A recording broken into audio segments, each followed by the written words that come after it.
Tabling of documents, dépôt des documents, the Honourable Minister of Labour. Mr. Speaker,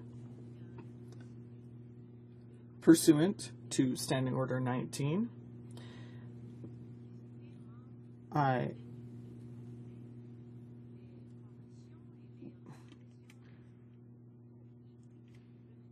am pleased to table the International Labour Organization report.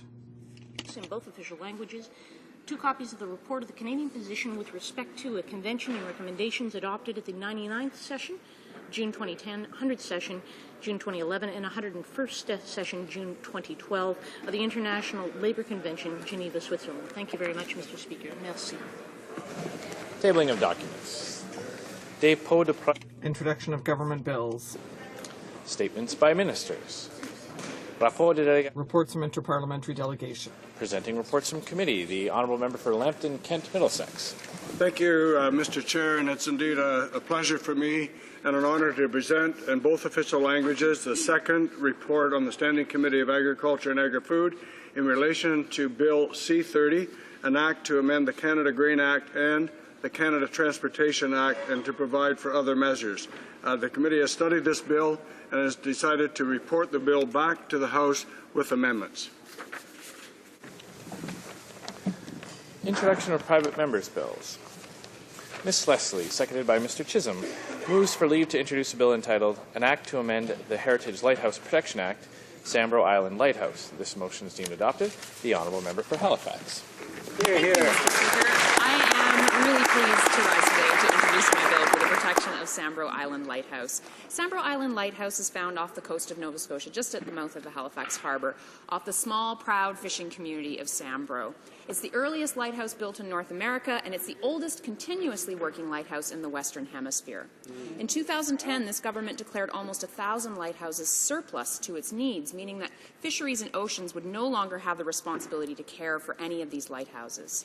The community wants to protect the Sambro Island Lighthouse. It's a piece of our history, our story, and it's an iconic structure for the area. However, it's not realistic to assume that the community can take on the responsibility of this lighthouse, a lighthouse that's located on an island in the Atlantic Ocean, a lighthouse that quickly becomes inaccessible due to weather or swells. My bill would designate the Sambro Island Lighthouse a heritage lighthouse under the Heritage Lighthouse Protection Act and put the responsibility for this iconic structure where it belongs, with Parks Canada.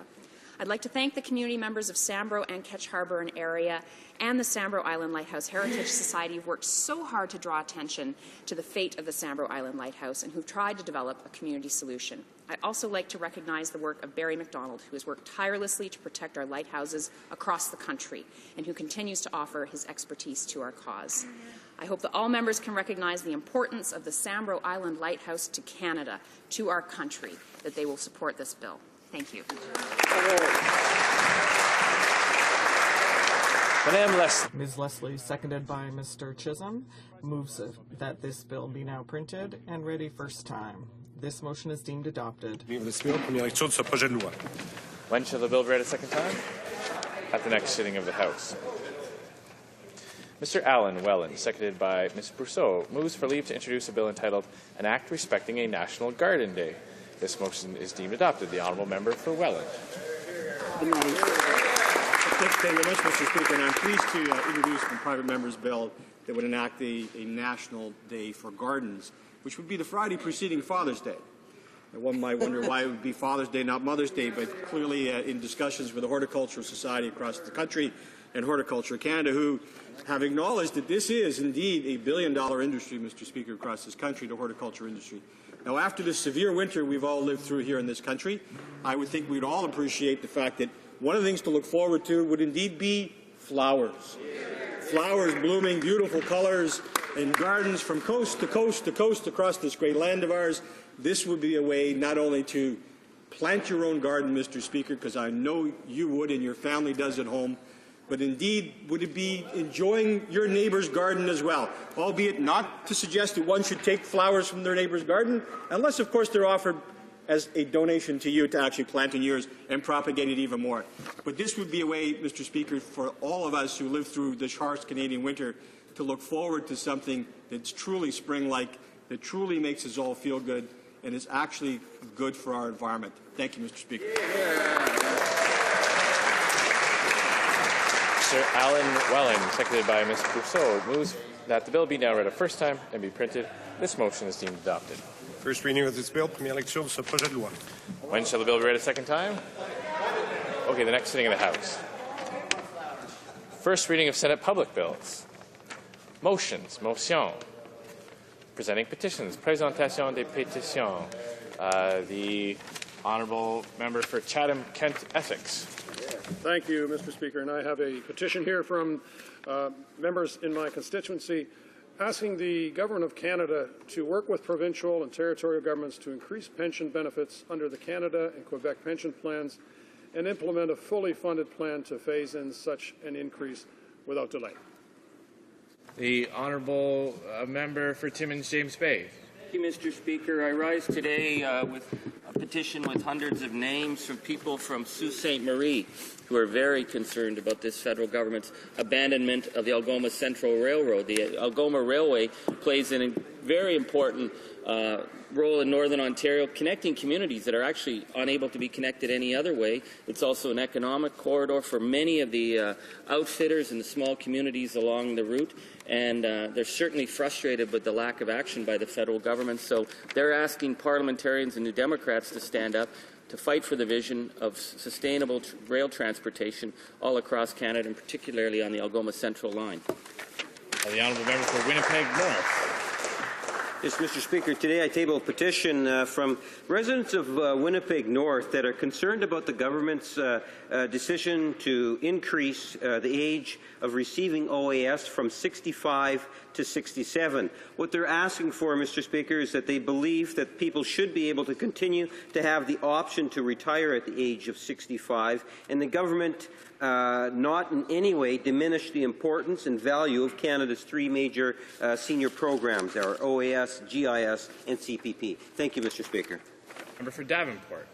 Speaker, I have three petitions to present on behalf of my constituents. The first one centers around the GE Hitachi plant on Lansdowne Avenue, and this is signed by residents, some of whom have lived around the plant for 40 years. Never knew what it exactly produced, and notwithstanding a condition in the license that required the plant to tell everyone who lived around the plant. So they're very concerned about the lack of oversight and the enforcement of the license.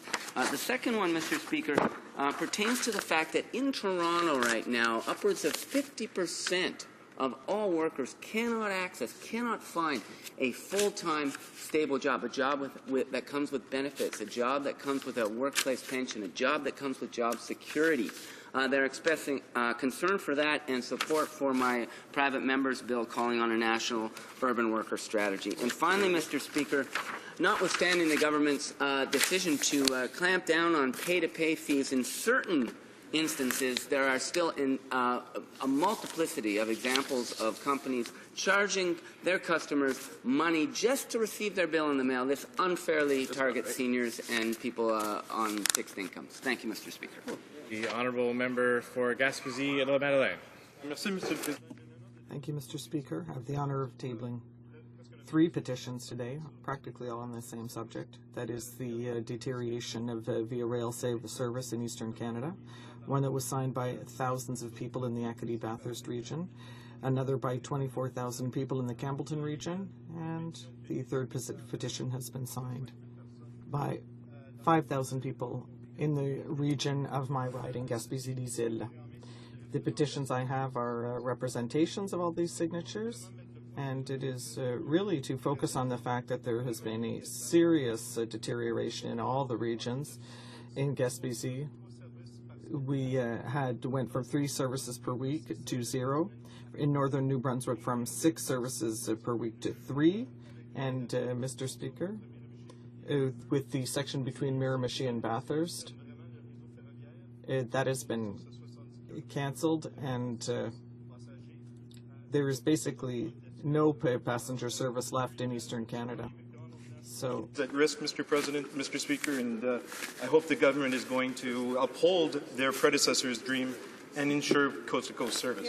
Thank you. The honourable member for Saanich Gulf Islands. Thank you, Mr. Speaker. It's an honour to present petitions from residents of the Victoria area in support of Private Members Bill C-474. This bill calls for transparency in the activities of mining corporations abroad, requiring the publication of any funds, monies that have been provided by them or their subsidiaries to any foreign government for purposes of furthering mining, oil and gas industry activities.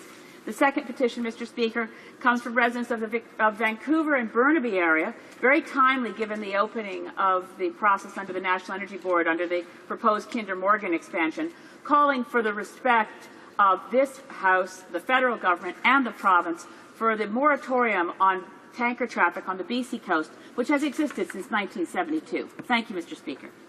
The honourable member for Saint Jean. Thank you, Mr. Speaker. I am tabling two petitions today from petitions in Montérégie who are calling on MPs to put in place a separate fine for assaults on bus drivers while they are working. This is for transport safety in the Montérégie region, but across Quebec and all of Canada. Thank you, Mr. Speaker. I rise to present two petitions signed by thousands of Canadians across the country, including those from my riding of New Westminster Coquitlam Port Moody. The first is from Canadians who are concerned with cuts to Canada Post, the elimination of door-to-door service, the loss of up to 8,000 jobs, and the significant increase in postage. And they call on the Government of Canada to reverse the cuts and look for ways to innovate in areas such as postal banking. And the second is from Canadians who want the government to take measures to stop the global practice of shark finning and ensure the responsible conservation and management of sharks, and they call on the Government of Canada to immediately legislate a ban on the importation of shark fin to Canada. Thank you, Mr. Speaker. The honourable member for Bruno-Saint-Hubert. Thank you, Mr. Speaker. I have the honour of tabling three petitions today. One concerning a national public transit strategy, and the other concerning Canada Post, whereby citizens are calling on this government to respect the Canada Post Act. And the last petition is on my private member's bill concerning the mandatory disclosure of drug shortages. And despite the voluntary approach of Canada, this has not reduced the impact of shortages on patients and on their health. So these are my three petitions, Mr. Speaker. Thank you. Quadra. Thank you, Mr. Speaker. And I'm presenting a set of petitions from residents of Vancouver and also my riding of Vancouver Quadra, who are concerned about the announcements that there will be a strategic disposal of what's known as the Jericho Garrison lands, which are 22 hectares right in the middle of West Point Grey that have significant heritage buildings, trees, and green spaces. They're concerned that there has been no public consultation with respect to this disposal. The efforts that I've made to get clarity about the timing and the type of consultation that will happen, a commitment to consultation, have been rebuffed by three different ministries. So they're calling on the Government of Canada to coordinate a full process of public consultation prior to the commencement of any disposal of the Jericho lands. Presenting petitions, Présentation des pétitions. Questions on the order paper, the Honourable Parliamentary Secretary of the Government House Leader. Thank you, Mr. Speaker. Mr. Speaker, question Q307 will be answered today. Furthermore, question Q304 could be made in order for return. This return would be tabled immediately. This is the pleasure of the House that question 304 be made in order for return and that it be tabled immediately. Agreed? Agreed and so ordered. The Honourable Parliamentary Secretary. Thank you once again, Mr. Speaker. Lastly, I ask that the remaining questions be allowed to stand. And is that agreed? Agreed. The Honourable Member for Newton North Delta is rising to request an emergency debate, and I'll hear her now. Thank you, Mr. Speaker. I rise today to request an emergency debate on the huge problems we're having with the Temporary Foreign Workers Programme.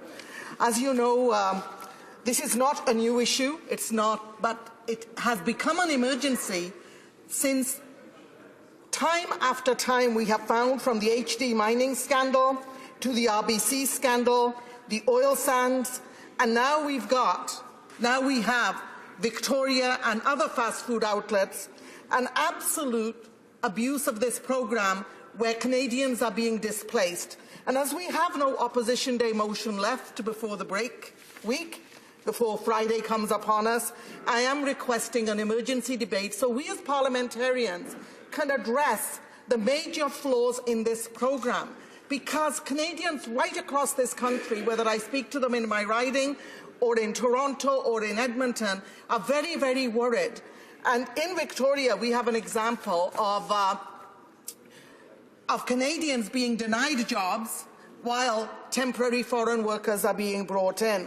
And the other thing is, Mr. Speaker, parliamentarians need to have that detailed debate, because right now we have, when there is a crisis because the media finds out and reports on something, what we get is a tiny tinkering with the program and then we carry on. And tinkering will not fix this program. The key question is, how come LMOs were granted, and I would say not having the proper data, not having enforcement, not having the procedures that are required to make sure that Canadians are not being denied the jobs, are not in place. And as you know, Mr. Speaker, we are not opposed to the temporary foreign worker program, but it has to be only when employers are training people for the skill shortages that exist, and also when no Canadian is available. It does not mean displacing Canadians for the jobs that they can do. We have youth unemployment in double digits, and Mr. Speaker, this is an emergency right across this country. Thank you. I thank the honourable member for raising this issue, and although I'm sure that she has concerns, I don't find that it meets the test to grant an emergency debate. I will point out that the House, in a few moments, will resume debate on a budget implementation bill, where, of course, members are granted more latitude on the types of remarks they can speak to. So I'm sure members who wish to can avail themselves of that opportunity. Orders of the day, order du jour. Government orders, government bills, comments. Reprise du débat en deuxième lecture. Resuming debate at second reading on Economic Action Plan 2014 Act number 1 on Mr. Cullen's amendment. Resuming debate, the Honourable Member for Saint-Bruno Saint-Hubert. Thank you, Mr. Speaker. Thank you, Mr. Speaker. You have no idea just how disappointed I am in this bill. For some time now, anyone could think that we have become used to this kind of bill that does so much harm to our people. But I am not. And C-31 is a reminder, quite an important one, of this reality. I rise today to speak out against the arbitrary measures that the Conservative government takes. Last Friday, the government tabled Bill C-31, which was an act for the implementation of the 2014 budget. But the problem, Mr. Speaker, is that this bill is once again an omnibus bill, which includes more than 360 pages and also includes a great diversity of complex measures. I would also like to remind the Canadians listening to us that we are debating this bill under a time allocation motion, Mr. Speaker. Once again, the Conservatives are trying to keep Canadians in the dark and make changes to many pieces of legislation without any consultation or parliamentary oversight. Among the many provisions between the Old Age Security Act, the Administrative Tribunals Act, for example, we find the new bridge for the St. Lawrence Act. This would be the bridge that would link Montreal to the South Shore. You will note, Mr. Speaker, that the act on the Champlain Bridge is well hidden in those 360 pages, and for reason, because we could say at the outset that the Bridges Act and the User Fees Act will not apply to the Champlain Bridge. It's an issue here of safety and consumer protections that are guaranteed by those two acts, from which, of course, the Champlain Bridge is exempt. Concretely speaking, this means that the provisions on safety and inspection for the Bridges Act will not affect the Champlain Bridge. In other words, it will not meet the same safety standards as the other bridges. This is quite alarming, Mr. Speaker. Who will be in charge of assessing the dangerous nature of this bridge? On top of that aspect, we can also see that the new Bridge for the St. Lawrence Act will not be subject to the mandatory consultations that are in effect for all user fees established by the regulatory body. This means that the requirement to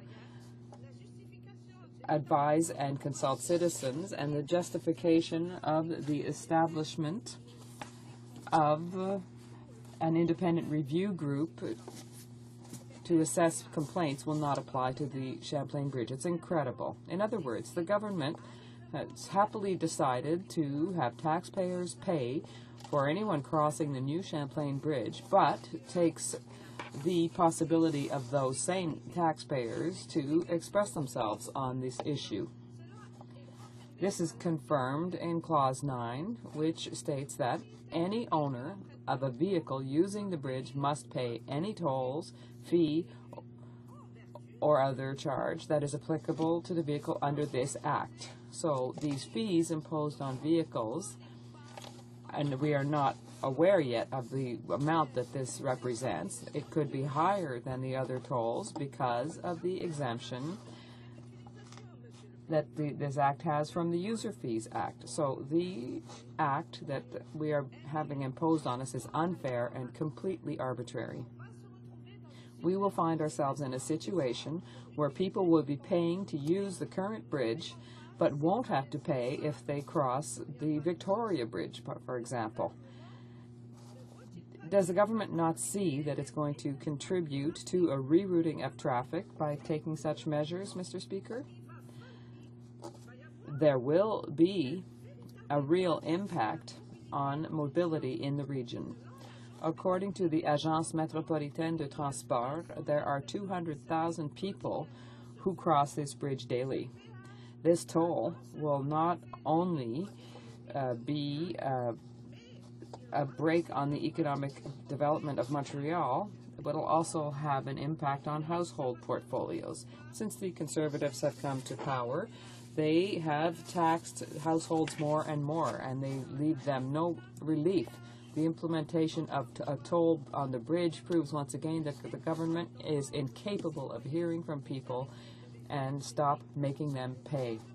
The government talks to us about the need to have citizens participate in the organization of the bridge and its design, but they leave no detail to us on its funding. They pride themselves on putting together a public-private partnership without telling us how much the government will contribute. There is a sore lack of transparency with this project. Saying that the new bridge for the St. Lawrence Act is only a reflection of the Conservatives' policies as they've carried them out since 2011. It's an arbitrary and abusive policy that lacks consistency and consensus with the provinces. In order to move our country forward, the federal government must work hand in hand with the provinces. And on this issue in particular, the government must sit down with elected members and discuss the funding structure for the new bridge, because the specificity of the province of Quebec is that it has bridges that come under federal jurisdiction. Despite this obvious fact, the Conservatives pretend that they're hearing voices asking for this, and they are moving forward without consulting anyone. With the urgency of the construction of the new bridge, it is worrisome that the Conservative government is not listening to the government of Quebec, nor the mayors of Montreal and the South Shore. The federal government should work in cooperation with provincial and municipal partners, rather than imposing their decisions in a discretionary manner.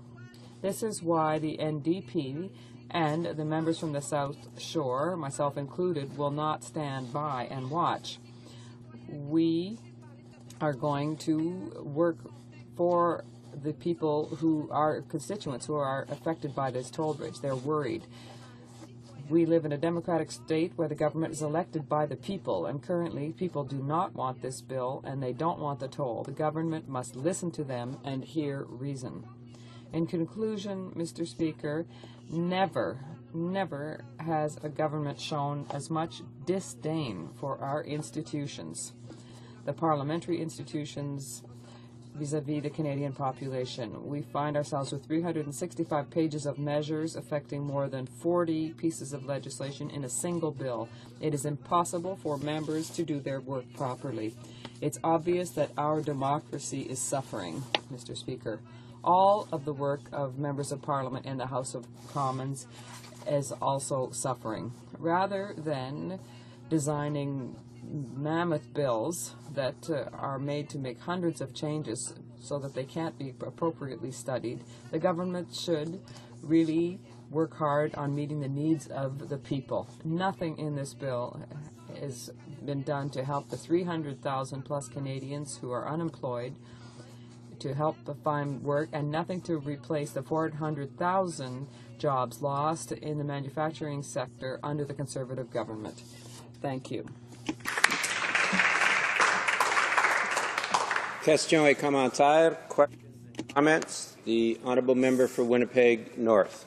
Yes, Mr. Speaker, I wanted to pick up on the 2 points in which the members referenced in her speech. The first one is in regards to the whole issue of the bill itself. I do think it is important that we recognize that it's only since the conservative/reform party here in the House achieved its majority government that it's adopted a new attitude of a lack of respect for proceedings here inside the House of Commons. And that's why we have yet again another mega budget bill that ultimately, Mr. Speaker, changes several dozens of pieces of legislation, trying to sneak it in through the back door of a budget bill. This is, in fact, very anti-democratic. The question I have related to the member is in regards to the infrastructure. She makes reference to the Montreal Bridge, which is a very important bridge. We, within the Liberal Party, have been advocating for that bridge for years now, Mr. Speaker, in terms of how it needed to get changes put into place and to make sure that the budgeted dollars are going to be there. The question I have for the Minister specific is in regards to infrastructure dollars. The question is does she want to provide specific comment in regards to last year, the budgeted amount compared to this year, 2014, where we have seen an 87% decrease in funding for infrastructure, which is what finances bridges and so forth. The honourable member for Saint-Bruno Saint-Hubert. Thank you, Mr. Speaker, and I thank my colleague for his question. It's a very relevant one. As I said in my speech, I say it and I repeat it. This government, since I have been an elected member in 2011, every time we are dealing with an omnibus bill, that is to say, a bill that has everything but the kitchen sink in it, and it's knowingly done so that Canadians will be kept in the dark, and also to cause us to have obstacles in being able to do our work. We are parliamentarians, and within that word there is parler, which is to speak. But unfortunately, we don't know anything that's happening with the funding of this bridge. We know that there's a public-private partnership. However, the level of contribution that the federal government will make is something that they won't tell us about. Thank you. Questions and comments. The honourable member for Joliette. Thank you, Mr. Speaker. And I thank my colleague for her very compelling speech. I would like for her to tell us and to repeat to us what the NDP intends to do to make life more affordable and reduce household debt. Thank you. The honourable member for Saint-Bruno Saint-Hubert. I thank my colleague for her relevant question. I also thank her for the work that she's doing on her committee. Clearly, we in the NDP have as a priority and is Canadian families. And I'll repeat it, this government is not doing anything to help Canadian families and doesn't even want to hear from them. They're completely disconnected from reality. We want to give these families some relief. We want, for example, to reduce credit card interest rates. We want pensions to go back to their initial levels, and there are so many other things I could say. We believe first and foremost in Canadian families, and we know what the reality is. We want to help also small and medium-sized businesses, and we want to help the manufacturing sector. As I said, 400,000 jobs have been lost under the Conservative government in that sector. Generally come on side. The Honourable Parliamentary Secretary to the Minister of National Revenue. Thank you, Mr. Speaker. The honourable member said she wanted to help Canadian families, and my question is pretty straightforward. You know, since forming government, we are and through tax breaks, we're giving roughly on average about $3,400 a year back to Canadian families. That's more money in the pockets of Canadian families. And each one of those measures, the opposition party has voted against. So how can she say she's helping Canadian families when she's voting against tax breaks for Canadian families? The Honourable Member for Saint-Bruno, Saint-Hubert. Thank you, Mr. Speaker. We have said loudly that we are against measures that are not in the interest of all Canadian families. When he talks about tax credits for people who are going to take piano lessons and things like that, Mr. Speaker, a family that's on welfare, I don't think can take advantage of that kind of tax credit. That's just a small example that I'd like to emphasize. The Conservatives are working for families that are well off and not for all Canadians. However, in the NDP, we think of everyone, regardless of what their family status is. Thank you, Mr. Speaker. In debate, reprise de départ.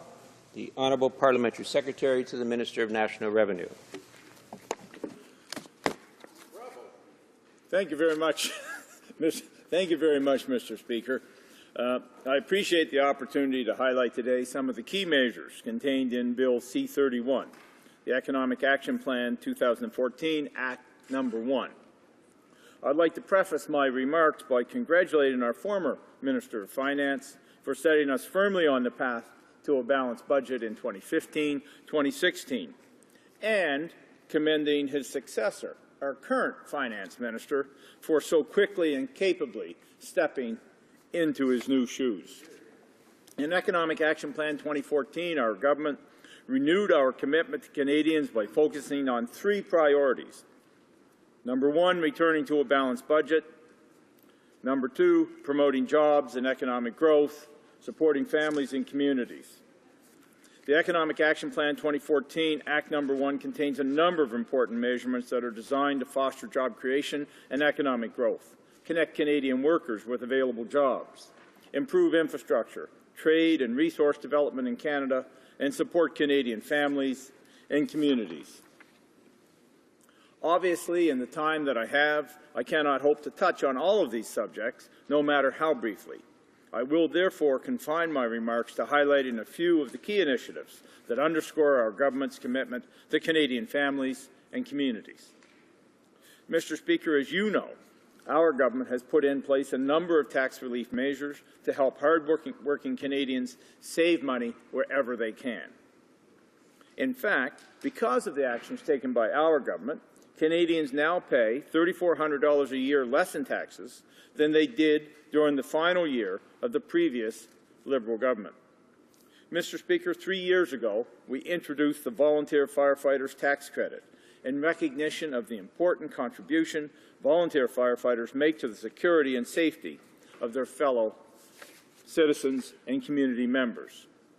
In the same spirit, in Economic Action Plan 2014, we announced a new Search and Rescue Volunteers Tax Credit for ground, air, and marine search and rescue volunteers. These brave men and women support the Canadian Coast Guard, police, and other agencies, and are often the first on the scene in the event of a local emergency or natural disaster. Well-organized, well-trained, and well-equipped, search and rescue volunteers are an integral part of Canada's emergency response system. Search and rescue volunteers dedicate their time and energy to ensure the safety and survival of their fellow citizens, often putting their own safety and even their lives at risk. The new tax credit is a sign of our recognition and appreciation for the important role that they play and our commitment to improving the safety and security of all Canadians. Individuals who perform at least 200 hours of service during a year can claim a non-refundable tax credit on their personal income tax and benefit returns starting in the 2014 tax year. The Search and Rescue Volunteers Tax Credit will provide up to $450 in tax savings for the year they are eligible. The hours volunteered for search and rescue can be combined with volunteer firefighters' activities, so volunteers with at least 200 hours of combined eligible search and rescue and volunteer firefighting services in a year will be able to choose between claiming the volunteer firefighters tax credit or the new search and rescue volunteers tax credit. In total, over 100,000 dedicated volunteers, firefighters, search and rescue may benefit from these credits. Our government is proud to recognize their outstanding commitment and difference that they make to their communities. Mr. Speaker, the Search and Rescue Volunteers Tax Credit is just one of more than 20 tax measures contained in Bill C-31. Economic Action Plan 2014 builds on previous tax relief measures our government has introduced to support Canadian families and improve their quality of life. For example, we have included measures that will help make adoption more affordable for Canadian families. We have increased the maximum amount they may claim for the adoption expense credit to $15,000 for the 2014 tax year. The amount will be indexed to inflation in future years. Mr. Speaker, this is fantastic new relief for prospective parents who are looking to provide a deserving child with a loving home. Our government is also making sure that the tax system takes into account the health needs of Canadians and the changing nature of our health care system. In Bill C-31, we have exempted acupuncturists and naturopathic doctors' professional services from the goods and services tax and harmonized sales tax. We have also expanded the list of eligible expenses for the medical expense tax credit to include expenses incurred for service animals, specifically trained to assist an individual in managing severe diabetes, as well as costs related to the design of individual therapy plans for certain disorders and disabilities. In the same vein, we have expanded the list of GST, HST-free medical and assistive devices to include prescription eyewear that electronically treats or corrects vision. Most importantly, we are removing the need for individuals to apply for the GST HST credit. Starting with the 2014 tax year, the Canada Revenue Agency will automatically determine the credit that each individual is entitled to receive. This will both simplify the process for taxpayers and improve administrative efficiency. In the case of eligible couples, the GST HST credit will be paid to the individuals whose return is assessed first. This is consistent with CRA's commitment to reduce red tape. Finally, Mr. Speaker, I would like to discuss our government's plan to correct a historic anomaly.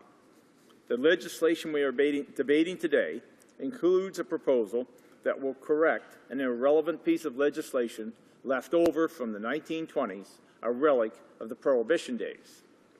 As it stands, the Importation of Intoxicating Liquors Act prohibits Canadians from taking beer or spirits across provincial borders, even for personal use.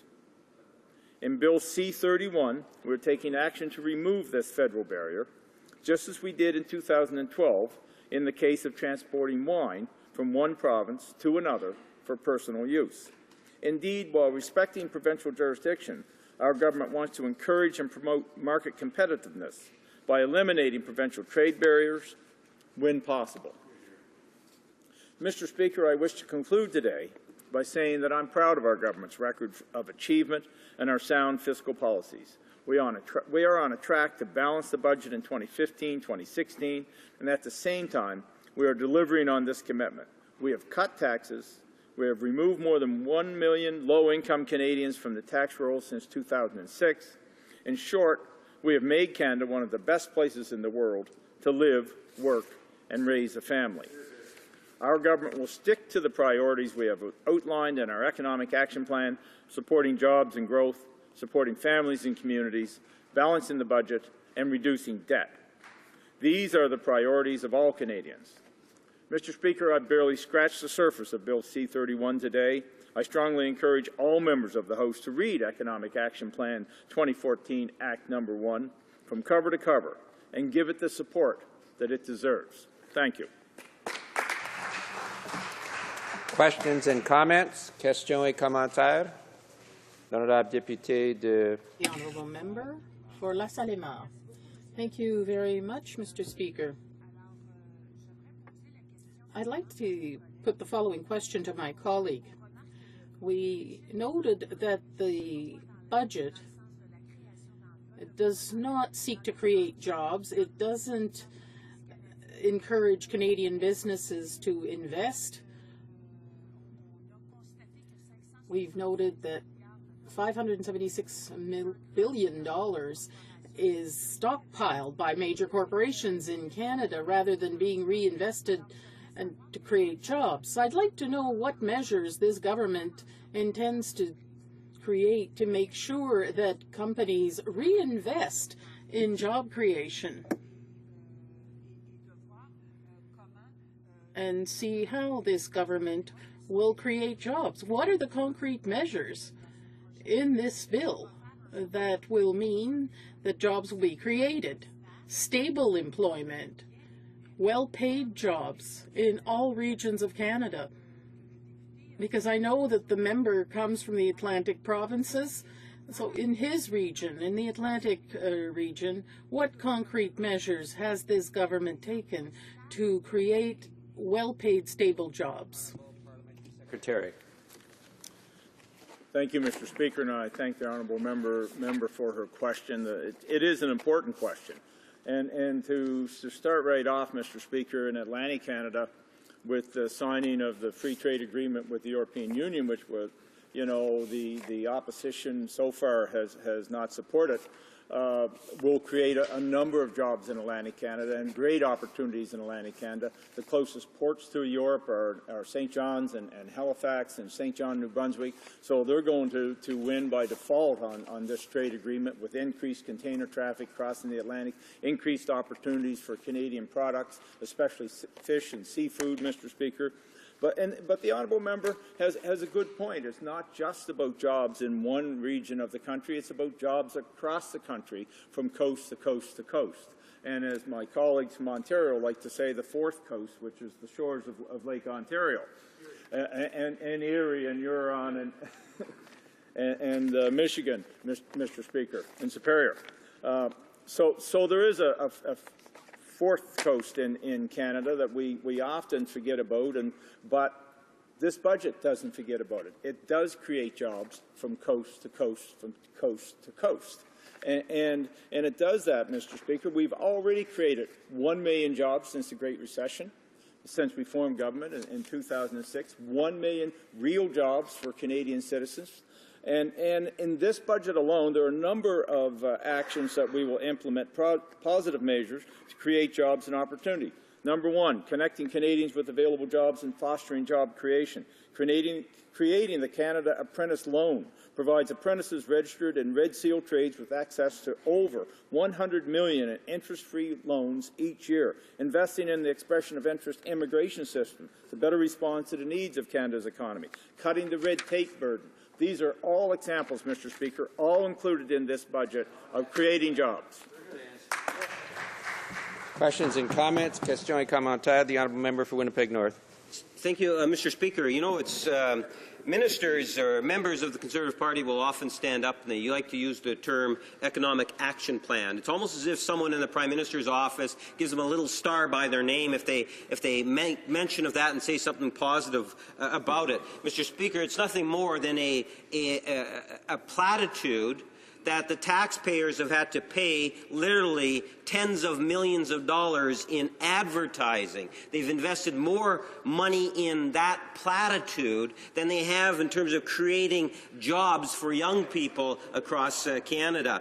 My question to the member, Mr. Speaker, is in regards to the whole idea of our middle class. That is the portion of society in which this government tends to have forgotten about, Mr. Speaker, which is a fairly important portion. I must suggest to you, Mr. Speaker, that we had a question in regards to the average household medium income.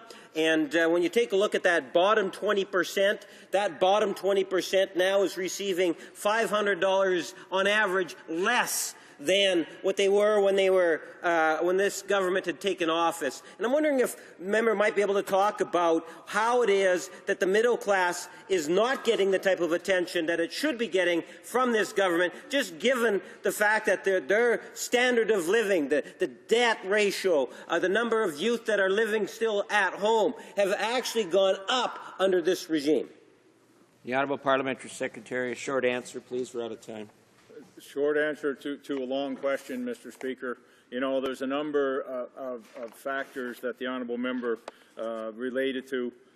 First of all, Mr. Speaker, our advertising budget for this government is significantly less than the advertising budget of the previous government, and it's 60% less, Mr. Speaker. Those are real numbers. Secondly, Mr. Speaker, he talks about the bottom 20% of society. There's an extra 1 million people not paying taxes today because of changes that we made to the taxation system. The average Canadian family, I mentioned before, has $3,400 more in their pocket to spend on the commodities, on the issues that are important to them, than they had under the previous government. These are all significant changes brought in by our government. Thank you, Mr. Speaker. Reprise du débat. Resuming debate. The honourable member for Saint-Hyacinthe-Bagotte. Thank you very much, Mr. Speaker. Well, I'm pleased to rise today to speak to this bill that is a new grab bag from the Conservative government. My colleagues and I are fiercely against this bill because of its content, but also because of the process, which is more and more undemocratic, in my opinion. In this bill, we have true contempt for citizens, as well as for Parliament, for members of Parliament, for committees. I find that particularly deplorable. This bill does nothing to create jobs. There's not much positive in this bill, unfortunately. It's too bad, because a budget execution bill can be very constructive, could bring forth a great deal for Canadians and for Parliament, for government, for the official opposition. We could work together. So I find it very unfortunate to see bills like this. I'm becoming blasé talking about these omnibus bills that are forced down the throats of Canadians without consultation of the opposition or anyone else for that matter. We just go ahead with our agenda and that's it. A bunch of changes are being adopted here that are not being examined adequately. There's disinformation. I don't have the bill with me. One should see how voluminous it is. 350 pages, 500 clauses, dozens of laws are being changed here.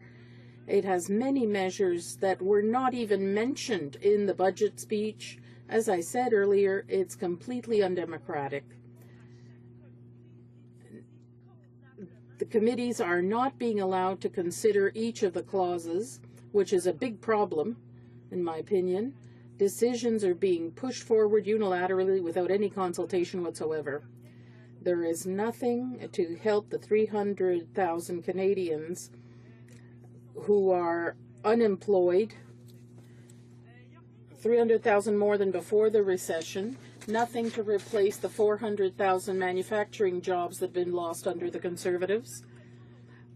The tax credit for job creation for SMEs is not being renewed, and yet those companies greatly need it. In my riding, SMEs truly need a hand.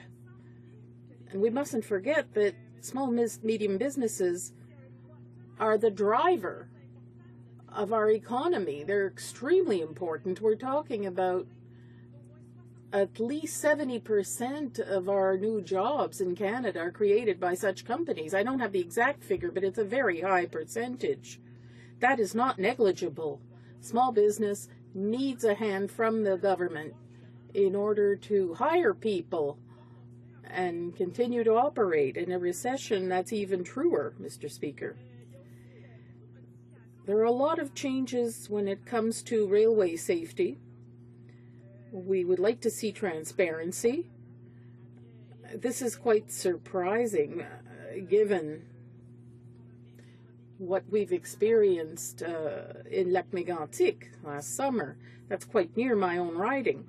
So with the amendments here, the government is allowed to amend or repeal a lot of regulations regarding railway safety without warning the public. That could be engineering standards, employee training, hours of work, maintenance, and performance. So, in general, citizens will not be informed when Conservatives weaken safety measures, and experts cannot provide their advice to the minister before such amendments come into force. I talk about this often. It's something I'm indignant about.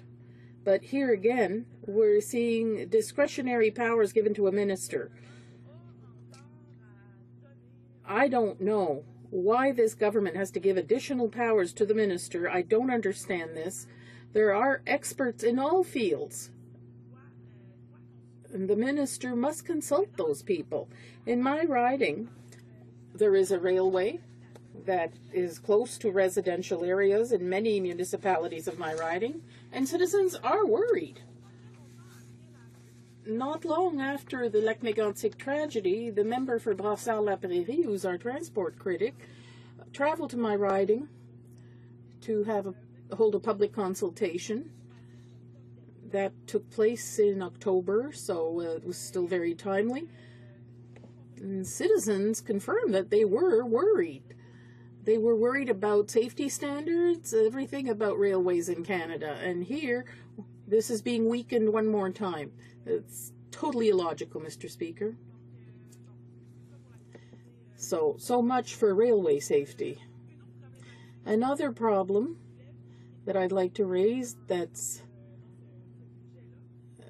in this budget concerns new Canadians, immigrants. They'll now have to have lived 20 years rather than 10 years in Canada in order to be eligible for OAS, or the GIS rather, and survivors' benefits under OAS. So they'll have to have lived 20 years rather than 10 to gain access to those benefits. There are significant changes that complicate family reunification, and to my mind, this is truly a step in the wrong direction, Mr. Speaker. In my riding, I have many, many refugee families that settle in Canada who want to contribute to our country, who want to live here, want to work here. And these people are going to have to wait even longer, separated from their families. I find this very problematic. To force these people to experience this separation, these are people who contribute a great deal to our country.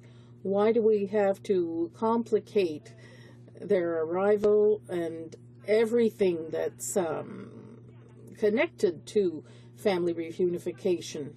Why are we depriving them of benefits that they will need later on? I find that deplorable. I think it proves to what extent our country is becoming more and more closed off. I don't understand this, Mr. Speaker. We're supposed to be an open country. We're recognized as being a welcoming country, I find this deplorable. Of course, what I've just done is list many different problems I see with this budget, but we also have solutions on our side. At the NDP, we like to propose solutions. We like to denounce what's wrong, but we also like to propose solutions because we should work together. That is still the approach in our party. It would be a good idea for this government to go back and do its homework and come back with a budget that makes sense. That would be great if they invested in innovation, in economic development, high-quality jobs for the middle class. That would be terrific, Mr. Speaker, if we could come up with a strategy to attack youth unemployment. Right now, we have a very high unemployment rate among the young. That's not normal. We have to tackle that problem. We have to be proactive, Mr. Speaker. That's not what I'm saying right now from this government. Tax credits for companies to hire and train young people, tax credits for small and medium-sized businesses, as I was saying earlier, that were not renewed. If that was renewed, that would be very good too. If we worked with the provinces to fill the labor shortage and develop the labor market. Right now, that is not what's being done. They are not working with the provinces. They're rather offloading things onto the provinces. We have to stop this deficit in infrastructure by canceling the $5.8 billion cutback for local infrastructure, simplify the procedure allowing for rural communities to apply for and receive funding for infrastructure projects. Not only is the government offloading things onto the provinces, but they're doing that with the municipalities as well, and they need federal help. So I'll be very pleased to take questions from my colleagues. Thank you. Question commentaire. Questions and comments. The honourable member for Ottawa Centre. Thank you, Mr. Speaker, and thank my colleague for her speech. And, you know, Mr. Speaker, it's interesting that we're having to debate these bills in this forum yet again. And one of the issues that concerns many of us is the fact that when we talk about budget bills, we used to talk about that we'd have in front of us very clear proposals on how to invest in Canada and into our communities. And one of the issues, of course, is infrastructure, the city's agenda. And I just want to ask my colleague, just in terms of her riding, some of the infrastructure issues. I know here in Ottawa we have many issues that we're concerned about and want to see better partnership with the federal government. But I'd like to hear from my colleague just about some of the infrastructure needs and the need for immediate investment, not in 10 years from now, but immediate investment in infrastructure in her riding and how it affects her constituents. The Honourable Member for Saint-Cyr-Saint-Bagot. Thank you, Mr. Speaker. I'd like to thank my colleague for his brilliant question. Indeed, in my riding, infrastructure needs are pressing, Mr. Speaker. Currently, I'm doing a tour of the municipalities in my riding. There were municipal elections recently in Quebec, so I'm going to meet with the newly elected officials and the officials who were already incumbents and all the mayors of all the municipalities, and there are 25 in my riding, Mr. Speaker. Every single one of those mayors talks to me about pressing needs in matters of infrastructure. So I think that is quite eloquent, and I think that we should listen to those people who are on the ground with the citizens in the communities before making budgets like this one. Question et commentaire. Questions and comments. The honourable member for Western Arctic. Well, thank you, Mr. Speaker, and I want to thank my colleague for her presentation on this budget bill.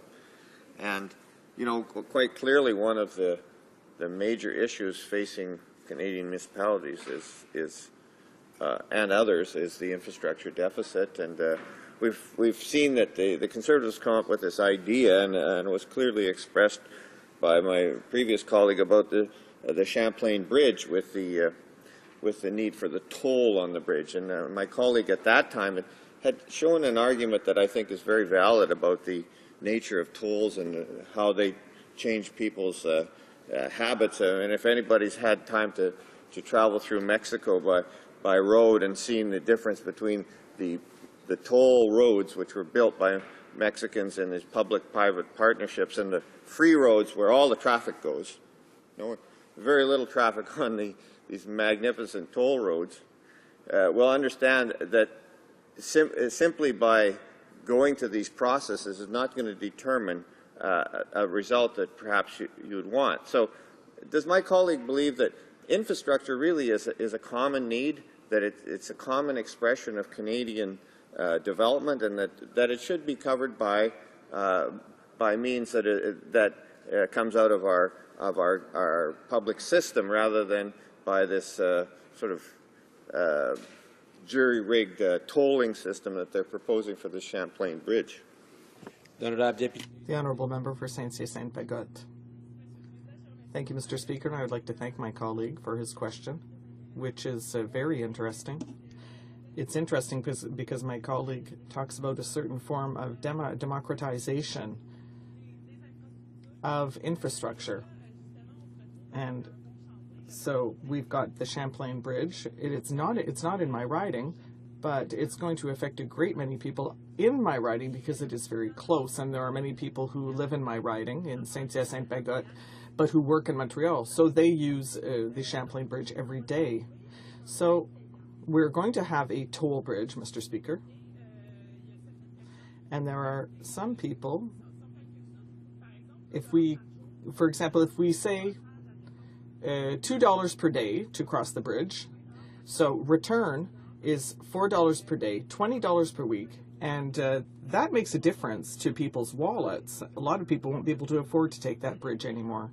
So we'll have people who are going to who will be able to avoid the traffic by taking this bridge. I don't have any, for example, the bridge on Auto Route 25, and people who will take the other bridges simply because they don't have the means to, they won't be able to afford to cross Champlain Bridge. So this is a problem. They're simply offloading people who can't afford to take toll bridges. Debate, reprise de débat.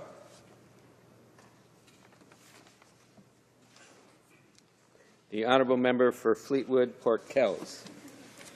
Thank you, Mr. Speaker. Mr. Speaker, I am pleased to rise today on behalf of the constituents of Fleetwood, Port Kells to participate in the debate on Bill C-31, an act to implement certain provisions of the budget and other measures tabled in Parliament on February 11th. Mr. Speaker, our government has worked tirelessly to deliver effective change for Canadians and put Canada back on the road to balanced budgets. After consultations across the country, we have produced a plan which not only works for Canadians but will also make sure that Canada is financially sustainable. Our honourable colleague, the former Finance Minister, tabled the budget just weeks ago. Since then, my office has seen an outpouring of support from constituents who value thrift, security, and prudent economic management. Mr. Speaker, the world has been hit by repeated crises over the past few years. It is becoming harder for governments to maintain the trust of markets. We are no longer allowed to believe that we can escape the cost of financial recklessness and inaptitude. The Budget Implementation Act before us holds many measures that will markedly improve the lives of Canadians. Our government is working to ensure that Canadians can fill the skills gap, providing both vital services and ensuring a viable livelihood. By increasing paid internships for young Canadians, the government will commit $55 million to help recent graduates find work in their field. By getting graduates to work, Canada can make the most of its skilled labor force and provide opportunities for young Canadians to flourish. At the same time, the government will ensure that older workers have opportunities to find new employment. As Canadians are living longer, we must face the unexpected challenges posed by longevity beyond one's financial plans. By investing $75 million in training for older workers, our government will make sure that all Canadians can find good, skilled jobs. Help is not limited to the young and the old. Through the job matching service, this Conservative government will grease the wheels of commerce and ensure that employers and employees can find their perfect match. Mr. Speaker, with Canada's ever-increasing integration not only into the world economy but between provinces, it's vital for the federal government to play a role in smoothing labor markets all across the country. Never before have we seen the kind of mobility that we see today, nor have we realized the promise that such mobility creates for families and communities. It's not enough to be looking for a job. We need to support those who are currently training for jobs that will fill much-needed positions through the Canada Job Grant and the Canada Apprentice Loan. The federal government is investing in high-skilled jobs that are currently going unfilled in many parts of the country. By ensuring that Canada has the skilled tradespeople it needs, our government is making sure that the economy can function smoothly. Mr. Speaker, this budget is about embracing the future, a future with skilled jobs, a thriving economy, and a balanced budget. Through this budget, rural communities will stand to benefit from improved broadband access in rural and remote areas of the country. It's important that Canadians in rural areas like parts of the British Columbia interior and northern BC have access to internet and to an acceptable degree. Failing to update Canada's digital infrastructure could doom those outside of well-covered areas to technological backwardness and put them at a perpetual disadvantage. Investment in science and technology, such as the government's $222 million grant to the Triumph Physics Laboratory at the University of British Columbia, promises to pay dividends not just in commercial terms but in academic, intellectual and technological advances. British Columbians and Canadians stand to profit immensely by the measures presented in this budget. The Budget Implementation Act goes further by continuing the good work of the Red Tape Reduction Action Plan. This budget will make life easier for small and medium-sized business owners in too many areas of Canadian life and work. Excessive red tape holds us back.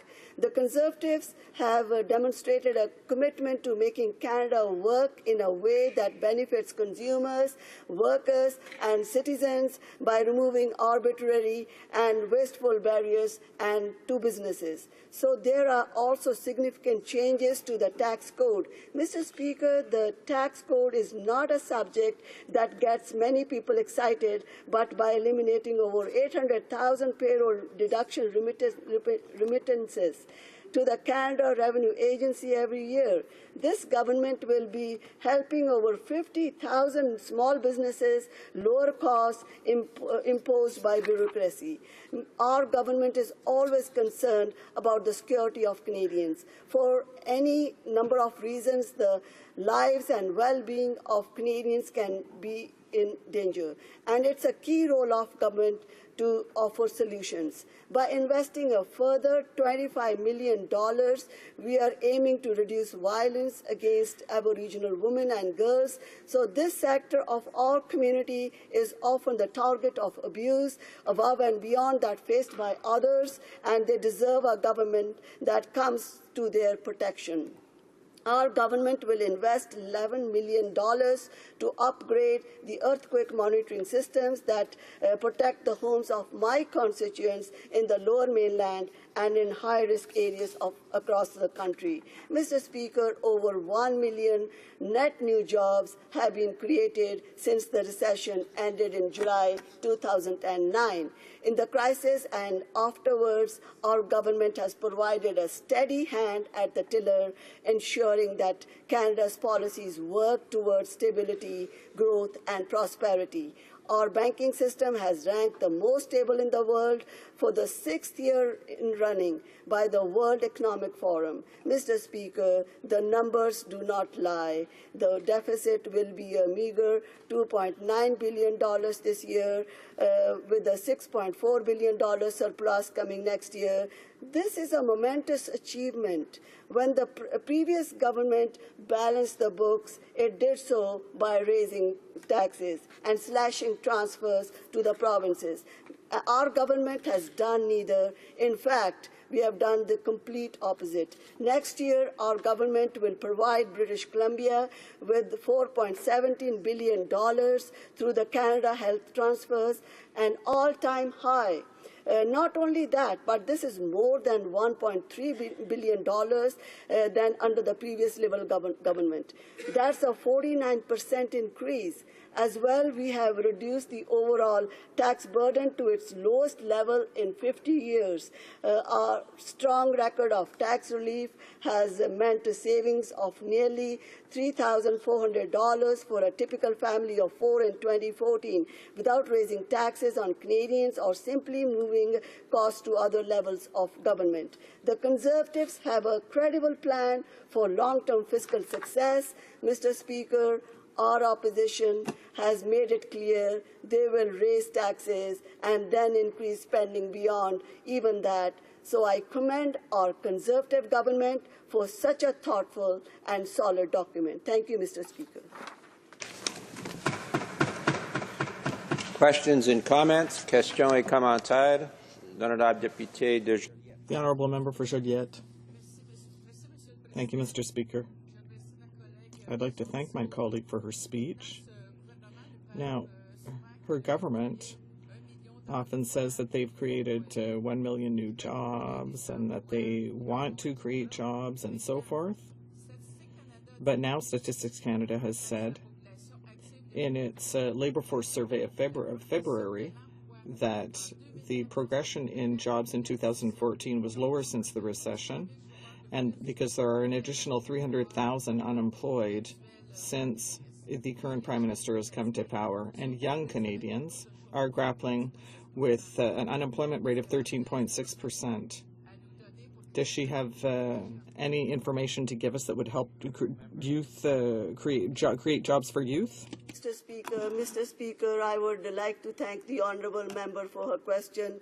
What I would like to tell the honourable member that our Conservative government is squarely focused on what really matters to our hardworking Canadians in their daily lives, helping create jobs, economic growth, and securing Canada's long-term prosperity.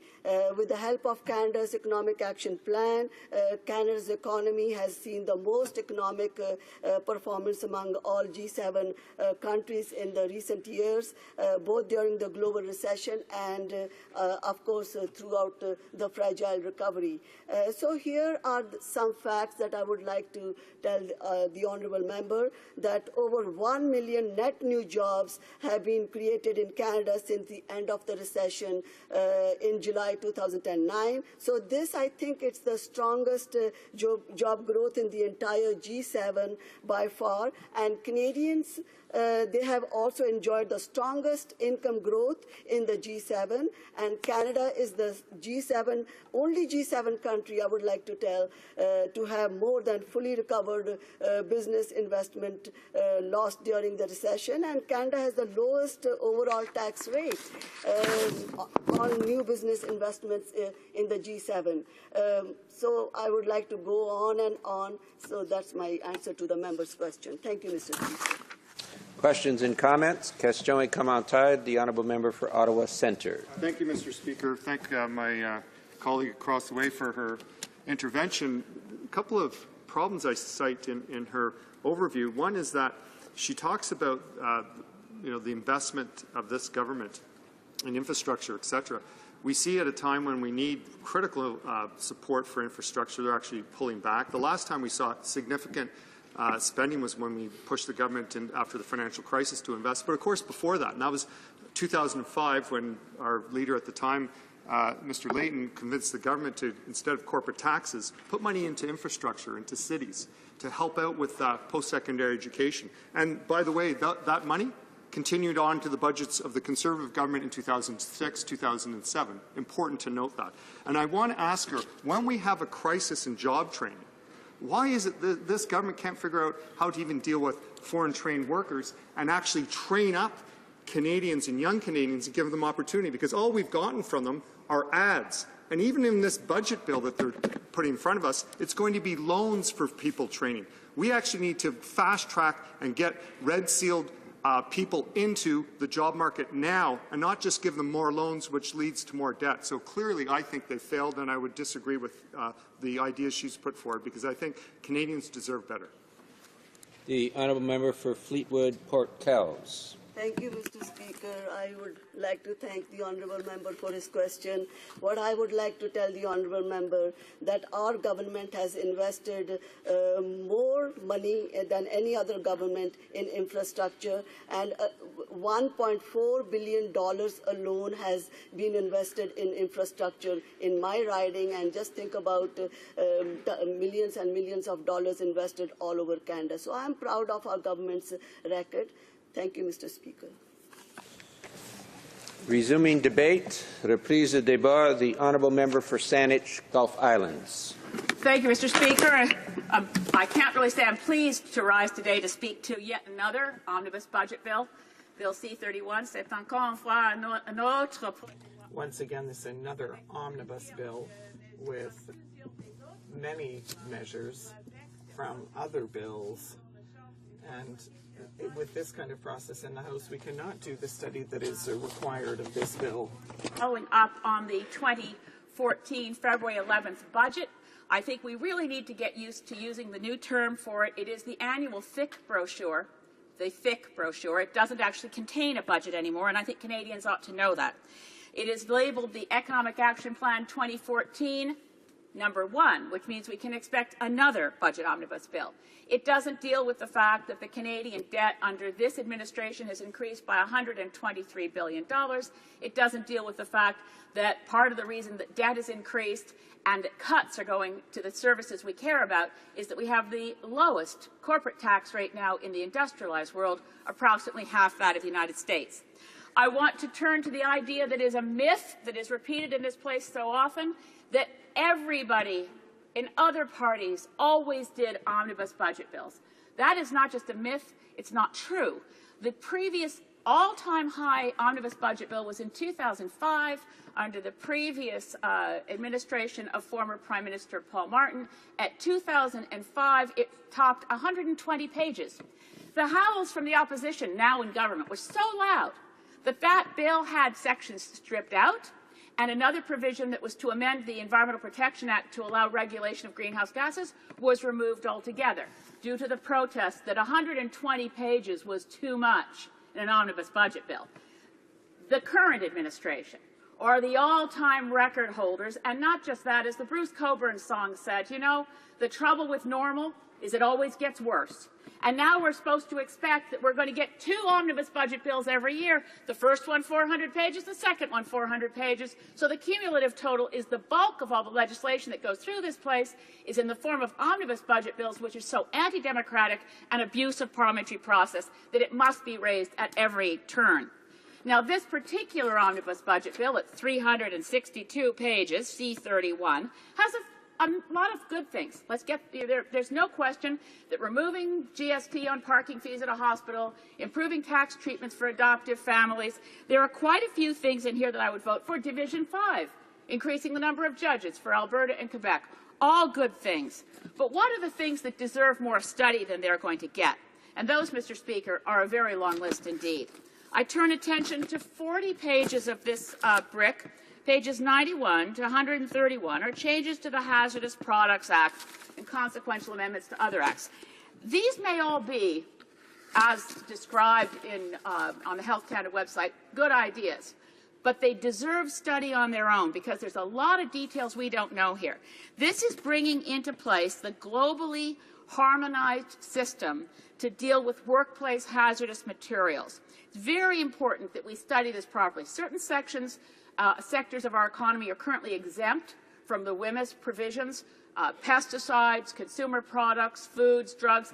The global system will bring these in, but we don't know quite how Canada will treat this, and we won't find out from the quick study that we're allowed of an omnibus budget bill. And that's 40 pages of this. Another 30-plus pages is an entirely new act. And the entirely new act is called the Administrative Tribunals Support Service of Canada Act. It occurs in Division 29 of C31, and it brings in a single administrator appointed politically to take control of a huge number of administrative tribunals: the Canadian Cultural Property Expert Review Board, the Canadian Human Rights Tribunal, the Canadian Industrial Relations Board, the Competition Tribunal, the Canadian International Trade Tribunal, the Social Security Tribunal, the Public Servants Disclosure Protection Tribunal. In the time I have, Mr. Speaker, I can't read out the names of all the tribunals that are suddenly whipped together under one act with one chief administrator and far too few details about the purpose of this change. There is no purposes section under this new act, so it's left to our imagination. And I have to say, given the track record of this administration, given attitude towards tribunals and officers of Parliament, the things that come to mind are not happy conclusions. This act, see Division 29, deserves separate treatment and adequate study. Changes to trademark. Here we had an opportunity to do something to improve Canada's global competitive position by improving intellectual property rights to protect Canadian corporations abroad. We have changes that are largely non-controversial to trademark, but why stuck in an omnibus budget bill? They have nothing to do with the budget. Pages 207 to 259, over 50 pages of this monster bill, are all about trademark and coming into compliancy with agreements from Singapore and Madrid protocols. Why not have that a proper study? Why not take time to assess whether it's a good idea to reduce trademark protection from 15 years to 10 years? But, Mr. Speaker, I've been trying to reserve most of my time in this brief opportunity to the most egregious section of C31, which is forcing through, with limitation of debate, which applies to all of C31, some potentially devastating changes to Canadian rights, which are found under something called the FATCA. This Foreign Account Tax Compliance Act is thrown into C31. I want to refer to the opinions of legal experts. Some time ago, concerned about the FATCA, I did an access to information request and turned up a letter to Finance Canada from Canada's leading constitutional law expert, Professor Peter HoC. And he said to Finance Canada in its early stages of working on this that treating Canadians who might have some connection to the United States, not just those who might be born there, such as myself, but I'm no longer a U.S. citizen, or people who had parents born in the U.S. or once worked there or studied there, treating them differently than Canadians with no connection to the U.S., according to Professor Peter HoC, violates Section 3 of our Charter of Rights and Freedoms, in which we are entitled as Canadian citizens to equal treatment under the law. But it gets worse than that, and I look to, and I want to quote extensively from Advice to Finance Canada from two very knowledgeable tax policy law experts, Professor Alison Christians, who is the Stikeman Chair in Tax Law at McGill University, and Professor Arthur Cofield from Queen's. What they both conclude is right now it appears the only reason that the Conservative administration feels that they've accomplished anything with this is that they've staved off punitive measures against our commercial banks by the United States. That's their sole rationale for a non-reciprocal agreement which will violate the privacy and potentially the charter rights of as many as 1 million Canadians. They've done it to avoid the U.S. bringing sanctions against them. Listen to what these knowledgeable experts say. They say that, look, this Implementation Act will unduly harm privacy rights and interests of all Canadians, unduly raise compliance costs for all Canadian financial institutions and Canadian taxpayers, unduly raise legal exposure for Canadian financial institutions due to ongoing potential liability for mistakenly transferred personal financial information. Bear in mind, Mr. Speaker, this FATCA that we are being pressed to pass so quickly will require our banking institutions to decide for themselves whether someone appears to have some connection to the United States, and then they will turn over the personal banking information of that person without their knowledge over to the U.S. IRS. It will also provide potentially sensitive commercial information held by Canadian firms to the United States that, if improperly revealed, could harm firm competitiveness. It will interfere with cross-border mobility of Canadian workers to the United States. It will impede Canada's efforts to enforce its own tax laws. It will violate the spirit and potentially the letter of a number of Canadian laws. Now, here's the advice from these knowledgeable tax experts, and this is clear and compelling advice. Since we have, as a nation, now signed the IGA with the U.S., we have protected the commercial banking sector from these penalties. So we have time to get it right. Here's their advice. They say if the only reason that the Conservative administration has accepted this is to avoid the fundamentally non-reciprocal enforcement and punishment of Canadian banks, here's what they say, quote, "We recommend that the government explicitly address what gains have been achieved by Canada in accepting the IGA, if any exist, other than the relief of economic sanctions. If relief of economic sanctions is the only impetus for Canada's acquiescence to U.S. demands, we recommend the Government of Canada challenge the legality of such economic sanctions." In other words, the U.S. has no right to impose sanctions on Canadian banks. They say they do. We should challenge them in international court. These experts say we should stop the introduction of FATCA, ensure it doesn't violate charter rights, protect privacy rights of Canadians.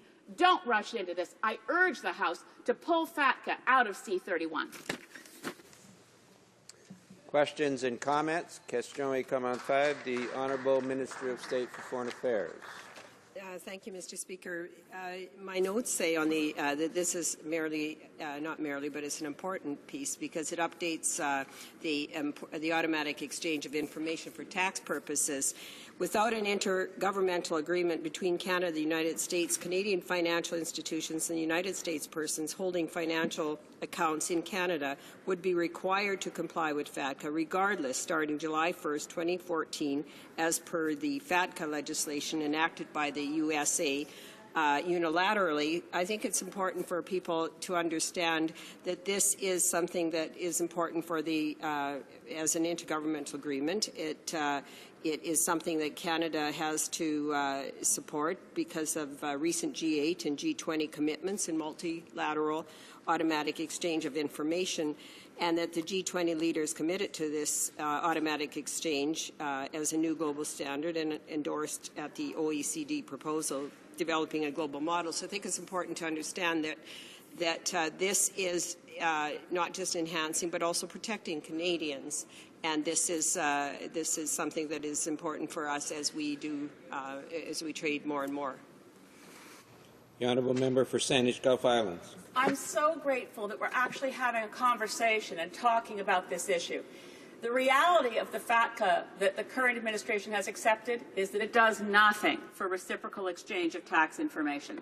It is non-reciprocal, it is asymmetrical, and it is unprecedented in international law for one sovereign country to say, oh gosh, uncle, they're going to get to take our tax law, whether, they're going to get our information whether we like it or not, and they're going to punish our banks. The best legal minds in this country are advising the administration, don't cave in just because the United States says it has a right under their domestically passed legislation, which has not been ratified as an international treaty by their Senate. There are a number of legal issues here for which I do not think we have shown sufficient backbone in response. We do not need to accept that a law passed by the U.S. Congress. Would we accept a law passed by the People's Republic of China that requested information of Chinese citizens in Canada? Are we to accept that laws passed in other countries can have implications for Canadian citizens, and that the Government of Canada can do nothing but say, here's all the information we can provide you. It's private. We're not warning Canadians. We're giving it to you. Good luck. Everyone knows Canada is not a tax haven. People who live here, Canadian citizens and residents, pay tax. We pay more tax than in other countries. We need to protect the privacy and charter rights of Canadians. Questions and comments? Question et commentaires. L'honorable. The honourable member for La Salle et Marne. Thank you very much, Mr. Speaker. I think that the Conservative member,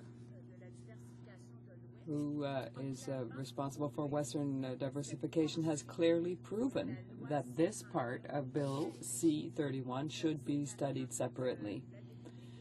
The member for Saanich Gulf Islands has also proven it and has eloquently demonstrated that that part of the budget should be studied separately from the rest of C-31. That members of Parliament, regardless of what party they are represent, are deprived of the opportunity to study this part of the bill properly, and that will have consequences, significant ones, whether it's for Canadians, but also for financial institutions and the Canada Revenue Agency. And there was a CBC report on this where they said that it would cost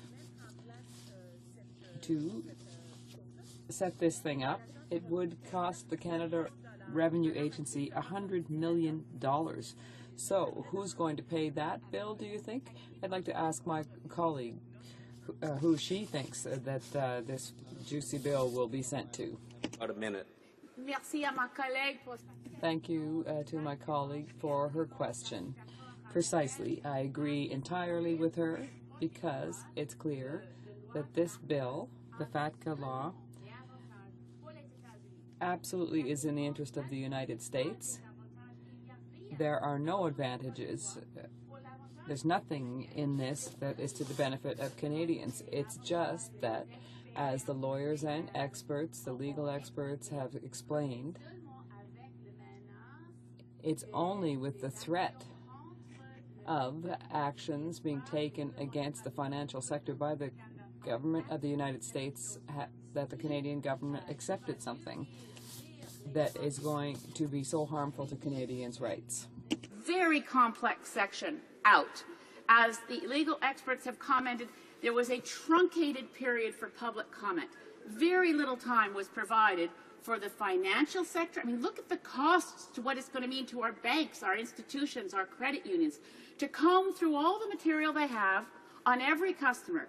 It will raise the costs. I mean, the banking sector does very well, but this is going to raise consumer costs. It's going to violate charter rights. Surely it should be removed from an omnibus budget bill for proper study, and we should go to international court to challenge the idea that the U.S., through a domestically passed law, has the right to punish commercial banks in Canada.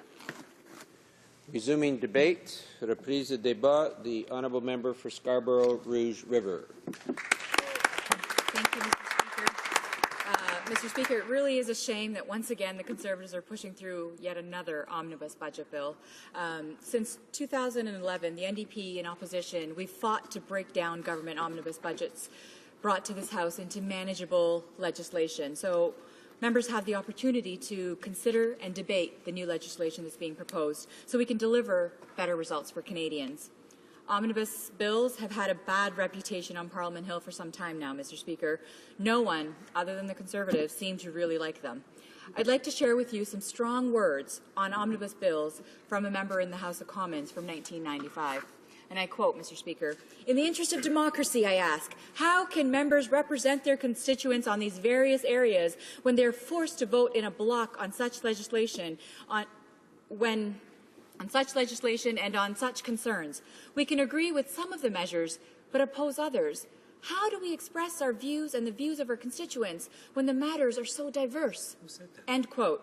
Who said that? Exactly. Let me tell you. This blast from the past, Mr. Speaker, is absolutely right, and I would introduce him to the Prime Minister if they weren't already so close, Mr. Speaker, as it was the Prime Minister himself who said this when he was the Leader of the Opposition. But back to the budget implementation bill that's before us, Mr. Speaker. It's amazing that the budget implementation bill is over 350 pages, has almost 500 clauses, amends dozens of bills, and the best part? It includes a variety of measures never even mentioned in the budget speech by the Minister of Finance. You would think that measures in the budget implementation bill would have also actually been in the budget. Yeah, not so much this time, Mr. Speaker. But I should give credit where credit is due. There are some parts of the bill which the NDP supports. For example, the government is using the budget implementation bill as an opportunity to rectify their previous attempt to levy the GST and HST on hospital parking, a leftover from Budget 2013. This, however, does not make up for the other measures included in the budget implementation bill or Conservative attempts to ram this bill through the House, Mr. Speaker. The truth is that the budget implementation bill includes a large variety of complex measures that deserve thorough consideration and scrutiny.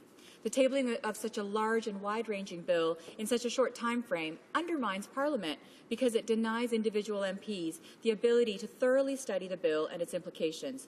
This is one of the most important jobs of an MP, one of the reasons that the people of Scarborough Rouge River sent me here to Ottawa.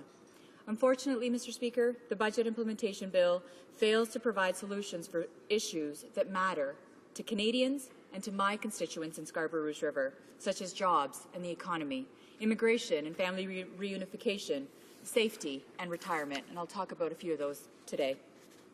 Despite the cries from the Conservative benches that they are the best managers of the economy, the budget implementation bill fails to help the leading drivers of our economy, the small and medium-sized businesses.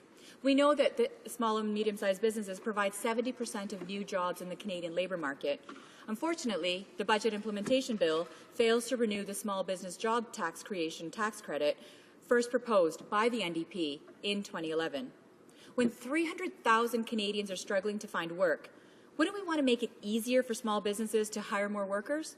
Unfortunately, the budget implementation bill fails to do this and fails to help these employers. But it also fails the struggling Canadian worker. There's nothing in the budget for this bill to get the almost 300,000 unemployed back to work, or to help reduce the 400,000 manufacturing jobs that were lost under this Prime Minister's watch. The cruel joke is that while 300,000 unemployed Canadians are looking for work, the Conservatives have failed to stop abusing the temporary foreign worker program. 2 years ago, the Conservatives promised to create a blacklist of employers who had broken the rules of the temporary foreign worker program. Today, 2 years later, there are still no names. Let me repeat this, Mr. Speaker. There are no names on the list, despite Alberta, one province, identifying over 100 cases where employers broke the rules. And that's just one province, Mr. Speaker. We have 10 others in 3 territories. Why should Canadians take the Conservatives' promise to address the abuse of the temporary foreign worker program seriously? Why should we trust them now, Mr. Speaker? The truth is, there isn't a lot of trust between the Canadians and the government. Many Canadians who may have cast their vote for the Conservatives found out the hard way how flimsy that trust is when the government announced changes to the GIS and old age security. I know that many of my constituents in Scarborough Rouge River are concerned about their livelihood and future regarding these changes. The budget implementation bill stops payment of the guaranteed income supplement and the old age security survivor allowance to sponsored immigrants. Even those who have lived in Canada for 10 years, even if they're still within their sponsorship period during which their families are responsible for them financially, which, of course, the Conservatives doubled from 10 years to 20 years just last year. This means that immigrants who arrived under the family reunification program may have to wait up to 20 years to be eligible for the guaranteed income supplement and survivor allowance. Does this seem fair to new Canadians? Let me repeat that, Mr. Speaker, so it's very clear. This bill would change the rules so that there would be no more guaranteed income supplement or old age security survivor allowance for sponsored immigrants during the entire sponsorship period, a waiting period of up to 20 years. Unbelievable.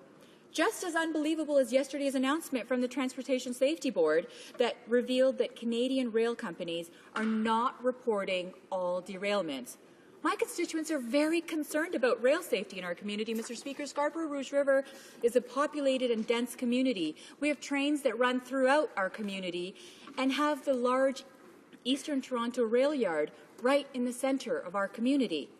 There's a great concern about our safety and our environment. I think that these concerns have crossed the minds of many Canadians, not only my constituents of Scarborough Rouge River, but any Canadian who lives by the rails. This is what makes the Conservatives' unwillingness to open the Omnibus Budget Bill Budget Implementation Bill to allow independent study of all of the important parts so dangerous, Mr. Speaker. The Budget Implementation Act would allow the government to change and repeal a wide variety of railway safety regulations without informing the public. That includes the standards for engineering, worker training, hours of work, and maintenance and performance. Cabinet decisions changing safety requirements for the transport of dangerous goods would also now be a secret, including changes to the classification of dangerous goods, the training and qualifications of inspectors, and rules regarding importation and transportation of these goods. These changes prevent the public from knowing when Conservatives weaken safety measures and will prevent experts from advising the minister before the changes come into effect. It's not really a change that they're making that's going to make our railways safer and our communities safer.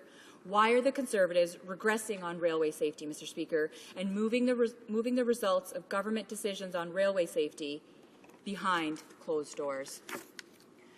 Which brings up another larger question. Why are the Conservatives against opening the door to transparency? We see it time and time again, Mr. Speaker. The Conservatives want to keep the changes to railway safety regulations closed. The Conservatives don't want to open this omnibus bill because they don't want members to tell them what Canadians really think. They don't want all of us, 308 of us elected, to tell them what Canadians think, what's really going on in the country. But the omnibus budget bill doesn't need to be opened for me to share what the NDP would like to do, Mr. Speaker. We must invest in economic development and high-quality middle-class jobs. That is a priority for the NDP. We can do this by working with the private sector to help Canadian businesses strengthen, grow, and create jobs. We should continue to build on the existing job creation tax credit for small and medium-sized businesses to help the true drivers of our economy grow, the SMEs. We need to make more jobs available to Canadians by stopping the abuse of the Temporary Foreign Worker Program. The Government of Canada should work with the provinces to improve monitoring. Employment and Skills Development Canada and Citizenship and Immigration must be able to deny employers labour market opinions and withdraw work permits from employers who abuse the program. But we should also set out a path for citizenship for temporary foreign workers to encourage skilled workers to stay in Canada and continue to contribute to the economy. The government needs to fulfill its commitment to help Canadians save and invest for their retirement. The NDP will continue to fight for the immediate reversal of the federal government's plan to raise the retirement age for old age security and guaranteed income supplement to 67. I could continue, but I don't want to give it all away, Mr. Speaker, and I know I'm running out of time. I would rather share it with my colleagues across the floor after we open up the omnibus budget bill.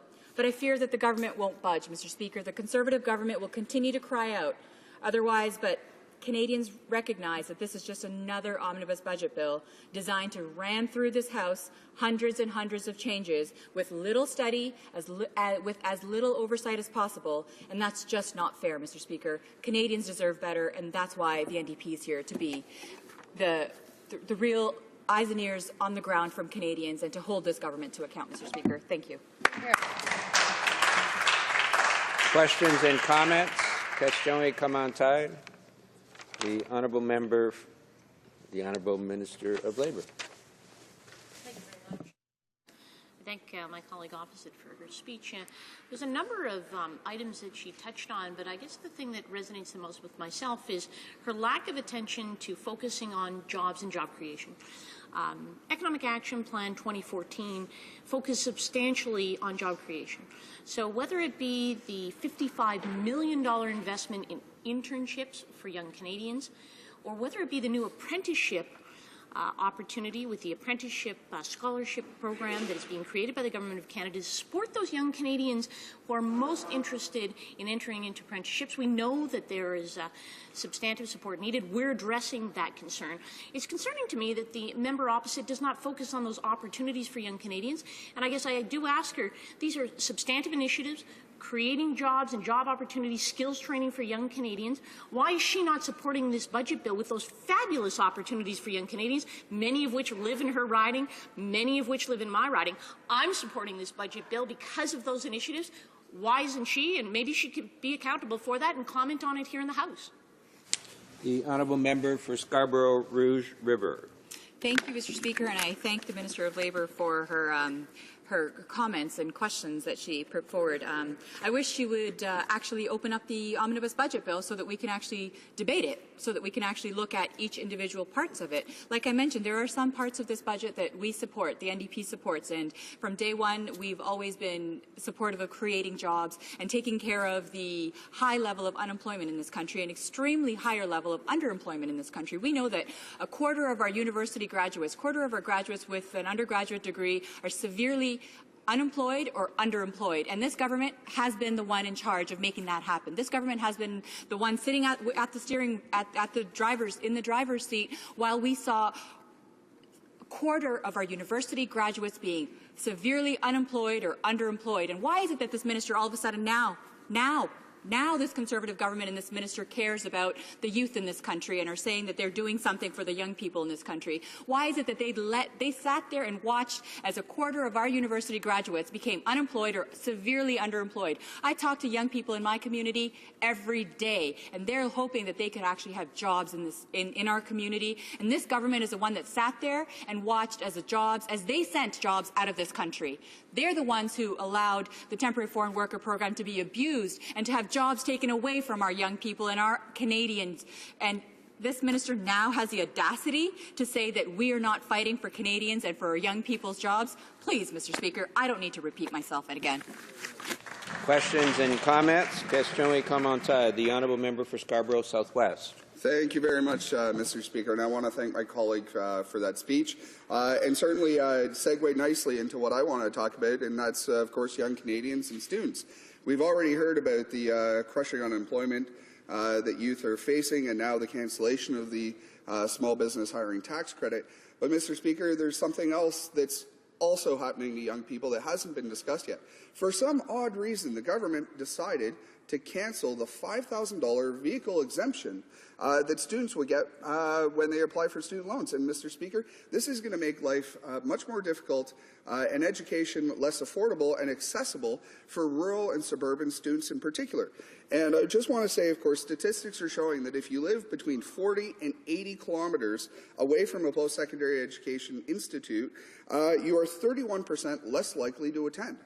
And now, with cancelling the vehicle exemption of $5,000 that students used to be able to put against their student loans, they'll now face larger costs in attending school, in particular for a school like U of T Scarborough campus, which is in my colleague's riding. The honourable member for Scarborough Rouge River, you have about 50 seconds. Thank you, Mr. Speaker. Such an important question that I'd love to take 10 minutes to answer. And I thank my colleague for this question and the statistics that he pointed out. What this government is doing is making it harder for already underprivileged students who have to rely on the student loan program to be able to get themselves through school, like I did myself, Mr. Speaker. If I didn't have access to the OSAP loans and the vehicle exemption tax credit, I wouldn't have been able to afford going to school.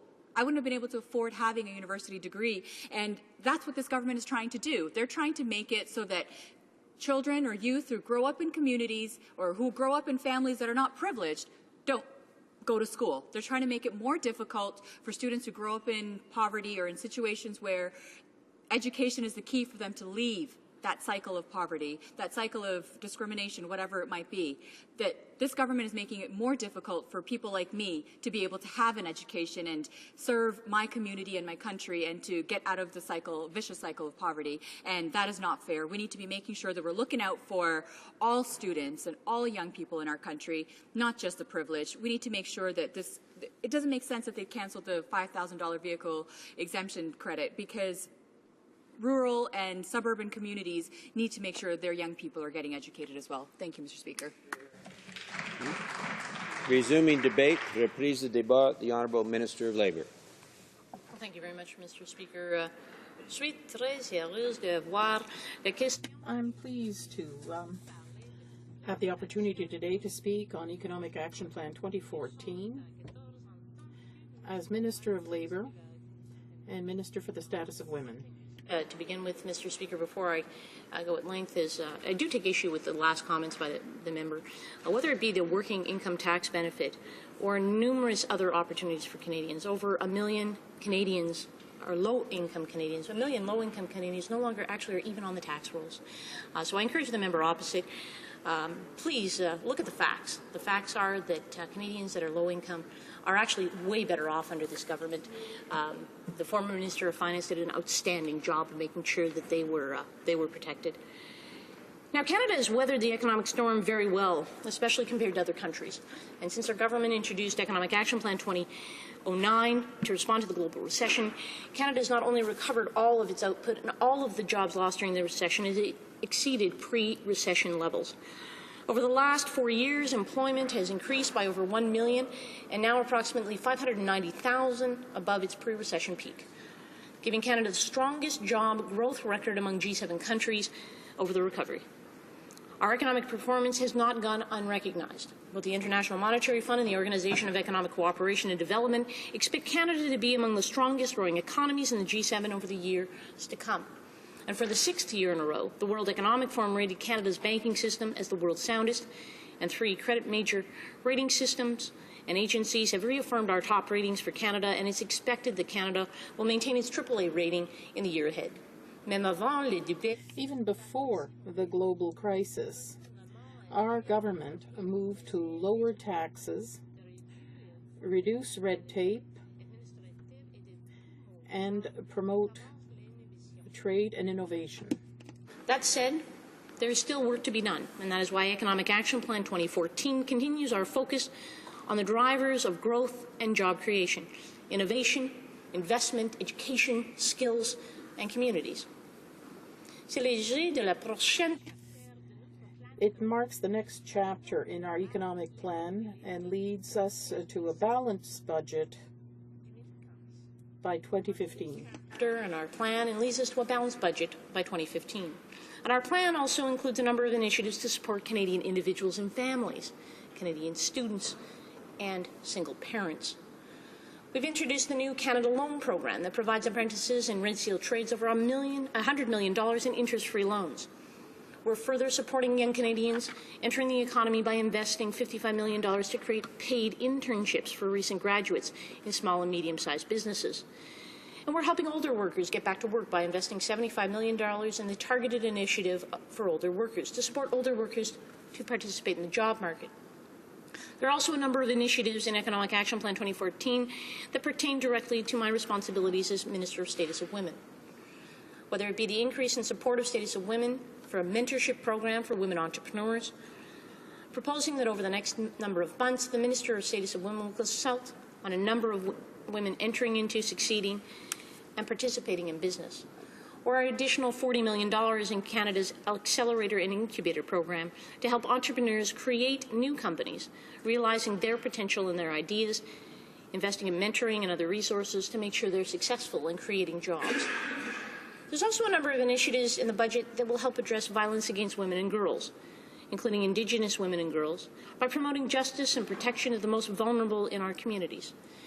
The implementation of the Canadian Victims' Bill of Rights, $22 million over 2 years for the Aboriginal Justice Strategy, $8.1 million starting in 2016-17 and $1.3 million ongoing to create a DNA-based missing persons index, something that we've heard a significant amount about, and I'm delighted we're moving forward on.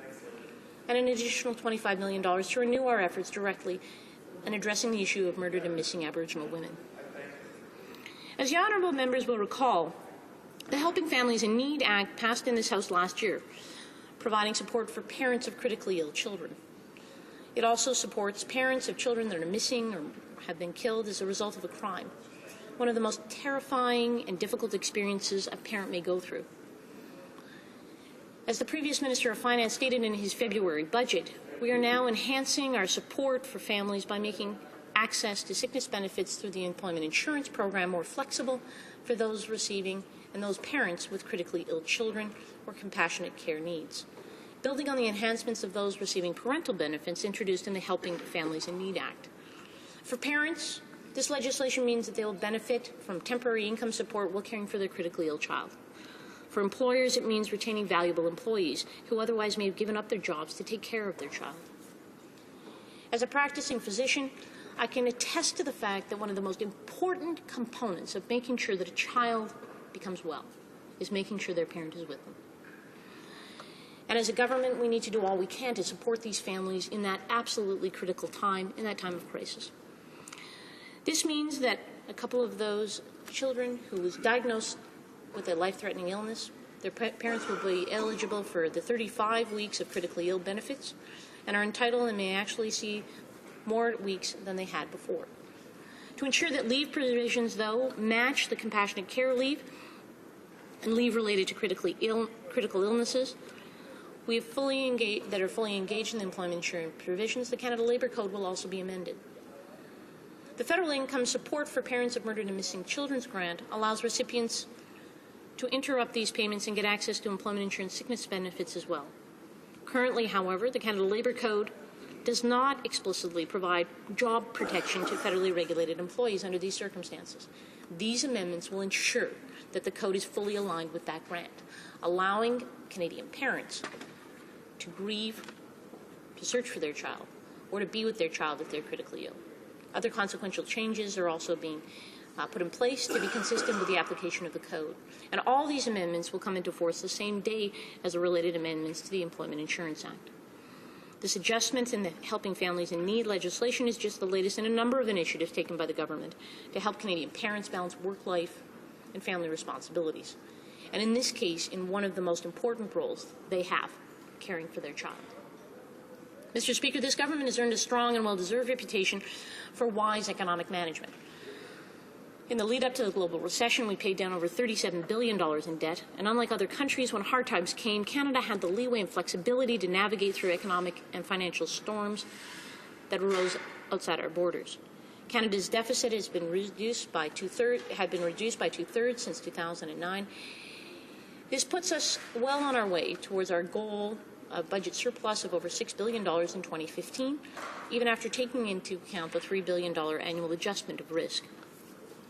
Mr. Speaker, balancing the budget and reducing debt will provide a host of benefits that will go beyond the bottom line. It frees up tax dollars that might otherwise be spent on interest costs. These can be used to lower taxes or invest in other priorities for Canadians.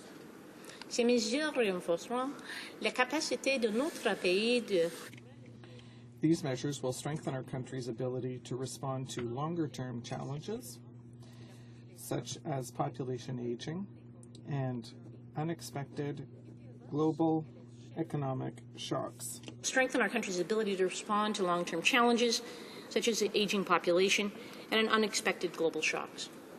And it will help ensure fairness and equity for generations to come by avoiding future tax increases and reduction in services. Une bonne gestion. Good economic management requires tough decisions, a focus on priorities, and sound judgment. This has been the approach of our government from day one.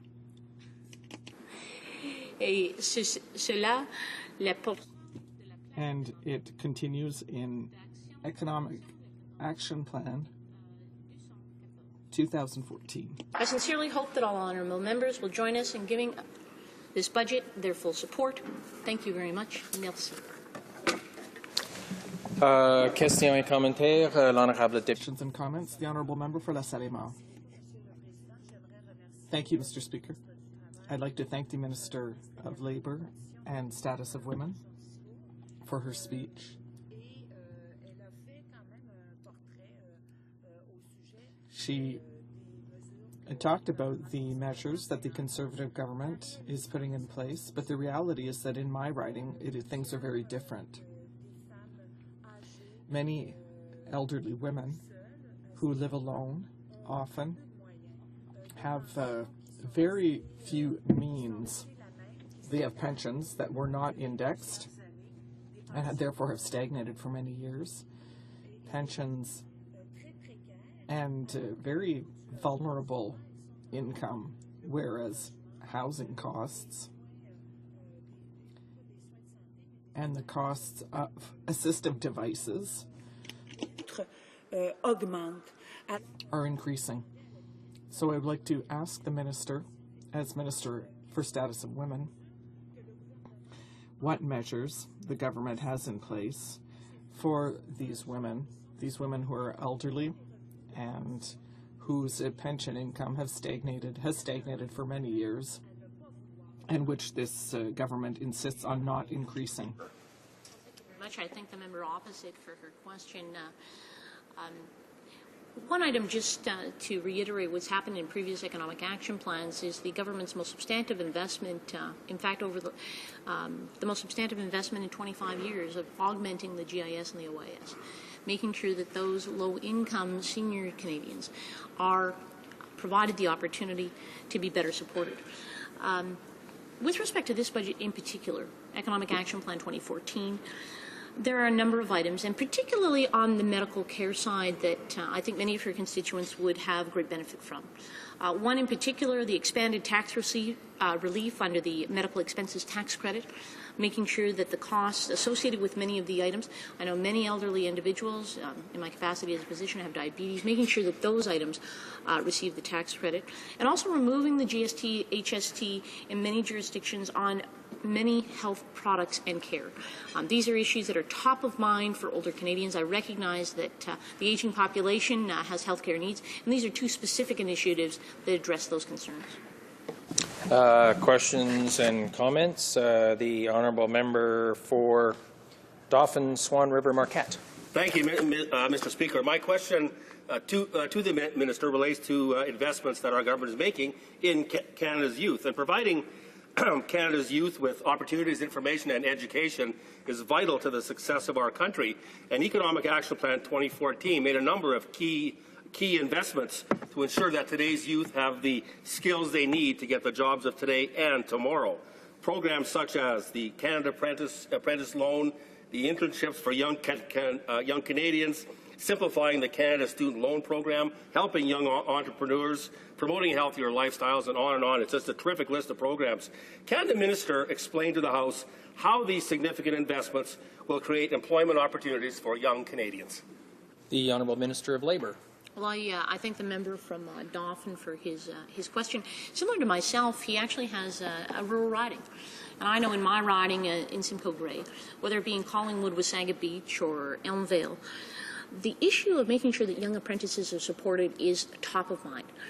The dinner table conversation that took place about only going to university is converting and changing to college because of those great opportunities when one graduates to have a well-paying job. And this government recognizes that, and that's why we've created a new apprenticeship loan program, $100 million, interest-free money for those young Canadians that want to educate themselves for the jobs that are available today. We know there's tens of thousands of jobs available. We want to make sure they're prepared. In addition to that, $55 million for paid internships. So making sure young Canadians have the skills they need, are provided supports so that they can develop them, and then expand those opportunities in businesses. You know, I have a wealth of small businesses across my riding, whether they be in Alliston or in Creemore. They want to make sure that they have young Canadians working for them so they can grow their firms. These internships for small and medium-sized businesses provide exactly that opportunity. Resuming debate, the honourable member for Etobicoke North. Mr. Speaker, I rise today to speak to Bill C-31, the Conservatives' first bill to implement Budget 2014. And yet again, it is another massive omnibus budget bill of over 350 pages and 500 separate clauses. Mr. Speaker, I will not be supporting this bill because it fails to address the very real challenges faced by the middle class. Moreover, it does little to help Canadian youth find jobs at a time when there is persistently high youth unemployment and underemployment. Today, there are still 264,000 fewer jobs for young Canadians than before the economic downturn. The bill does little to help middle-class parents and grandparents make ends meet and tackle record high levels of personal debt. Today, the average household owes a record $1.66 for every dollar of disposable income. Mr. Speaker, a few weeks ago, we had 2 weeks in our constituency offices. 80% of my meetings were with people who were unemployed and looking for work. These were skilled people, engineers, lawyers, and PhDs, and there was one young man who had just graduated nursing. Unfortunately, he could not afford the $500 for the exam, and as a result, could not work in the field for which he had studied so hard. Mr. Speaker, I cannot be clearer. People in my community have education, they are skilled, they are desperate to work, and they cannot find jobs. Instead of the government putting new programs in place, support services are being cut in my Etobicoke North community. I've gone to the minister several times on this issue for both settlement programs and job programs. Mr. Speaker, during those past 2 constituency weeks, we needed to get weekly food programs for 5 families. They did not ask for the help, but I realized the need when I reviewed their resumes, saw the last time they worked, and the number of family members they needed to feed. I had 4 individuals ask for counseling to deal with their depression as a result of not having a job, and 1 talked of suicide. Mr. Speaker, I will bring up one more case. A refugee woman, 18 weeks pregnant, who bled through the night. She was afraid to go to the hospital because she could not afford the health care. And now she is afraid of getting an ultrasound because she cannot afford to pay for it. Mr. Speaker, the Conservatives' changes to Canadian society do not happen in a vacuum. They impact real Canadians who are hurting. The government needs to learn to see the hurt and to respond. Mr. Speaker, our community is seeing real economic challenges. The government seems out of touch when it talks about this recovery as if it were a uniform recovery that is affecting and helping people in all regions of the country. The reality is there are groups that are simply being left behind. A lot of families are struggling just to get by. Mr. Speaker, I have university graduates who come in to get help after being out of school and out of work for 2 years. I have grandparents who come on behalf of their grandchildren, the first in the family to graduate from university and college, asking why they had fled their country of origin to come to Canada, the land of promise, so their children could have an education. Now they have an education, they still do not have a job. The people in my constituency need jobs, and I've worked hard to get them jobs. In fact, I obtained funding for completing the Circle program, a $500,000 job program in our community. I personally review and edit resumes late into the night, sometimes doing 2 and 3 drafts. We get our people into jobs programs. We follow up with them to make sure their job searches are going in the right direction. And while they search, we help them with food, clothing, and whatever other supports they might need. We should all remember we have seen a 31% increase in food bank usage since 2008. At critical times, I've personally bought bedding, food, furniture, and medicine to help hurting Etobicoke North families. We had one lady come looking for help. She was in agony due to an ear infection that had raged for 3 weeks. She had pus and blood running down her face. Sad reality is she could not afford antibiotics because she could not find a job.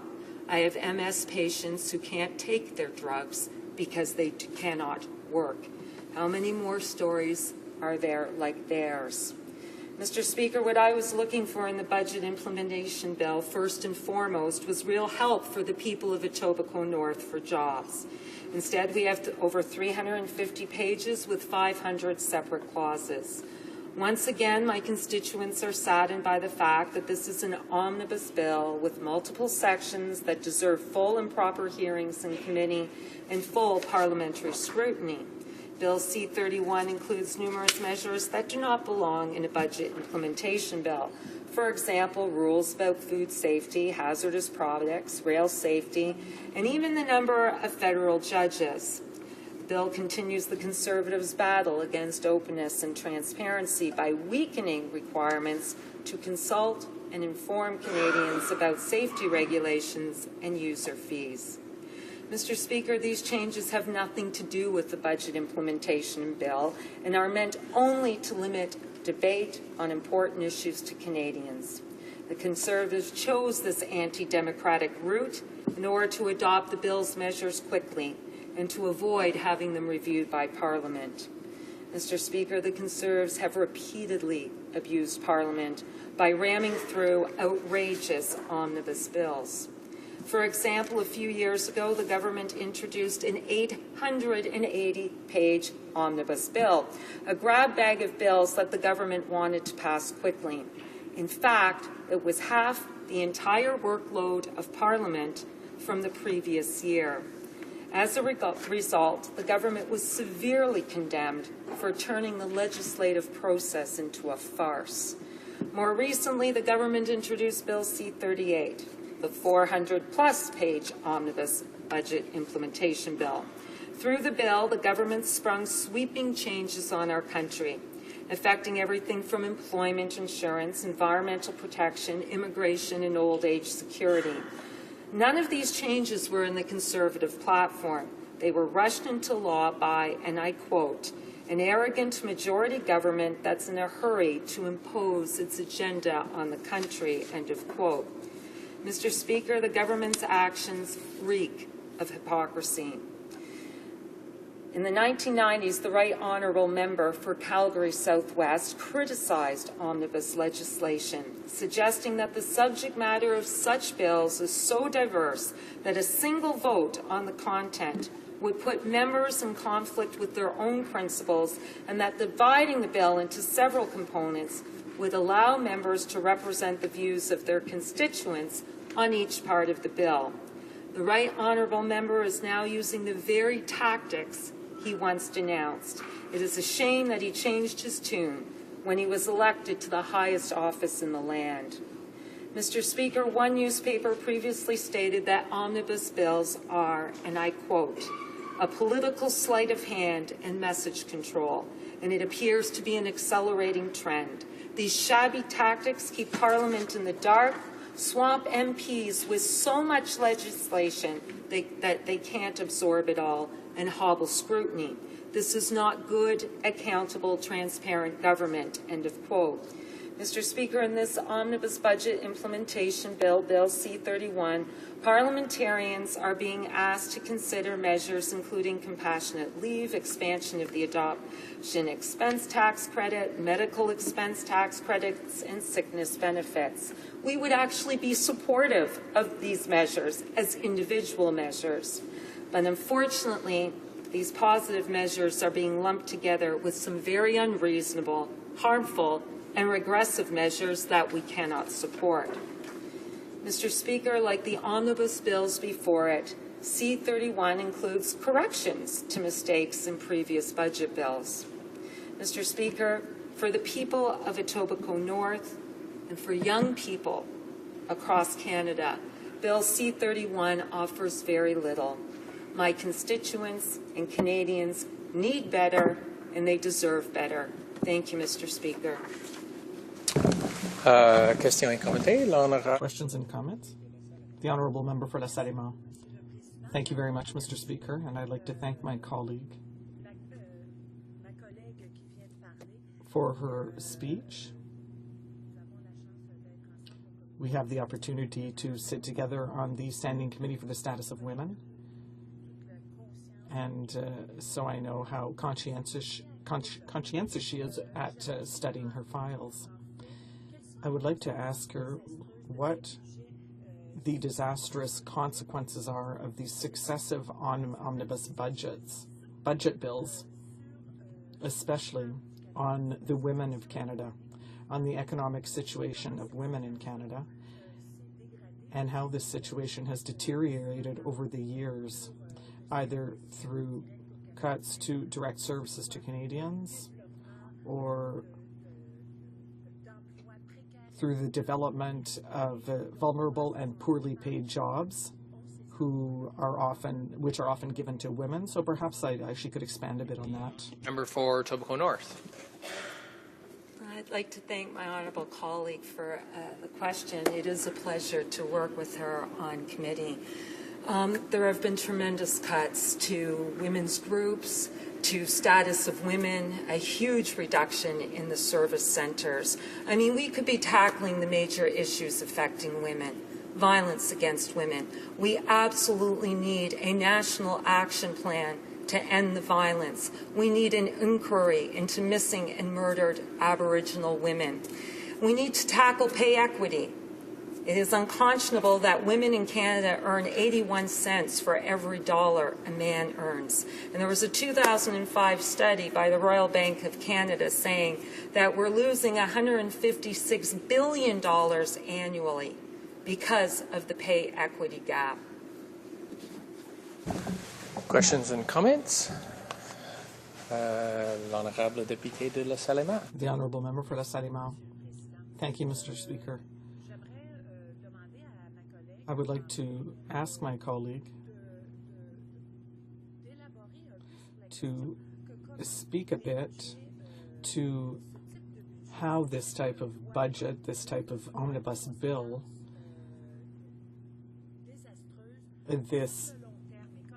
how these bills disastrously impact on the long term, and how over the years these types of bills will change a number of principles that we hold dear,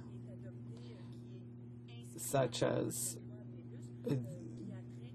the measures in the bill that have to do with FATCA, and how this will have an impact on the legislation that protects the privacy of Canadians. For Etobicoke North. Thank you to the honourable member for the question. I mean, there is an increasing trend in omnibus bills, and we need to be able to undertake scrutiny, and we can't. I think one of the big changes is the Canada I grew up in believed in a fair and just society where everyone had an equal shot. If you worked hard, you had enough food on the table, a roof over your head, you could send your children to college or university, save for your retirement. Where is that Canada today? The Canada I grew up in believed that you feed your neighbor's child when there was need, and that the government was there to look after our most vulnerable citizens. And I really feel it's shameful that the government has forgotten these core Canadian values. You know, we need to honor the promise in 1989 and 92. We promised to eliminate child poverty in Canada and to ensure safe, nutritious food for all. 169 other countries feed their children every morning. In Toronto, 40% of elementary students and 62% of secondary school students go to school hungry. Hungry children cannot learn. It is unconscionable. Resuming debate, the honourable member for York Centre.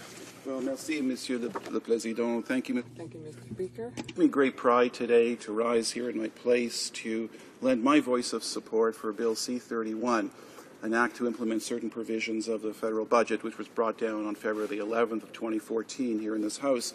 You know, Speaker, I represent the great riding of York Centre, and York Centre is quite a unique riding. We have 15 different ethnocultural groups that represent at least 5% of the population. And people come from all over the world to the riding of York Centre. And they're coming for a variety of reasons. They're escaping persecution, they're escaping racism. But most importantly, what they're doing is they're coming to this great country of Canada to seek opportunity, yes, for themselves, but more importantly for their children. You know, Speaker, recently I read about a poll that was taken of global people around the world asking them, where in fact would you like to live? What's your number one country given your choice? And the number one answer given was Canada. You know, it used to be, think back, well, I don't know if we can't think back, but we read in the history books that 2,000 years ago, during the Roman Empire, the greatest thing one could say was civis Romanus sum. I'm a citizen of Rome. Today, thanks to our Prime Minister and thanks to the actions of our government, the proudest thing a Canadian can say, no matter where they are, whether in Canada or around the world, is I am a citizen of Canada. You know, Speaker, and that is why we have people wanting to come to Canada from every corner of the earth. And the opportunity that they seek here, let me just step back a bit. You know, Speaker, Canadians have no monopoly on brains and ingenuity and creativity. That exists right around the world. We are, however, one of the very few countries around the world that offer opportunity. And so when people come here seeking that for themselves and for their children, to get a better life for themselves and for their children, that is what Canada is about. That is the most Canadian thing. And you know, Speaker, we are so fortunate under this government that we have had a plan since 2006. Unlike the previous Liberal government, which for 13 years balanced the federal budget on the backs of the most vulnerable people in our society, the seniors, the elderly, the children. It was actually quite an outrage. And now, what we have done is we have increased transfer payments to the provinces. We have increased the GIS at record levels of 25% just before the last election. And you know, Speaker, we now have the best performing economy of any G7 country. It is a jobs-driven economy. We have created over 1 million net new jobs since the depth of the recession. Since July of 2009, we are leading the G7. We had last month, or in the month of January rather, we had a budgetary surplus of $2.9 billion on course to get a $6.5 billion budgetary surplus by the time our next budget comes down in 2015. Speaker, we have done this by lowering taxes to record levels. We have lowered the corporate income tax down to 15%, which has made Canada a huge investment opportunity and destination for businesses to create jobs. We have negotiated more free trade agreements than any Canadian government in history. 9. We just closed negotiations on the Canada-Korea Free Trade Agreement. Preceding that was the Canadian-European Union Free Trade Agreement. And jobs, trade means jobs, and this government knows that. And people in my riding tell me when I go door to door, and I do that every weekend, they tell me that they have never had it better than under this government, than under the leadership of Stephen Harper. Oh, the leadership of our current Prime Minister, I take that back. Our current Prime Minister. You know, Speaker, our economy has the lowest debt to GDP ratio of any G7 economy at 36%. The G7 average is 90%. Our second closest competitor is Germany at just over 50%. We have the highest, the strongest income growth of any G7 country, and we have recovered all of our business investment that was lost during the economic recession. You know, Speaker, both the IMF, the OECD, the World Economic Forum said that Canada is the best place not only to do business, we have the strongest financial system in the world, exceeding Basel III. We have the strongest fundamentals in place over the next 50 years to grow our economy substantially. This is what business looks for. We have frozen EI premiums. Business wants stability to create jobs. They need to know that, and this government has done that. You know, Speaker, all of the credit rating agencies from Standard & Poor's to Moody's have all reiterated our AAA credit rating. No other G7 country has benefited from such a credit rating as Canada has. And you know, Speaker, we have brought in a series of budgets since 2006 that are not conservative budgets. They're not ideologically driven budgets. These are Canadian budgets. These are budgets that are good for the people of Canada, so that we have job creation, so that we have an economy that will stimulate jobs and encourage investment. You know, unlike the NDP, which their ideology gives them the answers before they even have to look at the evidence. And that's why they don't bother to read bills that come before this House, because their ideology will give them the answer before they even need to read it. You know, Speaker, we have lowered taxes on average Canadians. We have lowered the GST from 7 to 6 to 5%, putting $1,000 extra in the pockets of Canadians, and we believe that Canadians know what to do with their money better than what governments can do with it. We have enhanced the working income tax benefit. We have 8 million Canadians that have opened up tax-free savings accounts. We have reduced the small business rate from 12% tax rate from 12% down to 11%. The general business tax from 21 to 15, as I indicated earlier. We have increasing the age credit and pension income credit. We have taken over 1 million Canadians off the tax rolls. No other government in Canadian history has ever been able to achieve that. Our current unemployment rate, with a record number of people who want a job in Canada because our economy is doing so well, is below 7%. You know, in the heyday of the Liberals in the mid-90s, and an economy that was doing extremely well around the world, the unemployment rate never fell below 7%. Now, we, in a fragile economy, must be doing something right. And you know what? It's not me that's saying that. It's all the economic institutions around the world that are saying Canada is the model of economic performance. You know, when I was in business before I got into politics, and people would come up to me when I would travel, I do a lot of traveling before I got into business, they would ask me, they were so curious about Canada's success story, why we were doing so well relative to all other economies around the world. And, you know, Speaker, now that I've gotten into government, I can see why. I can see why. We are the only party that goes out to consult. We have had a plan since 2006 based on consultations with the Canadian people, and the people have told us their priority is jobs, growth, and long-term prosperity. And that has been our focus since 2006. You know, Speaker, the only part of government spending that we have reduced is spending on the operations of government.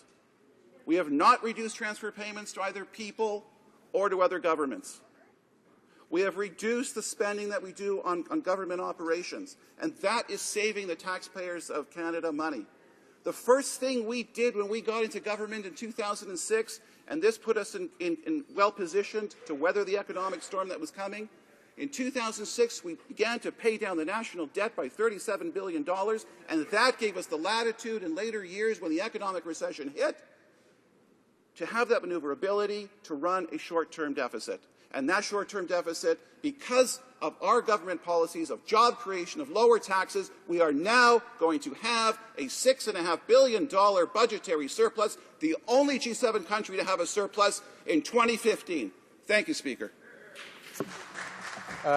Questions and comments? The Honourable Member for Western Arctic. Well, thank you, Mr. Speaker, and to my colleague who was given a very much a cheerleading approach to this budget. I want him to reflect a little bit on the lack of any efforts that the government's making in this budget to deal with their promises that they made in Copenhagen to reduce the greenhouse gas emissions. This is an agreement they made with the world.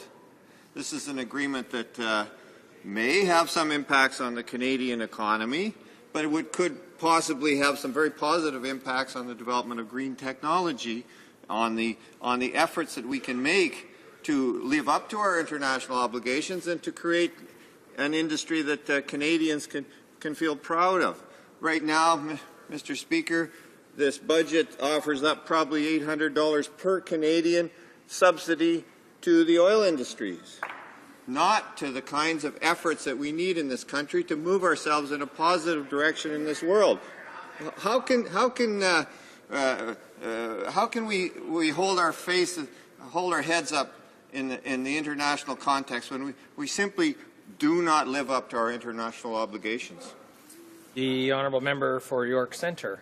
You know, Speaker, I guess the benefit of being in the NDP is that you can enjoy the comfort of opinion without the discomfort of thought. Speaker, our government has done more to reduce greenhouse gas emissions than any other government in Canadian history. And you know, the way we have gone about doing that, we don't need, it's not a trade-off, it's not an either-or. You know, we can reduce greenhouse gas emissions, we can fight climate change on the one hand, but we can create jobs, growth, and economic prosperity on the other hand. And that is exactly what we are doing, not just in this budget, but with every piece of legislation we pass. Our focus is on what matters most to Canadians, and that is jobs, growth, and long-term prosperity. Questions and comments? The Honourable Minister of State for Finance. Well, thank you, Mr. Speaker, and I want to thank this member for his speech, which I felt is one of the better speeches given in this House on this budget. It's a remarkable speech. Thank you for your passion for our country and for recognizing the opportunity through you, Mr. Speaker, to that member. I also want to thank him for his work on the Finance Committee and his very good work. He talked about consultations as we went into the budget. Yes, I had the pleasure of seeing many members of Parliament holding these pre-budget consultations across the country, and so I want to thank him for that. But he did in his speech, he talked a little bit about keeping taxes low, coming to balanced budget in 2015, not diminishing transfers of any type to our provinces or our territories. He mentioned EI premiums, and again, the opposition was pushing for increased taxes. The opposition has never seen a tax that they would like to cut, and certainly the EI premiums we froze. I wonder if he would speak a little bit more about the importance his constituents place on a balanced budget, but also in keeping other payroll taxes low, like the Canada Pension Plan and the good measures that we've brought forward in other avenues for helping seniors and helping young people prepare for retirement. The Honourable Member for York Centre. Well, I'd like to thank the Minister, the excellent Minister of State for Finance, that we are so lucky to have in our government, who is doing such wonderful work on our behalf and on behalf of all Canadians.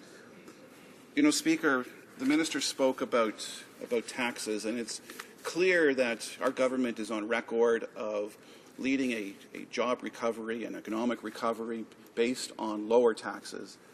If the NDP had their way, we've seen what they can do to an economy. And I refer all honourable members back to Ontario when Bob Rae was, before he became a Liberal, was Premier of Ontario, when we saw record levels of debt, when we saw record levels of increased taxation, when we saw record levels of unemployment, in fact, the highest levels of unemployment of any jurisdiction in North America.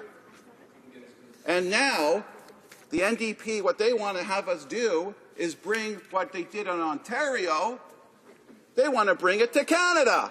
I say no. Resuming debate, the Honourable Member for Edmonton Strathcona. Thank you, Mr. Speaker, and it's my privilege to stand and speak to yet another 360-plus page omnibus budget bill. Yet again, as has been the case with this government, this bill is replete with law and policy reforms unrelated or only minorly related to finance. This bill is more notable as well, Mr. Speaker, for what it excludes than what it offers to Canadians. But I'll speak about that a little bit later.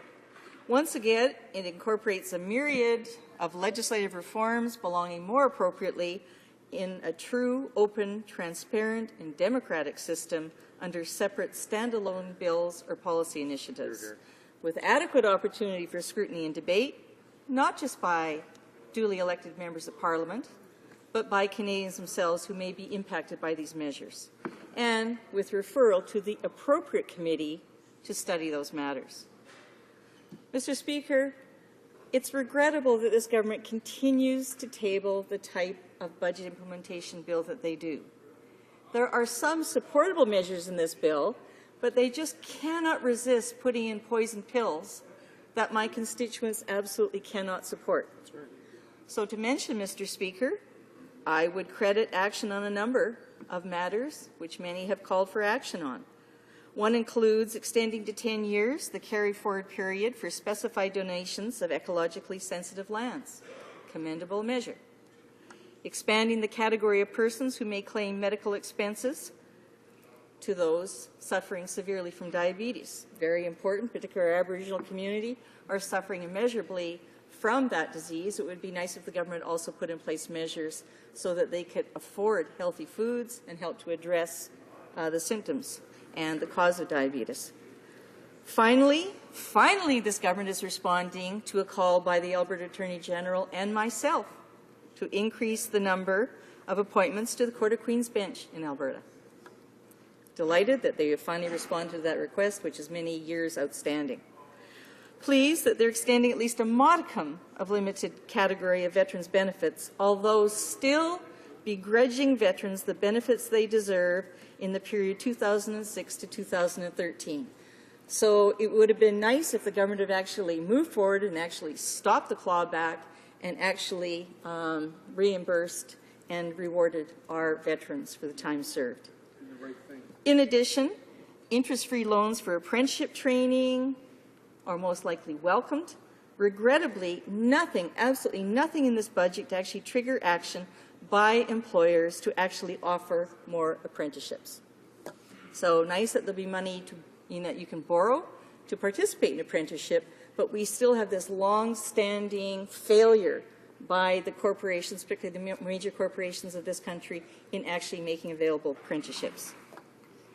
So sadly, again, the government persists in providing some measures which we have either long called for or would be happy to support on behalf of our constituents.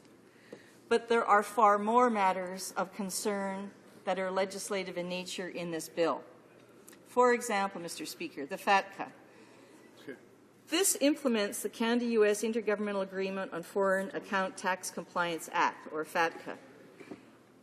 Grave concerns have been identified by many of my constituents about these measures. And this is a bill that absolutely should have come independently to this place for open debate and the ability of dual citizens, Canadian and U.S., to come forward and testify to the issues, for legal experts to testify to the matter, and to provide advice and counsel to the government on how it might be implemented in a more fair way and to the advantage of Canadian citizens. Regrettably, they have thrown this in the middle of a budget bill, and there will not be that opportunity. Secondly, Mr. Speaker, administrative tribunals. Now, we know that this government has serious problems with parliamentary officers who they're trying to stifle. This measure is of grave concern. What this government is proposing is, instead of providing administrative services to the many federal tribunals, they are going to consolidate them all in one office. And the senior administrator is going to be appointed by the government. Now, this raises serious concerns because these are quasi-judicial bodies who are supposed to be completely independent of government. And, you know, one really needs to just think in terms of the actions taken by this government against the actions of our quasi-judicial tribunals. Time after time, this government has refused to reveal information for the Canadian Human Rights Tribunal, for the Truth and Reconciliation Commission, and so one raises the question, is this some kind of a mechanism where they can control and try to constrain all of the wide array of quasi-judicial tribunals in this country? Obviously a matter that legal experts would have liked to come in and discuss separately, but that is not going to happen because it is contained within a budget bill. Thirdly, Mr. Speaker, railway safety. Huge. This one is absolutely stunning. Day after day, issues are raised in this place about the abject failure of this government to adequately govern railway safety. And this is a serious issue for my constituency. We have rail tanker cars coming into the very busiest part of my riding. In fact, they're going to be continuing to come through literally feet from condominiums. What is this government doing? It just defies reason. They are passing in a budget bill a measure which is going to rescind a mandatory duty to notify the public of measures on rail safety, and they are rescinding the opportunity for the public to comment on measures for rail safety. Incredible. It defies logic. And in the case where these measures actually are environmentally related, that these measures might be put in place to protect the environment, by rescinding this, they are actually violating the North American Agreement on Environmental Cooperation, by which Canada has signed on and undertaken that they will provide advance notice and opportunity to comment for any proposed law by this government that may impact the environment. So no such notice was given that this was coming forward, and they are removing the opportunity for Canadian communities to have a say in rail safety. It just defies logic that this would be in a budget bill. Fourth, temporary foreign workers. Well, the government is lauding that they are going to, of course by regulation, where there is no opportunity for discuss, they are going to implement monetary penalties.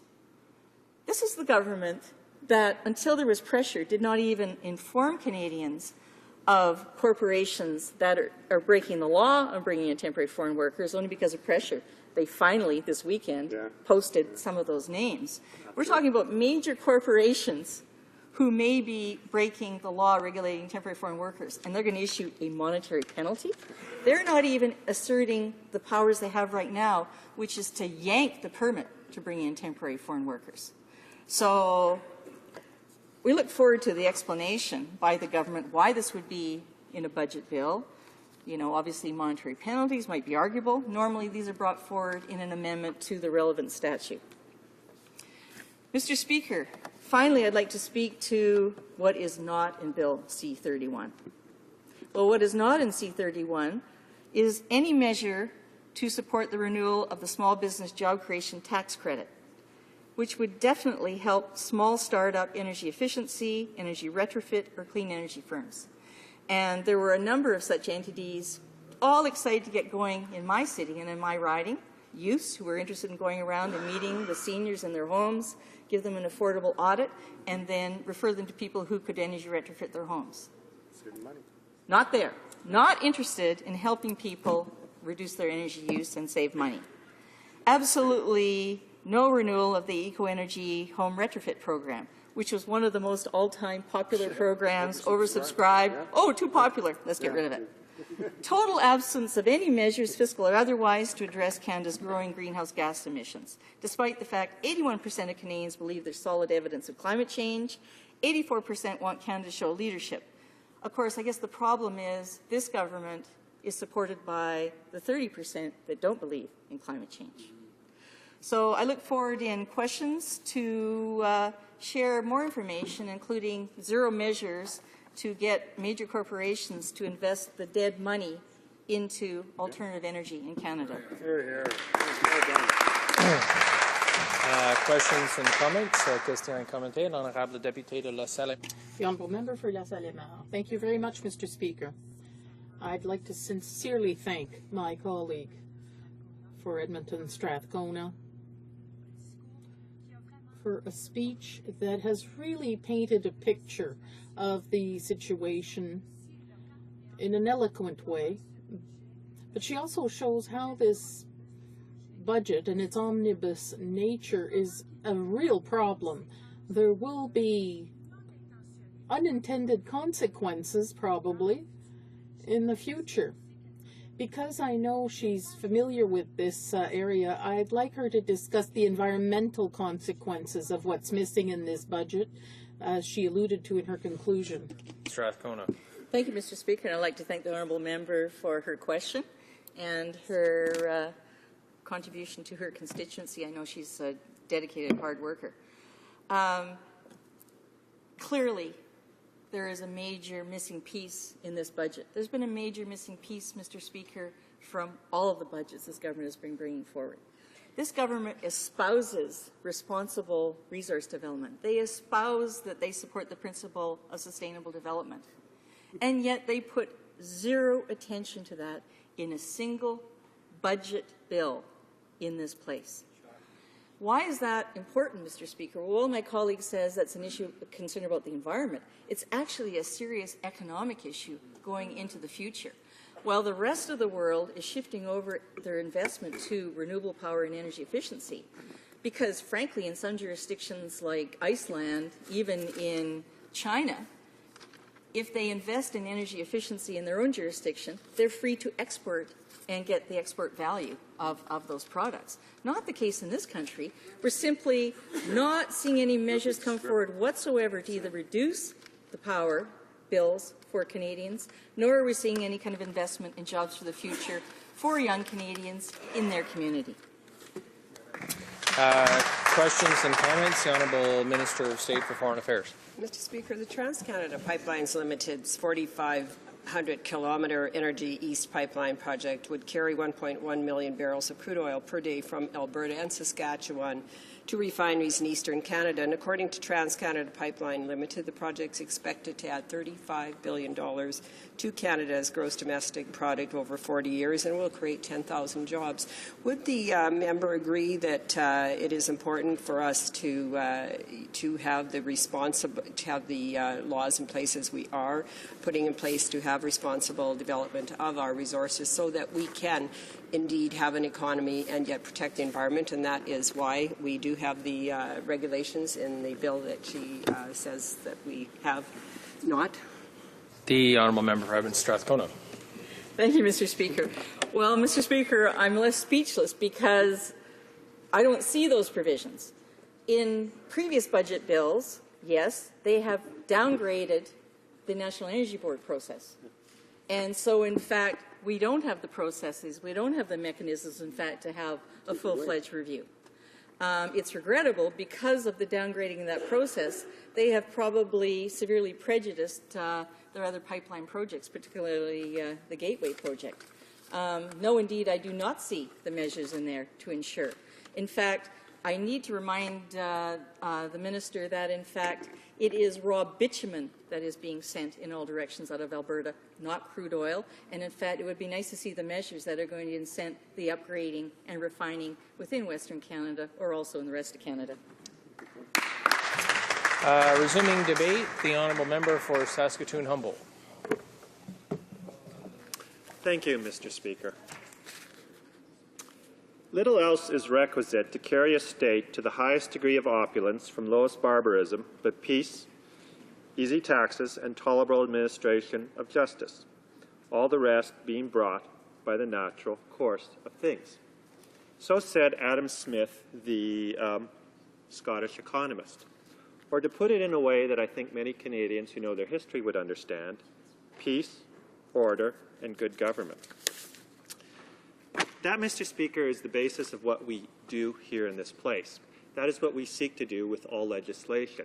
That is what is the jurisdiction of the Canadian Parliament.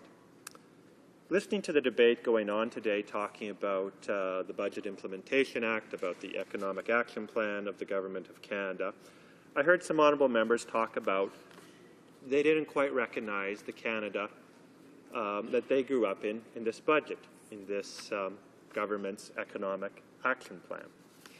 So I thought perhaps, Mr. Speaker, a little bit of context might be possible, or might be actually useful for understanding where Canada has come from historically in our economic past.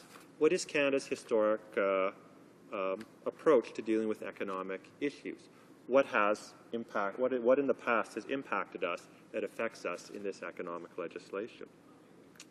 So I will deal with a few of the myths and also bring forward some of the economic data, not only of Canada but around the world, to explain why this government has got it right, why this government has done what it has done, and why concentrating on what I spoke there earlier, low taxes, peace, order, and good government, is what works best for Canada.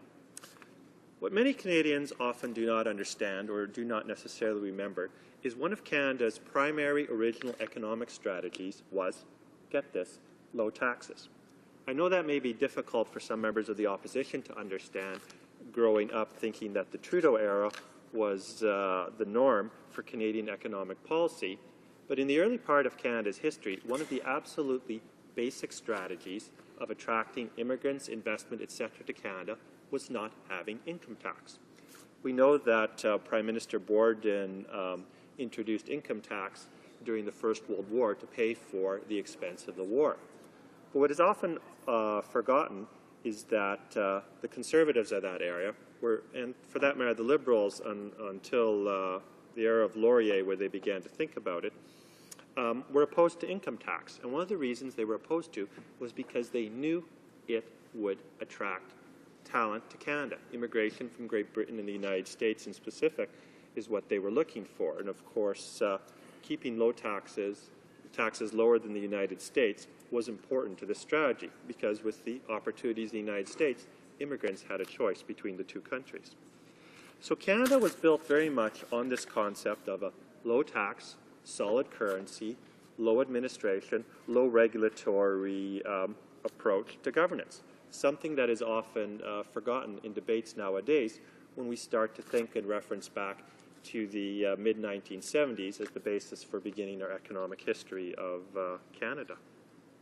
And we see this historic principles that work so well in the founding of our nation being carried forward in this government's fiscal policy, in this government's budget policy.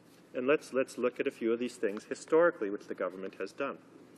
We know, of course, about the cut to the GST, the 2% that going from 7 to 6 to 5% that was done, a measure which helped all Canadians, low income, high income, working Canadians, Canadians who are on fixed incomes across the board. And of course, we remember the pension splitting which this government brought in to provide income tax fairness to seniors.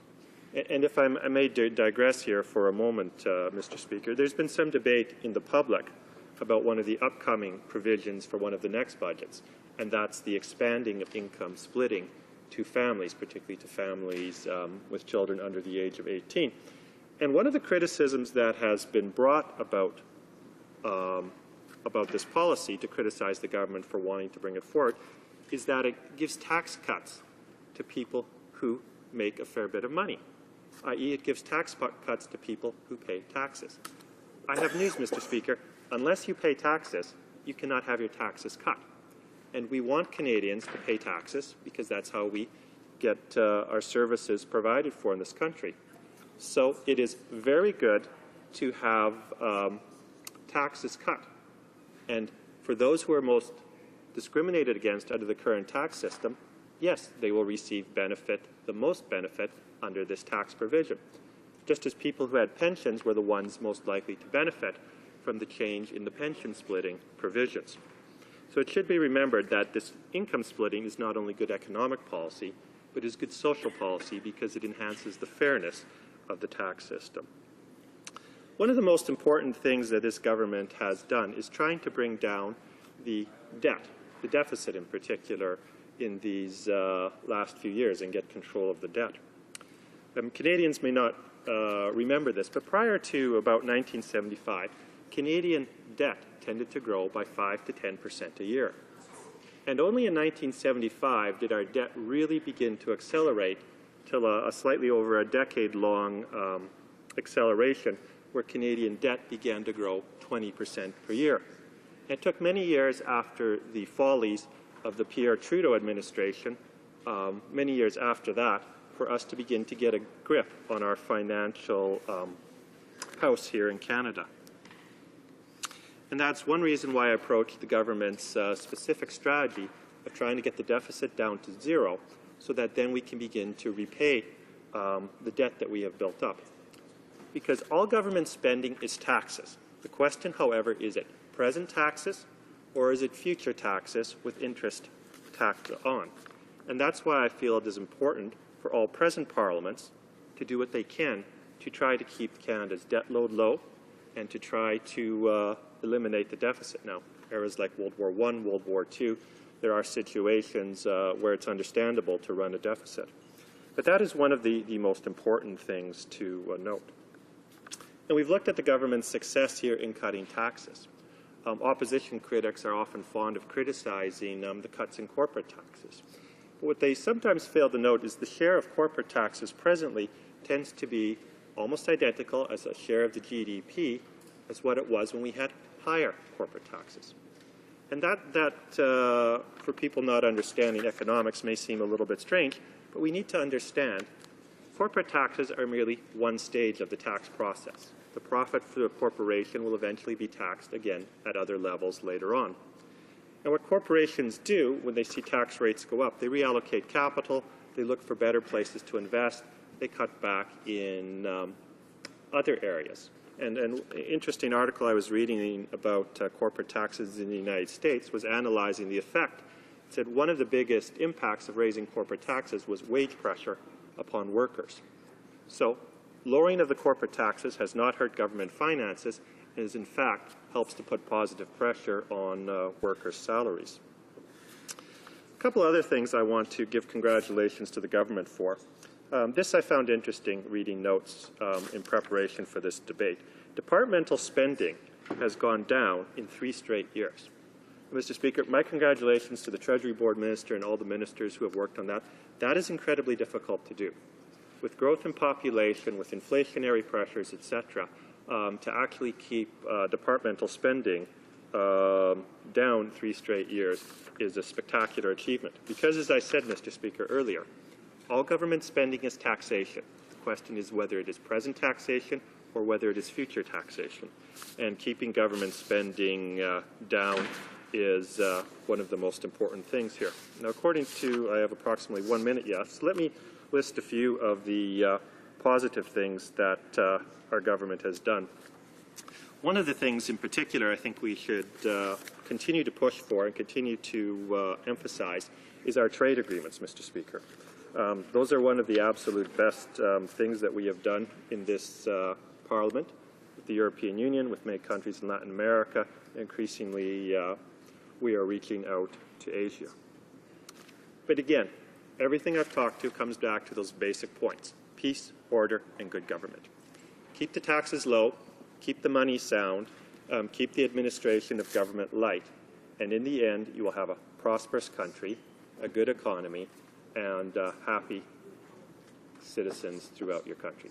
Thank you, Mr. Speaker. Questions and comments? The Honourable Member for Ottawa Centre. Thank you, Mr. Speaker. Listened with interest to my colleague's overview and had some interesting posits on Canadian history, which I found interesting. I'm not sure where he's going with it, though, because I assume that the next step he would say is that he would abide by Borden's rhetoric that there were going to be temporary income taxes. So maybe we have a new policy announcement from the Conservative Party that they're going to get rid of income tax.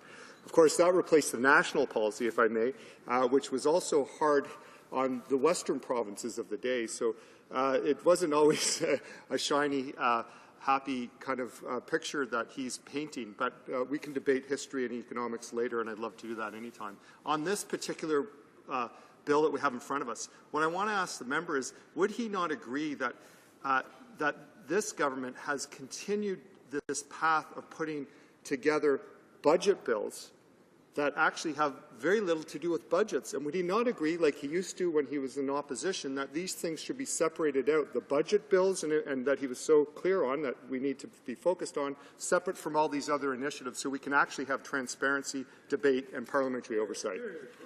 The Honourable Member for Saskatoon-Humboldt. First of all, Mr. Speaker, in reference to my colleague's remarks about economic history, I agree with the Laurier Liberals on free trade, and I agree with the pre-Borden Conservatives on income tax. I'm very much open to ideas, as long as they're good ideas from wherever they are. In regards to the Honourable Member's remarks about omnibus legislation, I think sometimes it needs to be understood when it comes to dealing with regulatory issues is they have a profound effect on the economy. Regulation that is set up to provide for health and safety is one thing, but sometimes regulation is put in there for economic steering and economic, let's say it, Mr. Speaker, manipulation. And those things and those regulatory changes, I think, can be tied very closely and very tightly to budget and economic action plans. Would I like to have the Honourable Member on the record as opposing more elements of the federal government's budget in specific? Yes, I would. It would make it much more direct and much easier for me to campaign against the NDP in my constituency. Questions and comments? The Honourable Member for Dauphin, Marquette, Swan River. Thank you. I listened with great interest to my colleague's speech. His historical references I found quite interesting as well. One of the things about the parties opposite, the centre-left party and the left party, is that their economic policies are by and large spend, spend, spend. And what I find amazing, they never talk about the need to create wealth, and they simply do not understand that a government's role, one of the government's major roles, is to set up a climate for investment and wealth creation. I'd like to ask my colleague and friend, why is it that the two parties on the opposite side, the centre-left and the left-wing party, simply do not understand the need to create wealth before you can spend it? The Honourable Member for Saskatoon-Humboldt. Well, Mr. Speaker, I would say in reference to my honourable colleague's remarks, when left-wing parties do get into government for a long enough time, eventually reality does bite them. We saw this in France, where President Hollande tried to raise the income taxes up to 75%. That began to cause fiscal issues. They began to have continuing, their economic problems began to grow.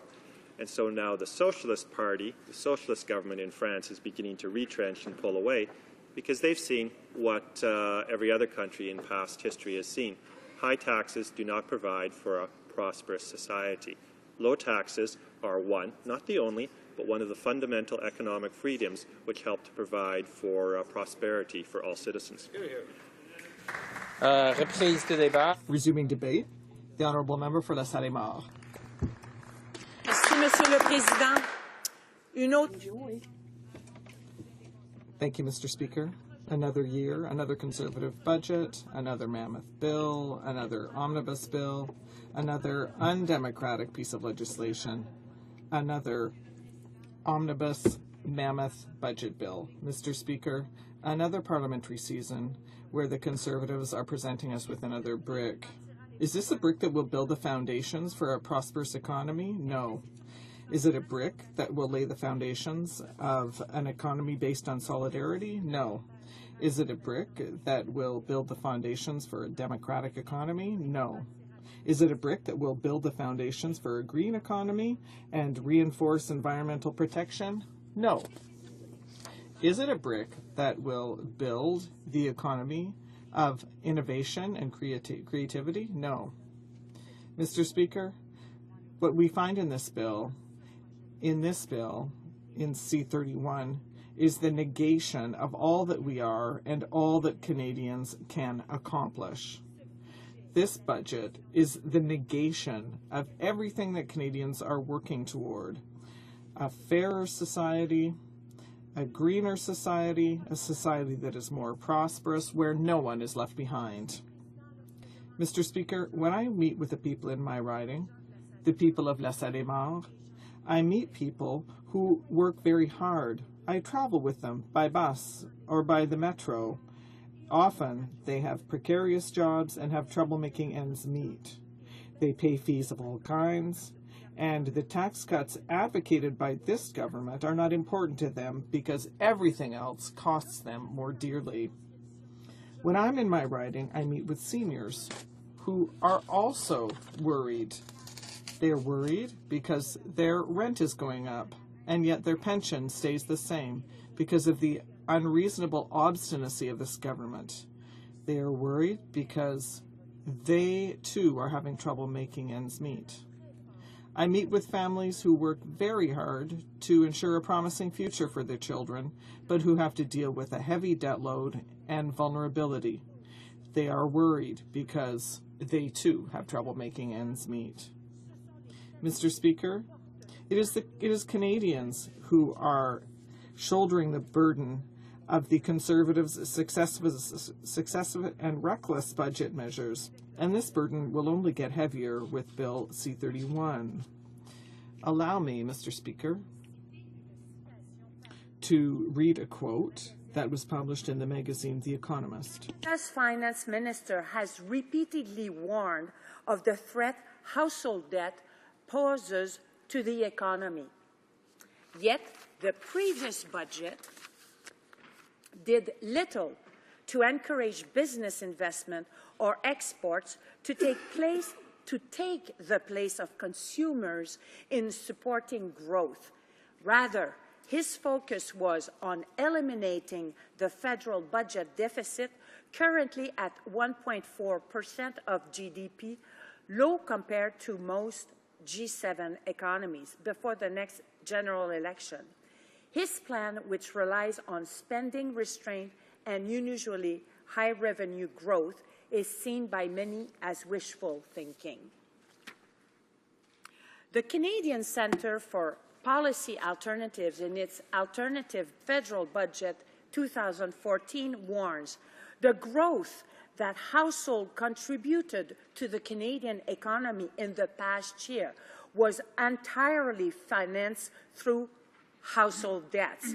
Clearly, this situation is not sustainable. The real concern for Canada lies ahead when mortgage rates do inevitably increase from their present historic low. At that time, highly leveraged households, along with their consequent support for economic growth, will be seriously constrained.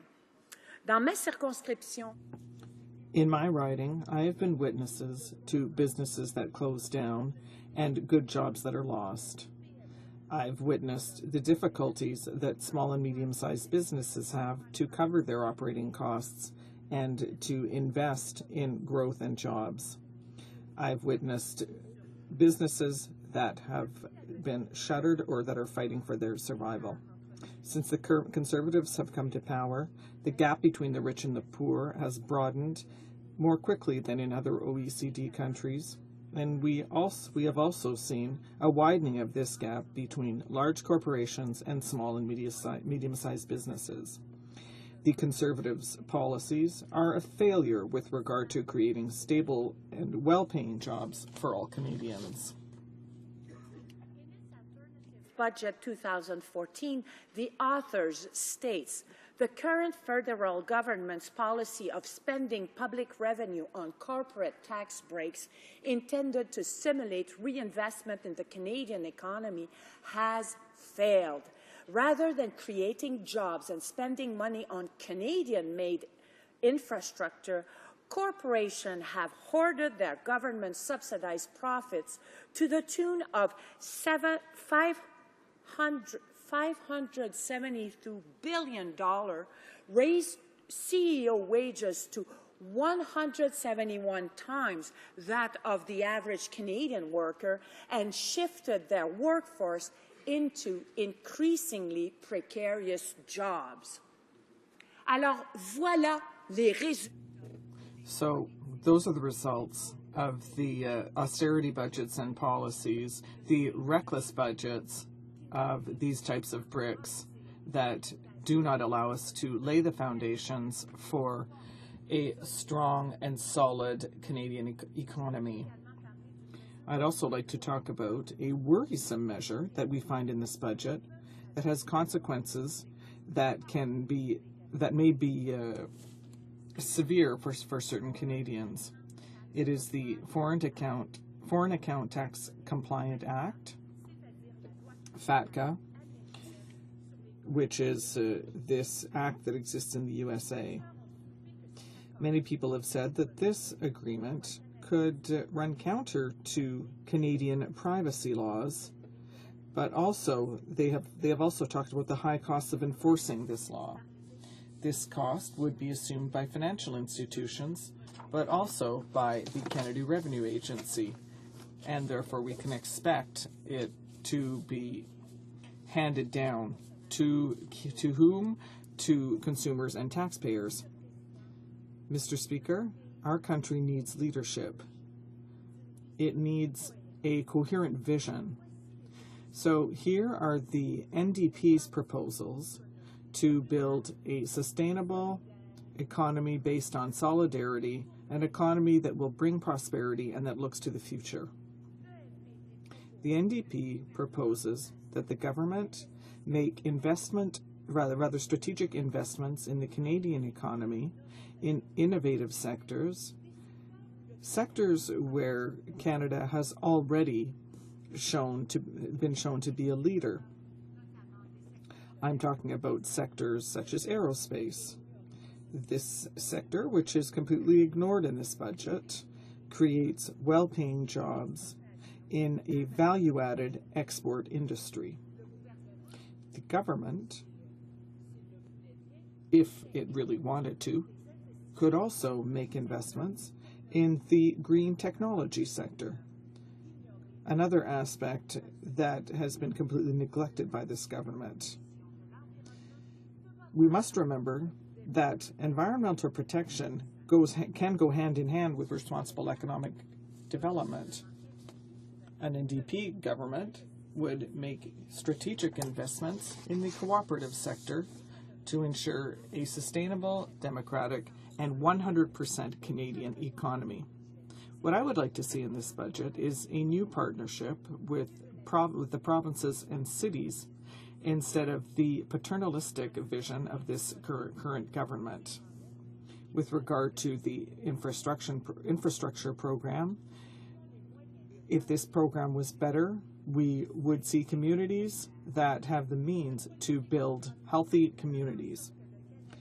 An industrial policy that strengthens Canada would, or rather the NDP would conserve energy, and it would recycle waste, and we would put in place a digital strategy, and so we could have high-speed internet in all regions of Canada. What I would like to see in this budget, Mr. Speaker, is a government that offers services on which Canadians can rely. Mr. Speaker, the proposals that would lay the groundwork for a strong economy, a sustainable economy, one that is turned towards the future. Thank you, Mr. Speaker. Questions and comments? The Honourable Parliamentary Secretary to the President of the Treasury Board. Thank you, Mr. Speaker. I want to thank my colleague for her speech. Obviously, she has many different ideas than what is discussed in the BIA, and I guess that's why we have a democracy and people get a chance to speak to what values that they would like to see in these kinds of budget documents.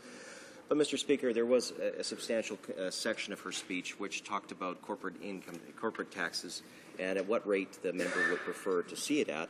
I would just ask the member if she's familiar with Stephen Gordon's Canadian Worthwhile initiative on he's a Canadian economist, Mr. Speaker, that has done substantial research in the area of corporate tax rates and has said that the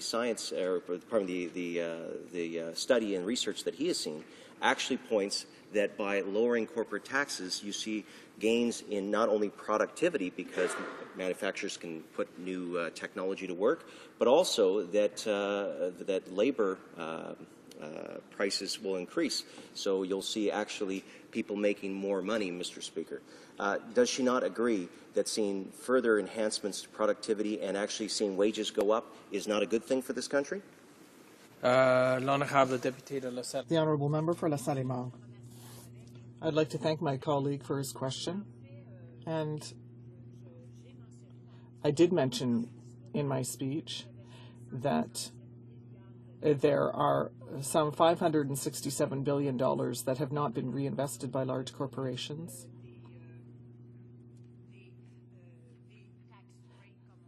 Whereas they've been given hefty tax breaks. So we don't see concretely that these corporate tax cuts are truly reinvested in Canada. So, and we don't see either that necessarily that they create jobs. Despite that, I must admit that I would have liked to have had more time to discuss this bill, and I think that all the members in this House would have liked that too. But unfortunately, we received a time allocation on this piece of legislation, which means that this bill, which is going to have extremely serious consequences on Canadians, we won't have enough time to study it in committee or to debate it in the House in order to improve it. Questions and comments. The Honourable Member for Louis-Hébert. Thank you, Mr. Speaker. I'd like to thank my colleague for her speech. Monsieur le Président, que we must remember, Mr. Speaker, that the motion for time allocation on this bill was presented after only 25 minutes of debate. So once again, we have a mammoth bill that mixes up all sorts of things, a budget bill, so-called budget bill, but once again, it's full of poison pills. That means that we might like some of the measures, but there are many that we don't like. I liked my colleague's speech, especially when she talked about the NDP's proposals, especially with regard to the cooperative sector, and also when she talked about green technologies. I'd like her to tell us that, well, this is my opinion, she can tell me whether she agrees or not, as to whether when we talk about technologies, we shouldn't only talk about innovation, we should also be talking about basic research. And I have a university in my riding, and I'm being told that basic research is being cut in favor of innovation. So what we're doing, what the government is doing, is breaking the chain of the cycle of innovation for the future. So aren't we undermining the future because of this short-sighted research investment in innovation? The Honourable Member. I'd like to thank my colleague for his very judicious question. We have explored that on the Industry Committee, where we sat together on a few occasions. He is perfectly right. There has to be a chain, a cycle from downstream to upstream. Now, innovation is fine, but we need a type of reserve. And that reserve is running out because we know very well that the government, the current government, is not interested in science. And it is especially not interested in basing its policies on science and on conclusive data. We know how many cuts were made to Statistics Canada, and that data is essential. They're talking about the economy, the budget, but we need that data for an economic overview of Canada, and that data is lacking. And since they cut the long-form census, and that troubles me, and it should trouble my Conservative colleagues, because the fact that we do not have this economic overview of Canada hurts us greatly for Canada's economic future. Thank you. Honourable Member for Grey, Bruce, Owen Sound. Well, thank you very much, Mr. Speaker. Excuse me. I'm pleased to rise in the House today to speak to Bill C-31, the Budget Implementation Act. This bill will enact various measures that were outlined in the budget that was presented to the House last month, and I am very happy that the government is moving forward expeditiously to put these measures in place to benefit all Canadians. Today, I will outline why I feel as though this bill will benefit residents in my riding of Bruce Grey, Owen Sound, and indeed Canadians from coast to coast. Before I begin, though, Mr. Speaker, I just wanted to take some time to congratulate the former Minister of Finance, a good friend of mine, the member for Oshawa-Whitby, on a job very well done. He was first elected to the House of Commons in 2006 after spending several years with the Ontario provincial government. He tirelessly represented the people of Whitby-Oshawa in his work here in Ottawa. The accolades that he has received internationally and his recognition as the greatest finance minister in the world truly demonstrate that he was certainly one of the greatest finance ministers our country has ever had. I wish him all the best in his retirement, and again, commend him on a job well done. Further to this, Mr. Speaker, I'd like to congratulate the member from Anglican Lawrence on his recent appointment as Minister of Finance and wish him all the best as he carries out his duties in this position. I'm certain that he will carry out sound economic policy for Canadians in the years to come.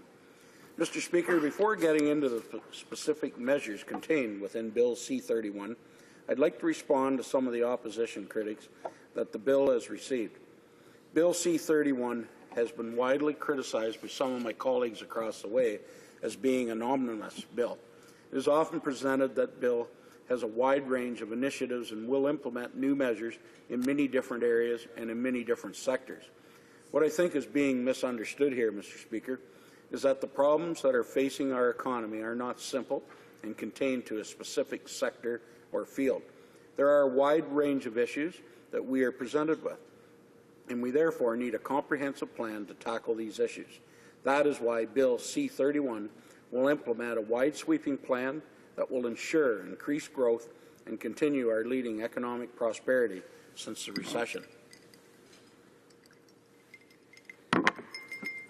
One of these measures that I am very pleased to see implemented is the new Building Canada plan. I was pleased to see that recently the government announced that this fund was open for business and municipalities could begin their applications to secure funds for the upcoming construction season. $53 billion plan for provincial, territorial, and municipal infrastructure will provide stable funding for a 10-year period, the longest in Canadian history. Mr. Speaker, myself and many of my colleagues on both sides of the House have spent some time in municipal politics, and I believe we all understand the importance that stable infrastructure funding at this level of government. This will ensure that municipalities have the funding they need to carry out projects that will help them to better provide important services to Canadians. In my riding, the new Building Canada plan has received substantial interest, and many municipalities are looking forward to taking advantage of this record level of funding for local projects. In discussing the upcoming construction season, I think that it is important to discuss the importance of government funding in relation to creating summer employment. I'm sure that when communities are able to secure funding through the new Building Canada plan, many jobs will be created in many different fields. Our government has always supported job creation and training. This budget continues this record. Through the Canada Job Grant, Canadians will get the skills they need to get in-demand jobs. An investment of $40 million for up to 3,000 internships in high-demand fields and $15 million for up to 1,000 internships in small and medium-sized businesses will support further job creation. Furthermore, pilot projects to expand the use of innovative approaches to training apprentices and the creation of the Canada Apprenticeship Loan will support training and employment through apprenticeships. The Canada Apprentice Loan will help apprentices registered in red seal trades complete their training by providing access to over $100 million in interest-free loans each year. Therefore, Mr. Speaker, I think that it is very safe to say that this budget supports job creation and training and implements measures to address skills shortages and unemployment. Continuing on our commitment to improving Canadian infrastructure, this budget contains measures that specifically address the needs to rural areas. I was very pleased to see that $305 million will be invested to extend and enhance broadband service for up to an additional 280,000 Canadians. In today's high-tech world, with reliance on services provided through the Internet, broadband service is very much needed in rural areas. This is certainly a welcome announcement in my riding.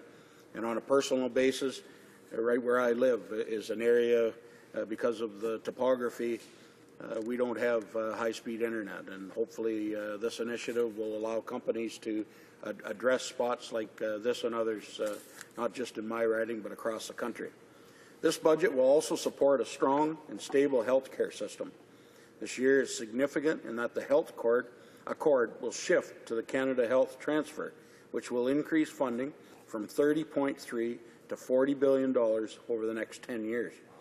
Further to this budget will expand health-related tax relief by removing the GST and HST on more health care products and services to better reflect the health care needs of Canadians.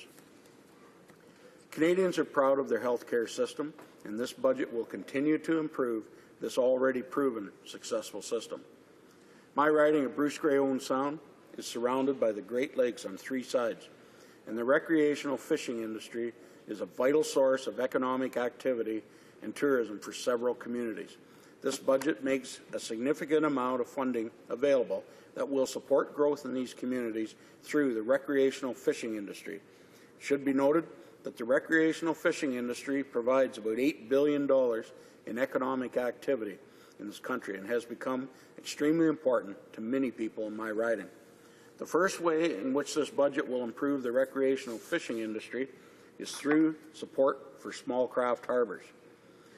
The budget will invest an additional $40 million to ensure that harbour facilities meet the needs of local fishermen.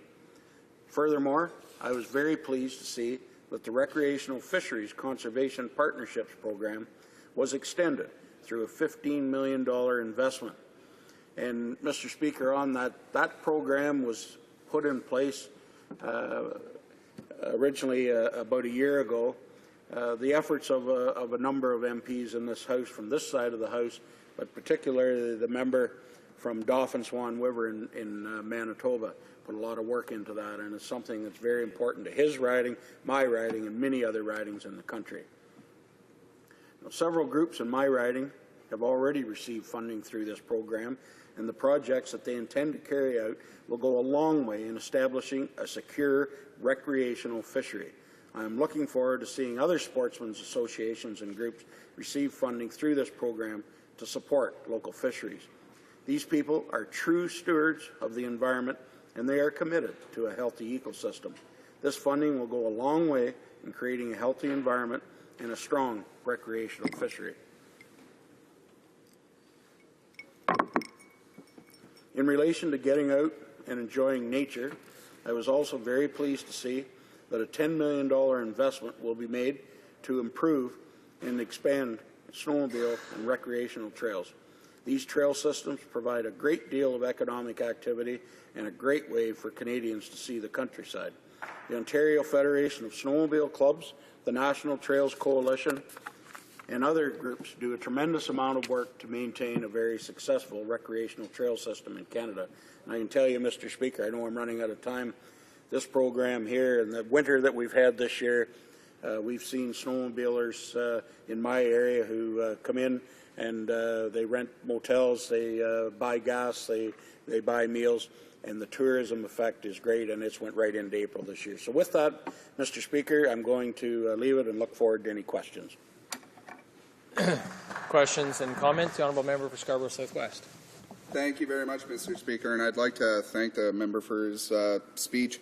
I would, of course, as he mentioned, there's some disagreements on some of the changes. Of course, there's the new health transfer, which, of course, was put in place without any negotiation with the provinces. But what I wanted to raise is actually an issue that rural and suburban students are facing. And I'd like to ask the member why, and what he would say to the students in his riding, why did the government eliminate the $5,000 vehicle exemption credit for students that are seeking student assistance, which is actually going to make life more difficult and make education less affordable for students in ridings like his. And I just want to pass along a stat that for students who live 40 to 80 kilometers from a post-secondary institution, it makes them 31% less likely to actually attend an institution.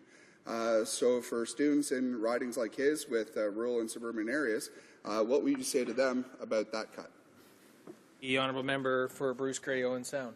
Well, first of all, Mr. Speaker, I'd like to thank the member for his question, but also thank him for pointing out that the amount of dollars committed to health care in the term of this government and the future commitment to make sure that that is there. And one thing that I can say, Mr. Speaker, and I think he knows this, that lack of dollars spent on health care in this country, you know, some you might argue is never enough, but I can tell you that the commitment there to keep increasing it, $10 billion over the next 10 years just in the increase alone is something that we have to keep doing. There's always better ways of doing things, and we should always be open to doing that. As far as the students, yes, I come from an area where a lot of my young people go away to university and what have you, and I know that some of the programs and the support that government has given them, they're very much appreciative of that, and we'll keep doing that.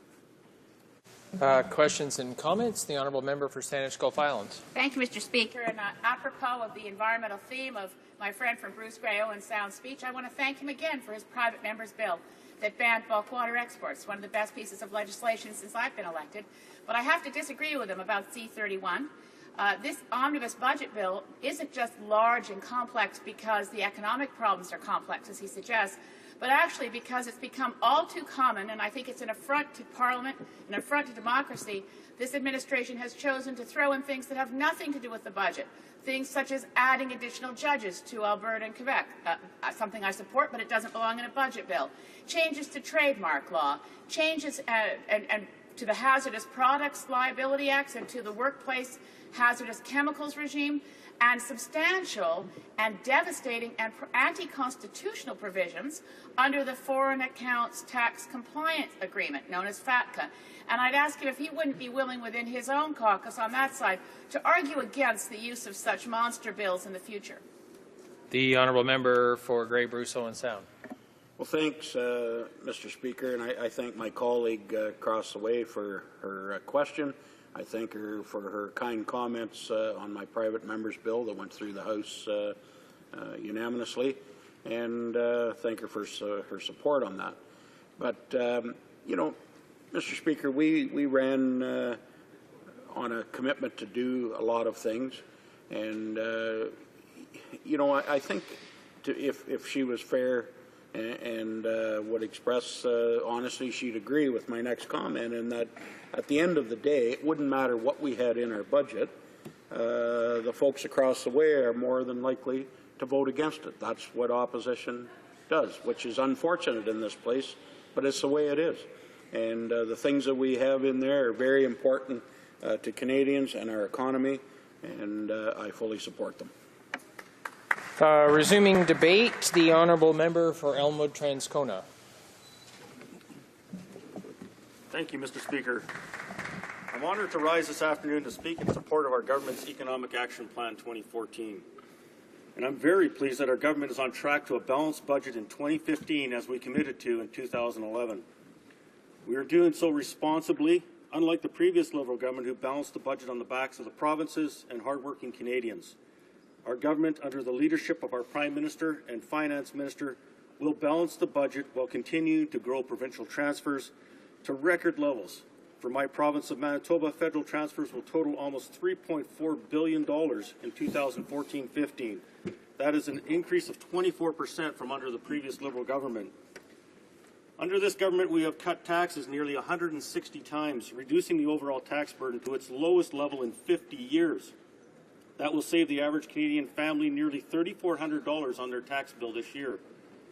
We have also invested in job creation and training, business, innovation, and trade, as well as providing support for families and communities from coast to coast to coast. This government is dedicated to jobs and long-term prosperity for all Canadians. I'd like to highlight how Economic Action Plan 2014 will continue with our government's strong performance in job creation.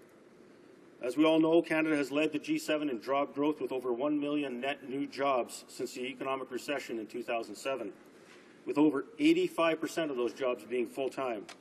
Simply put, Canada has outperformed every other G7 country and has experienced the strongest real per capita growth in the G7. This is because our government is serious about creating jobs and long-term prosperity for Canadians.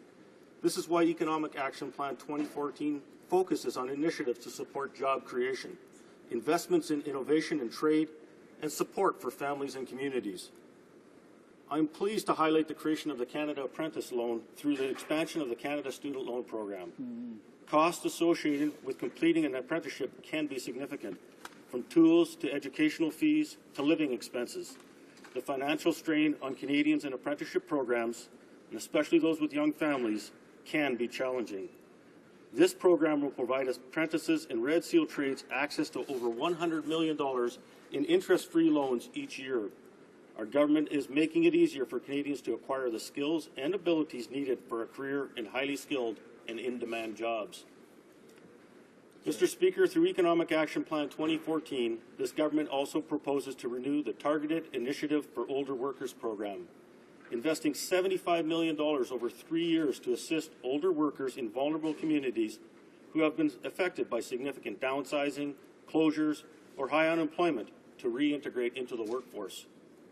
This will provide employers with experienced and talented staff. It will benefit the economy and provide support and security to older Canadians who have experienced job loss. Not only has our government invested in connecting older workers with jobs, we are also enhancing the job matching service and modernizing the National Job Bank. Our government is committed to helping unemployed Canadians get back to work, giving them the first chance at available jobs. That is why the enhanced job matching service will provide modern and reliable tools to job seekers that match their skill set to available jobs. It will provide employers with the tools needed to look for qualified Canadian workers through timely access to job postings and consolidated labour market information. Additionally, these initiatives provide information to inform young people about fields of study that are relevant to existing and forecasted demand for labour in particular occupations. This will help students make better choices about their education. Ensuring that students have the tools needed to better plan their route to future employment is critical for a strong Canada. Mr. Speaker, a disability does not mean an inability. Unfortunately, Canadians with disabilities are too often underrepresented in the workforce. Our government recognizes that employers accommodating persons with disabilities in the workplace is good for business, empowering to individuals, and stimulates the economy. However, education and training are often required to overcome barriers, dispel stigmas and/or myths, and put action to words. I'd like to specifically highlight our government's $15 million contribution over 3 years to the Ready, Willing, and Able initiative of the Canadian Association for Community Living. Persons with intellectual disabilities and those with autism spectrum disorder face added and unique barriers to employment. Yet we know that these individuals are not only eager to participate in the workforce, but are capable of participation.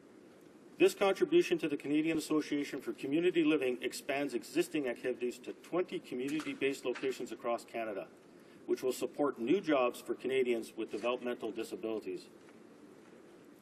In addition to connecting Canadians with jobs and training, our government has once again proven that support for business, innovation, and trade are top priorities.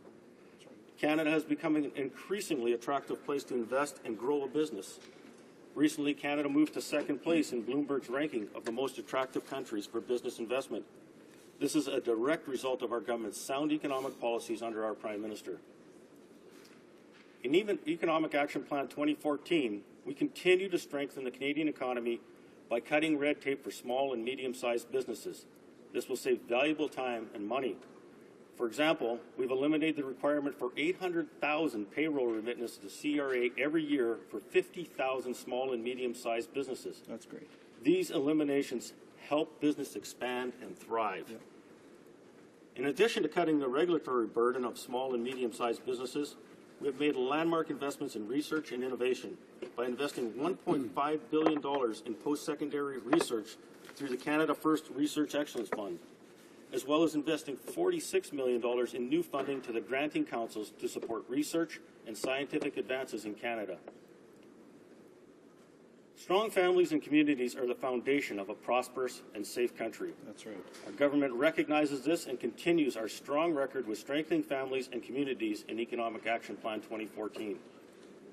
Families incur unique costs when they adopt a child, such as adoption agency fees and other legal costs. And our government recognizes these challenges. And therefore, we have enhanced tax relief by increasing the adoption expense tax credit to $15,000. Mr. Speaker, we are standing up for the victims of crime by giving victims a voice and giving hope by implementing the Victims' Bill of Rights and providing funding for a DNA-based missing persons data index. We have also renewed $25 million over 5 years to continue efforts to reduce violence against Aboriginal women and girls. Seniors do and will continue to have a very important role in communities across Canada. Through the enhancements to the New Horizons for Seniors program, the government will provide an additional $5 million in annual funding to organizations that raise awareness of elder abuse and provide means for seniors to benefit from and contribute to the quality of life in their communities through social activities and active living. Our government has also recognized that many Canadians make sacrifices in order to care for their family members. Therefore, we've launched the Canadian Employers for Caregivers Action Plan to engage with employers on cost-effective workplace solutions to help maximize caregivers' labour market participation. Mr. Speaker, although Canada has experienced the highest economic growth in the G7 since the economic recession in 2007, the government recognizes that low-income families face constraints or have distinct housing needs that impede their participation in the housing market. Our government is committed to working with the provinces, territories, municipalities, and other stakeholders at the community level to ensure that low-income families and vulnerable Canadians have access to quality, affordable housing. Additionally, this government is committed to ensuring that vulnerable Canadians who experience extended or repeated periods of homelessness have access to quality housing. Therefore, we have renewed the homelessness partnering strategy as announced in last year's budget. We will continue to work with communities, provinces, territories, and the private and not-for-profit sectors to implement a housing-first approach to homelessness. Mr. Speaker, I want to highlight how the budget in our government honors and respects the sacrifices made by veterans and their families. This budget introduces new measures to the existing measures in previous budgets to support the men and women who have served in the Canadian Armed Forces. We've expanded the funeral and burial program by providing over $800 million over 3 years to ensure that veterans of modest means can have a dignified funeral and burial. Finding meaningful work after leaving the Canadian Forces is a key factor in the successful transition back to civilian life. That is why this budget will make changes to the Public Service Employment Act and regulations to prioritize the hiring of veterans in federal public service employment opportunities. To conclude, Mr. Speaker, on this side of the House, our government is for all Canadians, from the youth to the elderly, to business owners and apprentices, to young families and veterans. This government has invested in the prosperity, safety, and growth of all Canadians and their families. Through Economic Action Plan 2014, we will continue to do so, and I can only hope that the NDP and Liberals will finally recognize this and support this budget. Thank you, Mr. Speaker. Questions, questions et commentaires. L'honorable député de Joliette. The Honourable Member for Joliette. Thank you, Mr. Speaker. I thank my colleague for his speech. Now, I'd like to know one thing. The NDP would also like to know one thing. The bill does not renew the tax credit for job creation by small business, so that credit no longer exists. What does my colleague have to say to people who own small businesses in his riding or in the ridings of his colleagues? What does he have to say to those employers? For Elmwood Transcona. Thank you, Mr. Speaker, and thank you to my colleague for the question.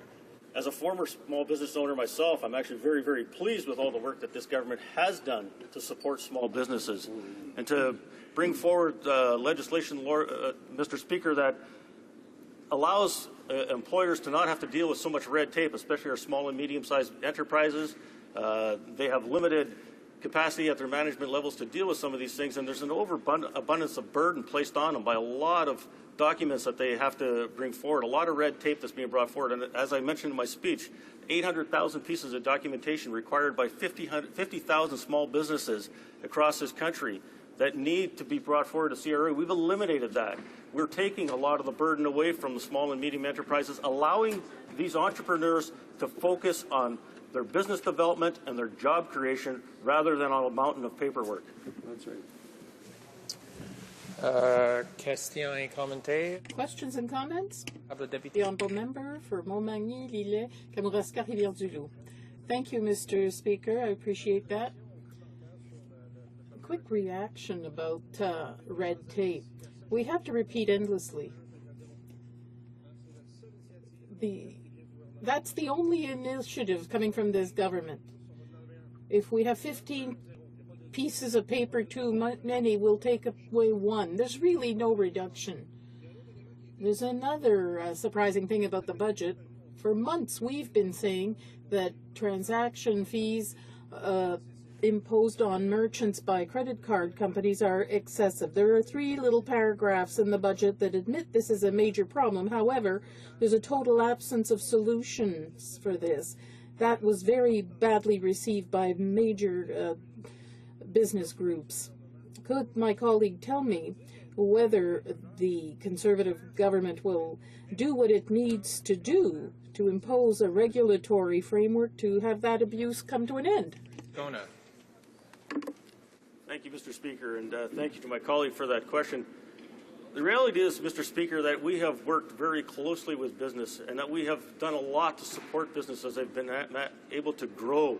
And we've seen that. We've seen that over the last number of years as we've come out of this recession, that we have businesses that have had the ability to grow and to progress. And we have worked closely with them. We've done so many things to support them. And as I say, as a small businessman myself, I've seen so many of the great programs that we brought forward with supporting business, supporting their growth, and we will continue to also to work with businesses and with the financial institutions to find solutions to problems and challenges that are out there. We will continue to always face challenges as a government and as an economy, and we'll continue to work through that process with our partners in a way that is conducive to job growth and to the growth of our economy. Thank you, Mr. Speaker.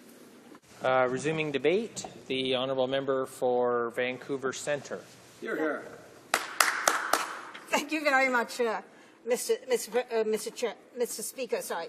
I just wanted to start off by dealing with this budget implementation bill under three specific headings. General, what happens to British Columbia, which is where I come from, and what this does or doesn't do for health. I think the first thing I wanted to say is about the budget in general. I think this is a budget that is its 8th tabled budget by a government that inherited a strong surplus of $13 billion that came in 2006 inheriting posted 10 balanced budgets of the government, Liberal government before that. And so we're now seeing this government posting its 7th deficit budget. Now, I just wanted to show where we came from and where we now are today to diffuse all of the talk about how wonderful things are. How wonderful things are is that we didn't go down in the 2008 recession globally because we had some very strong economic pillars that had been left behind by the previous Liberal government, and also because of the strong regulatory measures on banks that protected us from going the way of the international community. A measure, Mr. Speaker, I might add, that this government had opposed when it came in under the Liberal government, but now take enormous credit for. So I wanted to say that we should be much better than we are now. I'm not talking about deficit. I'm not talking about how we're still using all of the strong indicators and the strong system that was left behind that was frittered away by this government with very poor fiscal management measures.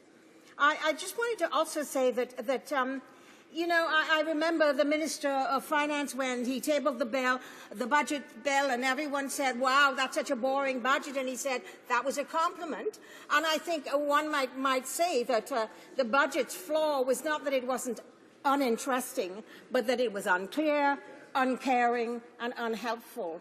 There were lots of vague promises in the budget. There was a lot of self-congratulatory part of the Conservatives talking about how well they have done. And as I said earlier on, Mr. Speaker, they cannot really take credit for any of that. But there were some things I wanted to talk about specifically with reference to my province of British Columbia. Now, I suppose we must all feel very relieved that it's a small consolation for those who care about British Columbia's natural landscape that the government plans to fix the Trans-Canada Highway running through Glacier National Park. But the Conservatives were also responsible for cutting regulations that once guarded 30,000 lakes and rivers and reducing the number of protected waterways nationwide to less than 200. So much for building a piece of the Trans-Canada Highway when there has been absolute reduction of all of the measures to protect the wonderful ecosystem in British Columbia. I think this government's idea of conservation, let's look at fisheries, which is a big deal for my province. It plans to protect recreational fishing, and that is a good thing because there's a large percentage, about 80% of our commercial fishing is recreational in BC. But it offers little in the way of safeguarding our province's ecosystems as a whole, or putting in place measures that came through the Cohen Commission to protect BC's salmon population. And for those who say, oh, look at the massive runs we're having in BC this year, it means that they don't understand that this is something that happens occasionally, but the overall protection of BC salmon is still a big question, and wonder why this government did not use this budget and the budget implementation bill to put in place some of the Cohen's recommendations. We talk about ensuring public safety, something this government loves to talk about. And yet one notices that while it is a good thing and we want to be thankful for all of the volunteers who have in fact contributed to the safety and the security of the people in this country and to being able to help those who are vulnerable in this country, that in fact for those people who offer a minimum of 200 hours of volunteer service for search and rescue, they're going to get a nice little tax credit. The question is that a lot of people who volunteer are many people who are semi-retired or many people who are not working full-time, and that tax credit does little to help them unless you make it a refundable tax credit, Mr. Speaker.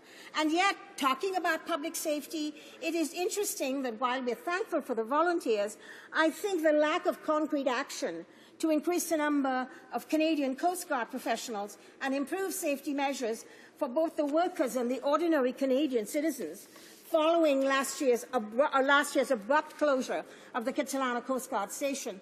The federal government is continuing its policy of soundly ignoring professionals who work on this maritime safety and ignoring the wishes of British Columbians, but the province, the city of Vancouver, and the amount of tabling of petitions that I bring here almost every week from British Columbians who are asking for their search and rescue station in Kitsilano to be reopened at a cost of $70,000 a year. We're not talking about a lot of money here, Mr. Speaker. And I think, so that's about the generic things that I wanted to talk about.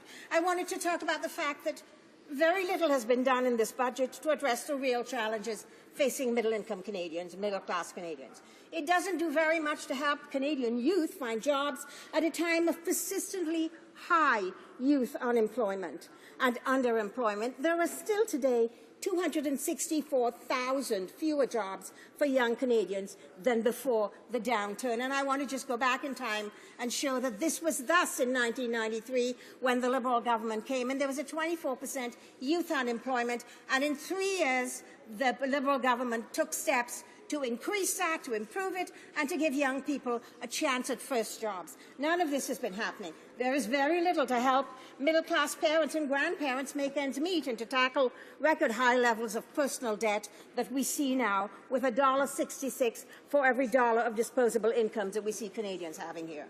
Now, the new finance minister had an opportunity in this bill to chart a new democratic path that addressed some of these issues. Instead, what we see is another mammoth omnibus bill again with everything but the kitchen sink in it, actually doing very little to deal with some of the issues we're talking about.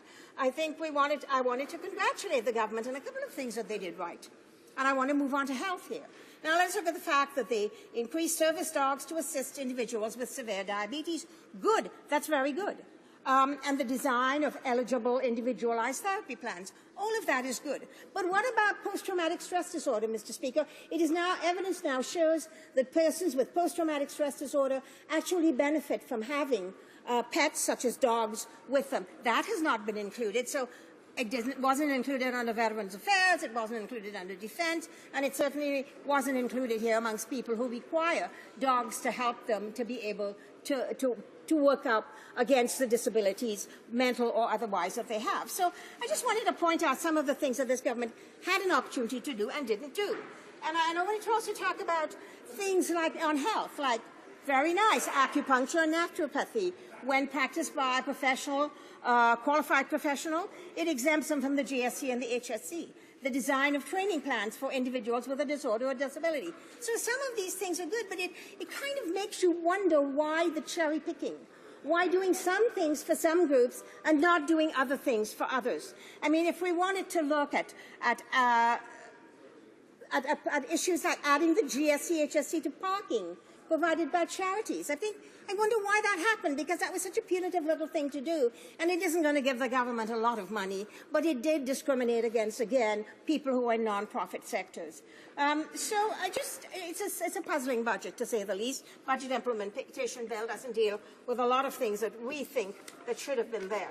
I just wanted to also talk about something that some of my constituents are complaining about a great deal, and we oppose very much, is the fact that this government signed an agreement with the United States that will allow U.S. citizens living in Canada to regularly file U.S. tax returns and report their property and income to the IRS, and Canadian banks must report to the IRS on accounts held by clients with U.S. citizenship. This is a problem that I think we're creating here. I mean, it may very well, as we've heard from other people, brings up concerns about privacy and sovereignty, and it also looks at whether or not constitutional law experts have been saying that this agreement violates the Charter of Rights and Freedoms, and yet nobody was consulted. It's kind of interesting that this government goes ahead patting itself on the back for stuff, not having discussed it with anybody who should know, and therefore making mistakes, and I will be generous and kind and say with unintended consequences, although I even wonder if this government understands consequences. Now, Mr. Speaker, there's a very important piece I want to wind up on, and that is the transfer of payments. And this transfer of payments have now been changed on a unilateral formula, imposing a per capita payment on provinces. Mr. Speaker, we need demographic data if we're going to look at provinces and helping them. Right now, we have provinces that are getting less money than they ever had under the new formula, who have higher levels in seniors than anywhere else. And this is going to create a huge problem for us in the future for these provinces who are beginning to complain about it. Thank you very much, Mr. Speaker. Hear, hear. Questions and comments? Questions et commentaires? The honourable member for Winnipeg North. But, Mr. Speaker, I know the member is very passionate on the issue of health care. This year we are experiencing a government that has demonstrated no interest in a national health care program. They did not renew the health care accord. I know she's very opinionated on the importance of the health care accord, and I'm wondering if she can provide the House some thoughts in terms of why the government should have renewed a health care accord that was originally signed back under Paul Martin, former Prime Minister Paul Martin, back in 2004. It actually expired just a couple of weeks ago. The honourable member for Vancouver Centre. Thank you very much, Mr. Speaker. My colleague says I'm opinionated. I think that might be a compliment because I like to think I base my opinions on evidence, so therefore it's not an ideological thing I do here. Mr. Speaker, I wanted to say that the question my honourable member asked is an important one. It's not whether or not we renew the health accord in the manner in which it was written in 2004, but the idea that this federal government, which is a glue, this is what the federal government is, a glue that holds this country together, has abandoned its leadership role in healthcare and refuses to cooperate and collaborate on healthcare changes that must be made in the system in order to make sure that Medicare is sustainable. The premiers have been begging for a meeting with the Prime Minister on health, and the Prime Minister has refused. In 8 years, the Prime Minister has not met with the premiers on issues of healthcare, and in fact has been imposing new transfers, new health transfers, new formula that is going to make it more difficult for provinces to be able to provide healthcare, especially seniors care. Thank you. Questions and comments? The honourable member for Vancouver Quadra. Thank you, Mr. Speaker, and I want to thank the member from Vancouver Centre for her eloquent remarks. I want to address the issue of search and rescue. There's a search and rescue tax, non-refundable tax credit, which implies some commitment to this very important initiative on the part of the government. Yet at the same time, it's been acknowledged that they have wasted almost $50 million by a set of false alarms that have wasted search and rescue time and effort over the last number of years, and that has not been corrected by this government. That could pay for the Kitsilano Coast Guard search and rescue base for years. And so I'd like the member's comment on whether this budget appropriately addresses search and rescue for her community of Vancouver Centre. The honourable member for Vancouver Centre. A really important question. I mean, she knows fully because she's along the same coast as I am, and she's getting the same complaints from Vancouverites about the issue of search and rescue. I think it's good that this government has acknowledged the role of volunteers in search and rescue, but volunteers do not take the place of a professional search and rescue team headed by search and rescue people and the Coast Guard, and having a facility that is there to deal with the problems. And the fact that many volunteers work part-time, as I said in my speech, it needs a refundable tax credit if it's going to actually go to helping them. And so I think, as a member pointed out so well, the ability to deal with search and rescue in an appropriate manner with professionals and with an appropriate search and rescue facility in the most important and dangerous treacherous waters along the coast of British Columbia is something that defies imagination, and I can only put it down to stubbornness and ideology. Thank you very much. Order. The time for government orders has expired. Déclaration de député. Statements by the honourable member for Newmarket, Aurora. Mr. Speaker, small business is the powerful engine that is driving the economy in my riding of Newmarket, Aurora. This is plainly evident by the excitement and activity taking place this week as our community gears up for this weekend's spectacular Aurora Chamber Home Show. 150 local businesses are getting ready to pack the Aurora Community Centre for this annual event that will attract tens of thousands of residents. Once again, I will be hosting my MP booth, talking to constituents and providing residents and businesses information on federal programs and services. Mr. Speaker, I am proud of our government's actions for small business. Cuts to the small business tax rate and increases to the small business income limit are providing $2.2 billion in tax relief each year across Canada for this important sector. I invite everyone to visit the Aurora Home Show this weekend. Stop by, say hello, support small business, and you'll be glad you did. Thank you. The honourable member for Beaches, East York. Mr. Speaker, it was not that long ago that tainted blood from a paid donor source infected 30,000 Canadians with HIV and hepatitis C. Thousands died. $5 billion was paid out in compensation. We spent tens of millions on the Creever Commission to find out what went so wrong and how to make it right. Justice Creever set out 5 basic principles for the governance of blood supply in Canada, the first 2 of which were blood is a public resource, and donors of blood and plasma should not be paid for their donations. And yet in Ontario, for-profit plasma clinics are on the verge of going into business of buying and selling blood plasma. The Minister of Health has the power to stop this before it starts. She is being urged to do so by many, including victims and survivors. To Kat Lantine, to Mike McCarthy, and so many others who have stuck around to finish this fight, to ensure that there shall be no more victims of tainted blood in Canada, my thanks and everlasting respect.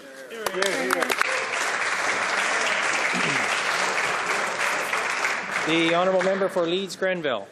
Mr. Speaker, I rise in the House today to celebrate the work being done by Canada's renewable fuel producers. In my riding of Leeds Grenville, Greenfield Specialty Alcohol's Johnstown facility produces over 260 million litres of fuel ethanol a year and returns over 154,000 tonnes of dried distillers' grains to the feed industry. Our Conservative government's renewable fuel strategy has provided the groundwork for the production of almost 2 billion litres of ethanol and 500 million litres of biodiesel in Canada. In doing so, the sector has reduced greenhouse gases by over 4 million megatons, the equivalent of removing 1 million cars from the road. As a direct result of that strategy, we have seen the renewable fuel sector grow to a $3.5 billion industry, and from that platform are developing other sustainable products, making them the anchor tenants of the emerging bioeconomy. Mr. Speaker, our government stands behind the farmers and industry leaders who have pioneered this growth. Hear, hear. The honourable member for Mount Royal.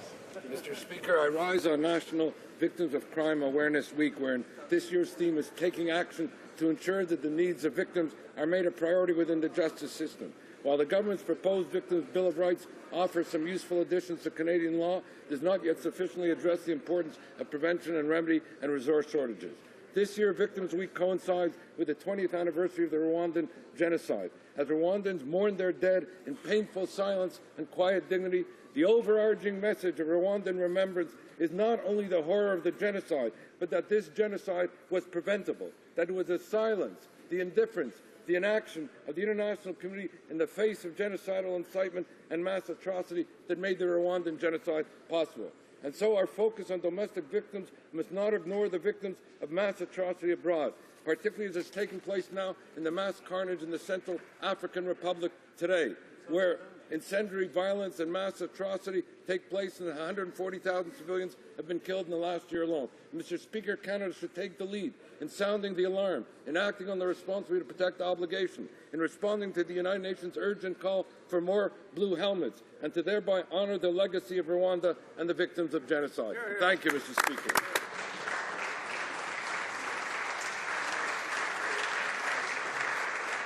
The honourable member for Barrie. Mr. Speaker, last night, Conservative members of Parliament laced up their skates along with the Canadian Police Association for the second annual MP Police Charity Hockey Game in support of the Robert Warner Memorial Fund. This fantastic charity helps distribute immediate financial assistance to the families of officers who lose their lives in the line of duty. Each year, members of the Canadian Police Association travel to Ottawa to meet with their elected representatives about issues of concern for law enforcement and public safety. And this friendly game of hockey is a great opportunity to get to know each other. I'm proud to report that this year's game raised $4,000 with the participation of 17 police officers and 19 Conservative MPs. A special thank goes out to our coaches and the 5 federal cabinet ministers who participated. Mr. Speaker, police officers are continually faced with diverse challenges while ensuring safety and security in their communities. I would like to thank members of the Canadian Police Association and all officers for their outstanding service. They are some of our finest citizens. Hear, hear. Hear, hear. The honourable member for Nickel Belt. Mr. Speaker, Sudbury, Nickel Belt, and Northern Ontario are in mourning today because of the death of another miner from our community. Paul Rochette was killed on the job Sunday while working in the casting and crushing plant at Valley's Coppercliff smelter. He was 36 years old. Paul leaves behind his partner, 2 young children, family, friends, and co-workers. We offer our condolences and grieve with all of them here today. It is a stark reminder of how dangerous mining and mineral processing is, how important workplace safety is. We will let the police, the company, and the union investigate. This is the 4th death in 3 years in our region. I welcome the comments of the Chair of the Ontario Ministry of Labour, ongoing review of mining, health, and safety. He says the death of the industrial mechanic reinforces the need for a comprehensive review of the health, safety, and prevention issues related to mining industry. We must do everything to ensure our workers go home safe and sound at the end of every shift. The honourable member for Etobicoke Centre. Mr. Speaker, today is the 2nd annual St. John Ambulance Day on the Hill. The Order of St. John is one of the world's oldest humanitarian organizations and continues its tradition of important work today by promoting the importance of first aid training. Representatives from St. John are meeting with members of Parliament and senators today, and this spring they will be offering first aid and AED training to parliamentarians and their staff. For their hard work in organizing this event, I would like to thank the Honourable Minister of State for Science and Technology and the members for St. John East and Ottawa-Vanier, as well as Senators Mercer and Senator Meredith. I encourage all members to attend the reception this evening, which will be hosted by both speakers. We will recognize the important work of St. John Ambulance and present the Life-Saving Award to a young Canadian who used first aid training to save a life. St. John Ambulance plays a vital role in enabling Canadians to save the lives of their friends, their neighbours, and their family members, and I hope that all members will join us in celebrating the lives that have been saved and will be saved, Mr. Speaker, thanks to this important work by St. John Ambulance. The honourable member for Nipissing-Temiskaming. Mr. Speaker, for the past 14 years, high school youth in my riding of Nipissing-Temiskaming have been competing in robot competitions through the Near North School Board Robotics Initiative. Competition has become a true passion for youth and their families in our region. Recently, North Bay hosted the first robotics competition in Northern Ontario. Each team had 6 weeks to design and build a robot capable of competing challenges. Teams 1305 from North Bay and 5035 from Nipissing First Nations won 2 prestigious awards. Youth with a passion in science, technology, and innovation have a bright future in our region. Canadore College has world-class aerospace and advanced manufacturing programs critical in establishing an aerospace center of excellence. Our region is committed to creating jobs for these youth so they can continue their passion without leaving home. I invite all colleagues to join me in a round of applause for these brilliant, exceptional technicians and engineers.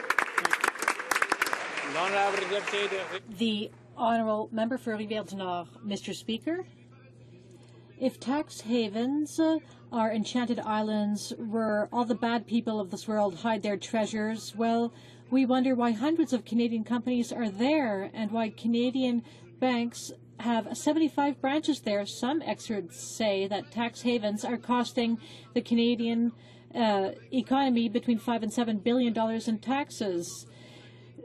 With 4 mega hospitals and social housing, and by reducing OAS, it seems that there's not much left for the ordinary Canadian. The government is signing agreements with countries allowing some companies to escape their tax duties, and this is not legal, and it appears more and more like social fraud. The parliamentary budget officer has to investigate. As Victor Hugo would say, if it stinks, there's something we don't know. Member for South Shore, St. Margaret's. Mr. Speaker, Atlantic Canada's best and brightest artists were recognized and celebrated on Sunday at the 2014 East Coast Music Awards held in Charlottetown. As a Maritimer, I'm very proud of our exceptional musicians, from Dave Gunning to the Barra McNeils and Jen Grant. Their amazing talent is not only recognized and renowned in our own neck of the woods, but also from coast to coast to coast. I'd like to remind this House that in Budget 2014, our government committed to ongoing funding for Canadian music through the $24.6 million Canada Music Fund. Each year, on average, the fund supports the production of more than 400 albums and 1,100 marketing, touring, and music showcase projects. On behalf of the government, I'd like to congratulate all the nominees and the winners and the many industry professionals involved in bringing our amazing East Coast music talent to the forefront of Canada's music industry. The Honourable Member for Hamilton East, Stony Creek. Mr. Speaker, recently the member for Hamilton Mountain and I questioned the Conservative government regarding the situation facing retirees and current steelworkers caused by the uncertainty surrounding U.S. Steel in Hamilton. Following the court settlement between the government and U.S. Steel, the Conservatives promised Hamilton that there would be investment creating the next generation of quality, decent-paying jobs in our community of Hamilton. Last month, when invited to a special Hamilton City Steel Committee meeting in response, or to discuss the situation, in response, U.S. Steel didn't attend, and as well, they said they were mindful of their promises. I cannot imagine how this Conservative government can be satisfied with that U.S. Steel response, but they appear to be. In this House, we called for the minister to, in clear, unequivocal terms, to hold U.S. Steel accountable for the promises they made to this government, to Hamilton, and to date the minister has failed to do so. Honourable Member for Prince Albert. Mr. Speaker, once again, the NDP have been caught with their hand in the cookie jar. Staff paid for with House of Commons resources were working side by staff with staff working for the NDP partisan apparatus in an office paid for by the NDP and where a number of partisan activities are known to have taken place. The rules are clear that the House resources can only be used for parliamentary or constituency offices. This arrangement was neither of those things. The rules are also clear that the House resources cannot be used for any activity involving the administration, organization, and internal communications of a political party or the solicitations of contributions or memberships. Mr. Speaker, these are the exact things that would be done out of this political party office that the NDP are operating. Mr. Speaker, this is one more example of the flagrant and consistent pattern of abuse exhibited by the NDP when it comes to using taxpayers' money to forward their own partisan agenda. The Honourable Member for Saint-Laurent-Cartierville. Mr. Speaker, the Liberal caucus would like to recognize everyone who took part in Quebec's exercise in democracy yesterday. We congratulate the Liberal Party of Quebec and its leader, Philippe Couillard, for their victory, which was the victory of a government determined to create jobs and to grow Quebec's economy within a united Canada, a government whose strength is based on the solidarity which binds all Canadians and gives them a degree of power they otherwise would not have. Some have claimed that the deciding factor during this campaign was the fear of another referendum. In fact, it was a rational choice and not one based on fear, a choice against separation from other Canadians, against the very idea of holding a third referendum on this issue, a choice against a divided Quebec, a choice against discrimination amongst Quebecers and a choice for Quebec, which is inclusive. With their leader, the member for Papineau, we invite all members of Parliament in this chamber to offer their full collaboration with the elected representatives of the National Assembly and with the new government of Quebec. The Honourable Member. Mr. Speaker, it's under the heading A Volunteer from Head to Toe that we celebrate from April 6 to 12 of this year the 40th year of Volunteer Week in Quebec, as organized by the Quebec Federation of Local Volunteer Centres. Many activities were organized by the local volunteer centres and by many community organizations to highlight the commitment made by everyone who engages in volunteerism and to honor various achievements whose noble purpose is to do good. In Quebec alone, this sector has about 2 million volunteers who give 310 million hours of themselves. What a beautiful demonstration of our collective generosity. With 40 years of outreach so far, I would like to congratulate the Federation and the 111 volunteer centres in Quebec, as well as every person in L'Abitinerie Chute de la Chaudière who is making a difference in the lives of the people around them through their volunteerism and the goodness of their hearts. Thank you very much, Mr. Speaker. With the pretext of giving our election system more integrity, the Conservatives have repeatedly attacked election experts. Their sometimes veiled attacks have today culminated in a full frontal attack on the Chief Electoral Officer, Marc Méran. The man who embodies the integrity of a system which all Canadians trust is being attacked by the Minister of the Unfair Elections Act, the same minister who defended the robocalls and the in-and-out scheme, two tactics which got them to power. So when the people who used underhandedness to reach the top want us to believe that the law needs to be changed to give it more integrity, well, let me say that I have serious doubts that it will be in the interest of citizens. As always with the Conservatives, it's party and friends before a country. But it's not just the experts that this government is not listening to. They're not listening to seniors, the blind, students, and low-income Canadians. They will force people to pay to vote, because if you can't use your e-bills as voting ID, and people still have to pay $2 for their bills. So the government is forcing people to pay to vote. Canadians deserve better.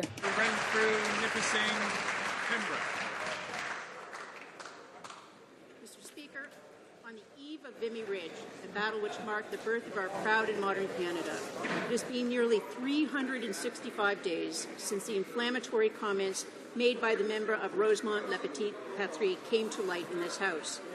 He praised communists and remarked that World War I was purely a capitalist war on the backs of workers and peasants.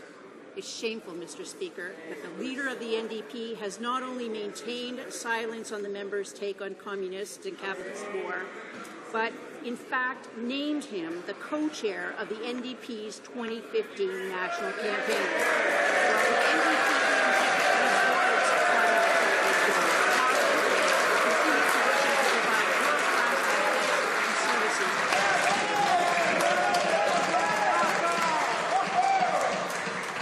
Order. I'll ask members to hold off on their applause until the member for Renfrew is finished. The honourable member has a few seconds left to conclude her statement. The NDP leadership rewards communist ideals.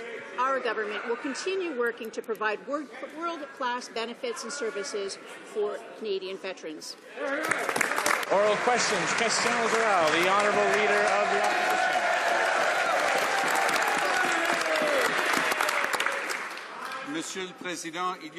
Mr. Speaker, 2 years ago, I asked the Prime Minister if it was acceptable for one of his ministers to intentionally mislead this House. And he said no, it wasn't acceptable, and that he expected his ministers to tell the truth. Does the Prime Minister maintain that position? The Right Honourable Prime Minister.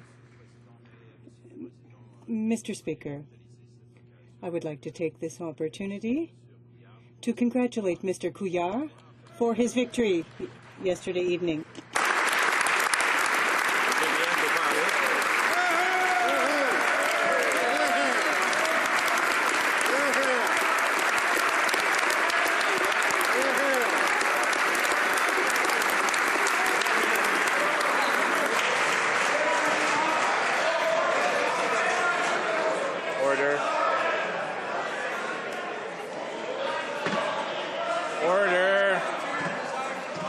Right Honourable Prime Minister has the floor. Order, please. I just spoke to Mr. Couillard. I congratulated him, Mr. Speaker. I noted that Quebecers rejected the idea of another referendum and that they want a government that focuses on the economy and job creation, and we share those priorities. We are eager to work alongside him. The Honourable Leader of the Opposition. This morning, in front of the unelected, undemocratic Senate of all places, the Minister of Democratic Reform launched an all-out attack on Canada's Chief Electoral Officer. He accused him of making, quote, amazing and astounding false claims to derail their proposed Elections Act. Will the Prime Minister stand in this House and apologize to parliamentarians and apologize to Marc Mehran for that cowardly, baseless attack on Canada's Chief Electoral Officer?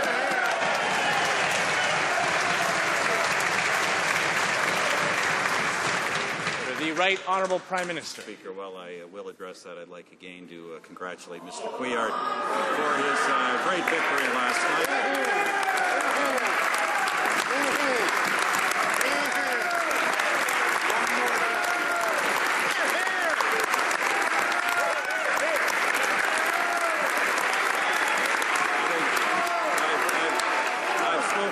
Congratulated him. I think all of us in all parties, Mr. Speaker, have noted that the Quebecers have rejected the holding of another referendum, want the government focused on job creation in the economy, and Mr. Speaker, we'll work with the government of Quebec and do that.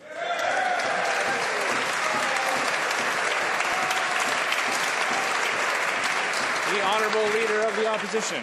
Mr. Speaker, last week the Minister for Democratic Reform claimed, quote, there are regular reports of people receiving multiple voter cards and using them to vote multiple times that can be found on the Elections Canada website. The only problem is it's not true. The minister was making up stories about alleged voter fraud, just like the member for Mississauga-Streetsville did just a while back. If the Prime Minister still believes it is unacceptable for ministers to knowingly mislead Parliament, what will the consequences be for that false statement? The Right Honourable Prime Minister. Well, Mr. Speaker, just last week when I was in the House, the Leader of the NDP said that under the Fair Elections Act, all existing investigations would be cancelled. Mr. Speaker, that was yet another false statement by the Leader of the NDP. I don't see him dealing with that particular issue. On the fact at hand, Mr. Speaker, it's a matter of fact that the voter ID card of Elections Canada is not a secure piece of ID. That's why we instead allow 39 other pieces of identification. The Honourable Leader of the Opposition. The fact, Mr. Speaker, is that the only case of fraud that the Minister can quote is an Infoman skit. The others were all invented, either by the Minister or by the talented and brilliant member for Mississauga-Streetsville. Will the Prime Minister take the right to vote away from hundreds of thousands of Canadians because Infoman turned it into a joke? This is really not a laughing matter. The Right Honourable Prime Minister. Mr. Speaker, one of the difficulties is that it's difficult to take action without identity, Mr. Speaker, and that is a problem. We require that voters have identity cards, Mr. Speaker, and we are determined to ensure the integrity and guarantee the integrity of the election. Mr. Speaker, when Sheila Fraser was exposing Liberals, the Prime Minister admired her integrity and courage. As a former officer of Parliament, she now fears that their bill will undermine the Chief Electoral Officer's ability to do his job independently. Why does the Prime Minister no longer respect Sheila Fraser? Is it because she's now helping expose Conservative dirty dealing? The Right Honourable Prime Minister. Once again, Mr. Speaker, we have a different view, which is that voters who vote in elections need to establish identity. I don't think Canadians agree with the notion that elections should be decided by people who cannot indicate any form of identification. Mr. Speaker, in terms of Elections Canada, we've been very clear. Elections Canada has a job to do. That job should be done in a way that the rules are applied consistently and that the organization itself, like all institutions of government, are held accountable for their actions. Honourable Member for Kings Hants. Mr. Speaker, when the Conservatives say that the new Building Canada Fund is open for business, Nova Scotia doesn't believe it. In fact, yesterday the provincial government wrote to the municipalities in a letter, quote, Nova Scotia, like all other provinces and territories, was surprised by this announcement. The province has not signed an agreement with the federal government, and no details have been released to us on the application process. Didn't the Conservatives learn anything from the Canada Job Grant fiasco? Why are they ignoring the provinces and promoting a program that doesn't even exist? The Right Honourable Prime Minister. Mr. Speaker, I'm not sure what the honourable member is referring to. What I do know, Mr. Speaker, is that the government has announced, with the support of the Federation of Canadian Municipalities and others, the largest federal infrastructure spending program in Canadian history.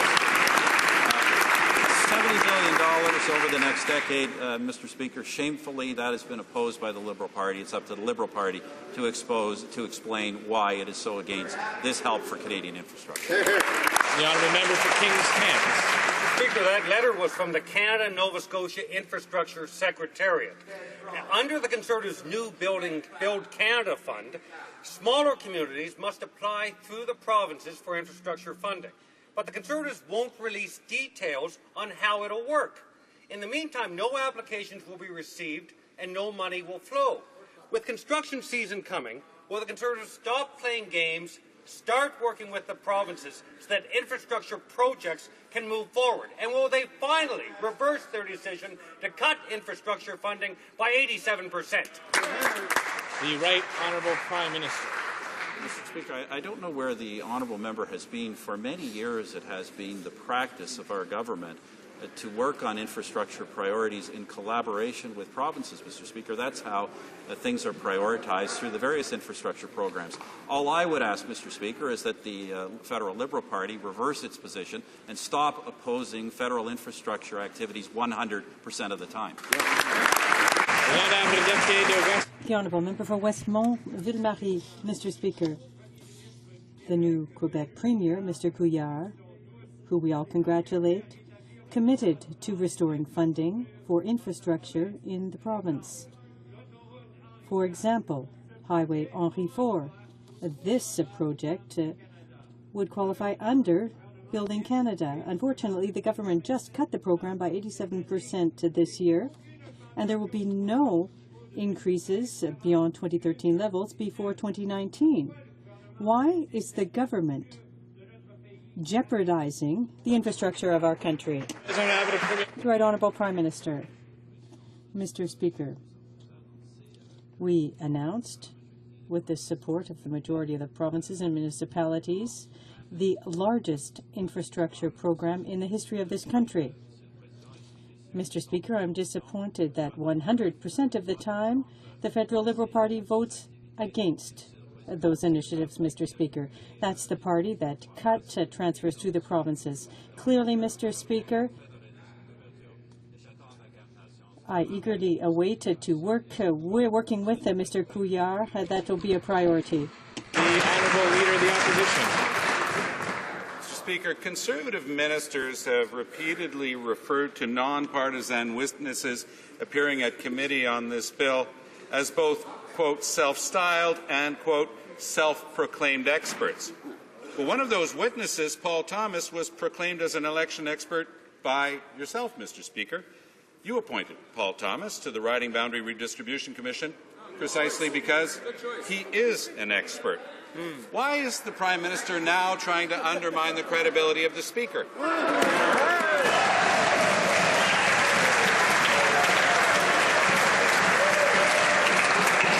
The Right Honourable Prime Minister. I I thank the honourable member, Mr. Speaker, for being able to identify a particular witness. We believe it's important that when voters go to vote, that they be able to be identified. As I've said before, Mr. Speaker, it's very important in democratic elections that those elections are decided by secret votes, but not by secret voters. The Honourable Leader of the Opposition.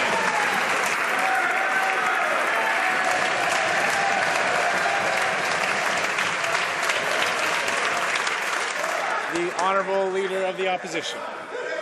Last night, the largest seniors organizations in Canada testified that this bill will make it more difficult for seniors to vote. Does that concern the Prime Minister? The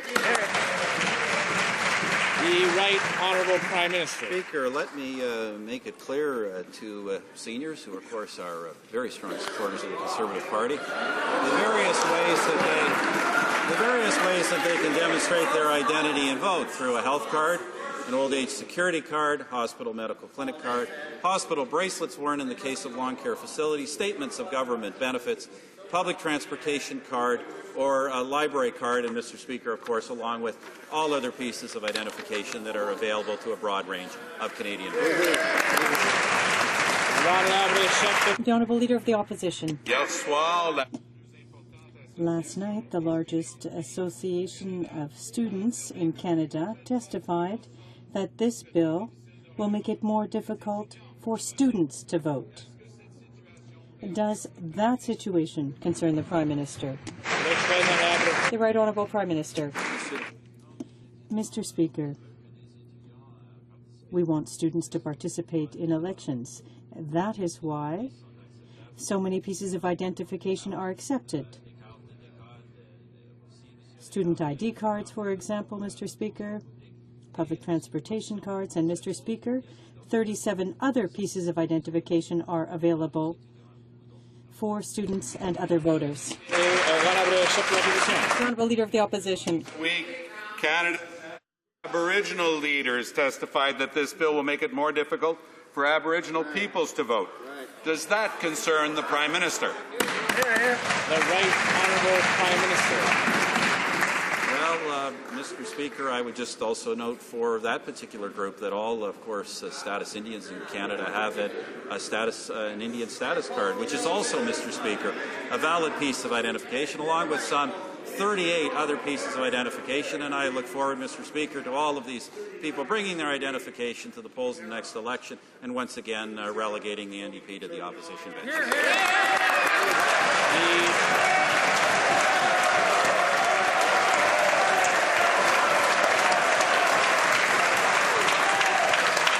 Order the Honourable Leader of the Opposition. Last week, Mr. Speaker, the largest organization representing visually impaired people stated that this bill will make it difficult for the visually impaired to vote. Does that concern the Prime Minister? The Right Honourable Prime Minister. Mr. Speaker, for the visually impaired, it's important to point out that ID card from the Canadian National Institute for the Blind is a card that is accepted, along with 38 other pieces of identification, Mr. Speaker. Clearly, I'm eager to see the outcome of the next vote. The Honourable Leader of the Opposition. Mr. Speaker, Preston Manning is also speaking out against this bill.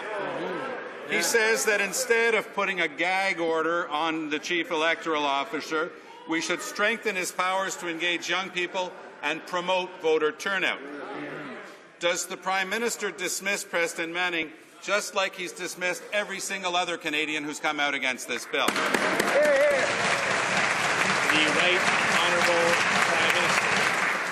Mr. Speaker, I would note with great interest that one of the important principles of the bill is that Elections Canada has a responsibility to make sure all Canadians are aware of when, where, and how to vote, and there are multiple ways that people can in fact do that.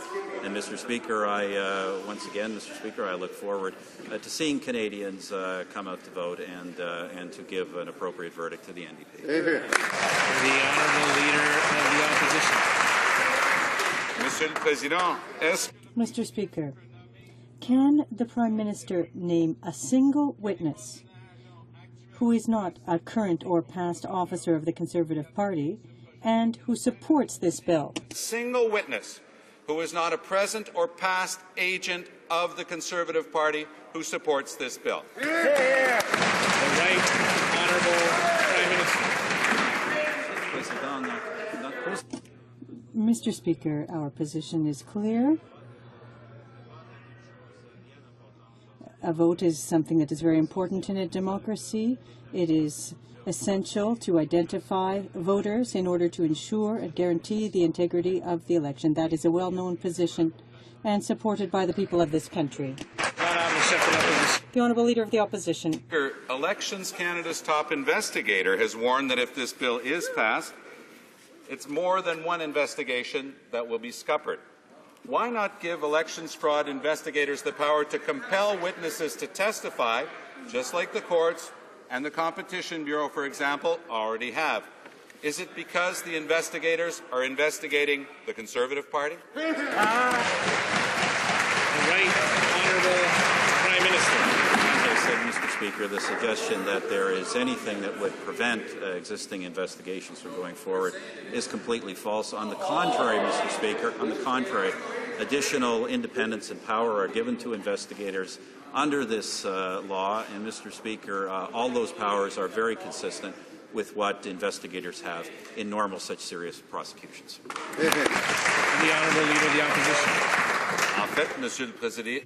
Well, in fact, Mr. Speaker, there are two investigations that will be affected by this bill. The one on David Del Mastro and the one on the thousands of robocalls which were made using the Conservative Party's database. Why is the Prime Minister attempting to block these investigations? Why does he want to prevent Canadians from being made aware of electoral fraud by the Conservative Party? The Right Honourable Prime Minister. Mr. Speaker, that statement is false. We do know, when we're speaking about fraud, Mr. Speaker, we do know that the NDP has used parliamentary resources across the country for activities that are clearly partisan in nature, clearly not intended by any reasonable definition to be the use of parliamentary resources. And, Mr. Speaker, we not only expect the NDP to stop doing that, taxpayers expect the NDP to return those monies to the taxpayers.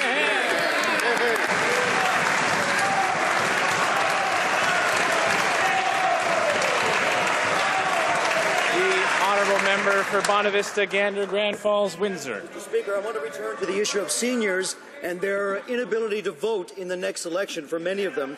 Now, on the Elections Act, Pat Kerwin, who was one of the witnesses, said this, and I quote, "A senior in her late 80s is not likely to have a driver's license or a passport. A health card may have a photo, but no address whatsoever. Utility bills will likely be in the name of their children or the assisted living residents."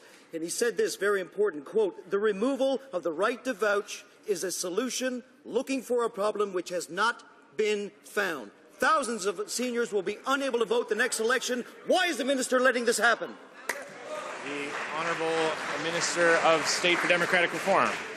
Mr. Speaker, I would direct the members' attention to the 39 different acceptable forms of ID that people can use in order to identify themselves and their residents when they vote. They include, for example, a hospital/medical clinic card, a hospital bracelet worn by residents of a long-term care facility, a Veterans Affairs Canada health card.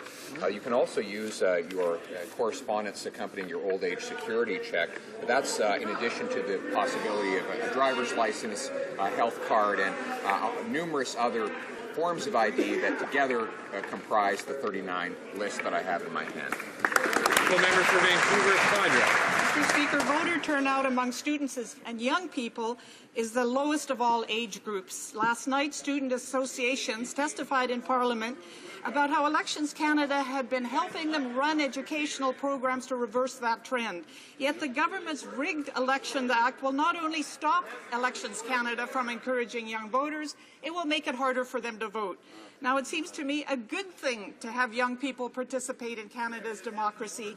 Why would the government want to block them? Or is it because they tend to not vote Conservative? The Honourable Minister of State for Democratic Reform. Mr. Speaker, obviously students do support the Conservative Party, and we're very proud of that.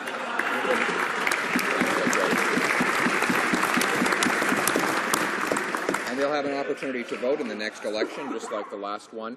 They can use everything from a library card to a student card, and in order to determine their address, any correspondence they've received from their university, college, or school is acceptable. They can also take a letter from their student residence. Thank you. And the Honourable Member for Winnipeg North. Mr. Speaker, Bill C-23 is an absolute failure. In fact, Mr. Speaker, it is anti-democratic, and quite frankly, the Prime Minister should be ashamed of himself for the manner in which he is forcing this bill through the House of Commons today. Mr. Speaker, today we witness the Prime Minister's Democratic Reform Minister verbally assault the Chief Electoral Officer. How shameful it was, Mr. Speaker. And we're looking to the Minister to do the responsible thing and to recognize verbally assaulting the Chief Electoral Officer is wrong. He should apologize to all Canadians. And, Mr. Speaker, when can we anticipate? The Honourable Minister of Democratic Reform. Mr. Speaker, I stand by my testimony from this morning at the Senate committee. And one point I made there was I quoted the 2012 and 2013 annual report of Elections Canada, which said, quote, "Since the creation of the Public Prosecution Service of Canada in 2006, when the Director of Public Prosecution Act came into force, the DPP acts as an independent prosecution authority." Mr. Speaker, suggestions by the NDP and others in recent days attacking the independence of the Director of Public Prosecutions is demonstrably false, and I would suggest outrageous. Thank you. Member for Berthier-Masquinongé. Thank you, Mr. Speaker. During clause-by-clause consideration of the Green Transportation Bill, we learned that the Conservatives have not included a clear timetable in this legislation. And that is despite the many reports of major delays that farmers are dealing with. But the Conservatives made sure that the bill's provisions are only temporary. A new crisis could happen at any time. So what will the minister do to ensure that long-term concrete measures are taken? Minister of Agriculture. Longevity on this type of legislation, Mr. Speaker, is balanced. There are more shippers out there than just grain. Everybody had a sad tale to tell about rail serviceability and reliability. Having said that, Mr. Speaker, this is a very comprehensive piece of legislation. I want to thank the opposition for the great work they did, the nonpartisan work they did, and all of the witnesses that came forward helped us strengthen that bill. There are some amendments that have been passed, and I look forward to it being put through the Senate as well, Mr. Speaker, very soon. The Honourable Member for Welland. Well, Mr. Speaker, that would have rang true if indeed did accepted amendments rather than turning every single one down. But clearly, witness after witness said the opposite of which our amendments addressed, actually. But the minister failed to ensure that farmers in all regions will actually get service, even though we suggested that the corridors needed to get covered off. Western producers said the penalties should be collected and compensate farmers. We suggested that. They suggested no. We believe farmers will actually be the ones that will suffer the losses. Yet the minister refused to even consider that. He didn't even consider the compensation in the bill itself. So when can producers expect additional action from this government that does deal truly once and for all with this crisis? And we'd be willing to help this time if only they just listen. Minister of Agriculture. Well, I like the admission that they sometimes listen, Mr. Speaker. That's very helpful. At the end of the day, of course, we have a balanced piece of legislation moving forward. There are a number of pieces to that, not just the service-level agreements, but, of course, the information package. It will give us a lot more timely and on-point information from the railways, from the shippers, so that we can start to coordinate corridor by corridor the specificity that's required to move grain, to move potash, to move coal, to move timber, all those other commodities that need to be moved as well, Mr. Speaker. Come this August, when this legislation moves into the next phase, the Minister of Transport and I will sit down with all shippers and work out their surge requirements moving into the next year. The Honourable Member for Brossard-La Prairie. Mr. Speaker, the Minister wants to deliberately change the rules so that regulatory amendments will no longer be published in the Canada Gazette in advance. So the public will only be informed of changes to safety rules once those changes come into force. The Conservatives have allowed the rail companies to oversee their own safety system, and we know the disastrous results of that. After all these accidents, Canadians no longer trust the Conservatives. So what does the minister intend to do to make this more transparent? Mr. Speaker, the safety and security of Canadians is our top priority. What we're doing with respect to this is making sure that we can streamline and harmonize with the United States on a timely fashion instead of going through a pre-publication process. It'll still be a cabinet decision, Mr. Speaker, as to whether or not we're going to go through a pre-publication. But I would remind the opposition as well, too, that no government has taken more action well before this summer on rail safety than this one has. The honourable member for Brossard-La Prairie. Well, Mr. Speaker, that's quite some statement. Few people realize how much dangerous cargo was being moved by train. But now, municipalities and Canadians want to know about dangerous cargo being moved through their community.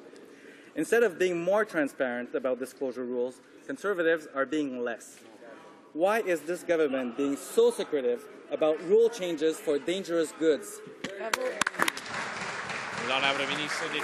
Honourable Minister. Mr. Speaker, I'll just take this opportunity to read a quote from Claude Dauphin, as the President of the Federation of Canadian Municipalities. And what he said is this: the government's commitment to increase the safety and transportation of dangerous goods and to require shippers and railways to carry additional assurance directly responds to call from FCM's National Safety Working Group. We are working with the FCM. We are telling the railways that they have to provide this information to municipalities and first responders. We're getting it done, Mr. Speaker. The honourable member for Calgary Centre. Mr. Speaker, Housing First is simple. The greatest urgency when you're dealing with chronic homelessness is to get people off the streets and into a home. Yet the Liberals oppose Housing First, and the Westmount Bill Murray MP has expressed concerns that focusing on housing excludes other very important initiatives. Well, today we have more proof it works. A Mental Health Commission study found 2,000 homeless Canadians with mental illness found stable housing through Housing First. What is the government doing in ridings like mine to benefit homeless Canadians by putting housing first? Right on.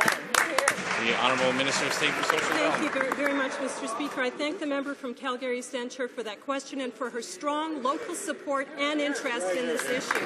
Mr. Speaker, we now have even stronger evidence that Housing First is the most effective way to reduce homelessness. The Mental Health Commission report released today found that Housing First rapidly ends homelessness, and it's a sound investment. It can change lives. That's why today I'm very pleased to announce the renewal of our government's homelessness partnering strategy, which reaffirms our government's commitment to putting housing first. What's disappointing is that despite the evidence, the opposition frequently criticize housing first and vote against it. The honourable member for Vancouver East.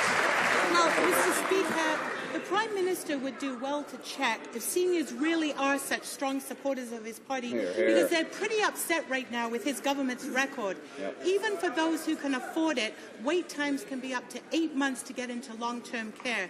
This leaves too many Canadians in limbo and their families struggling to cope.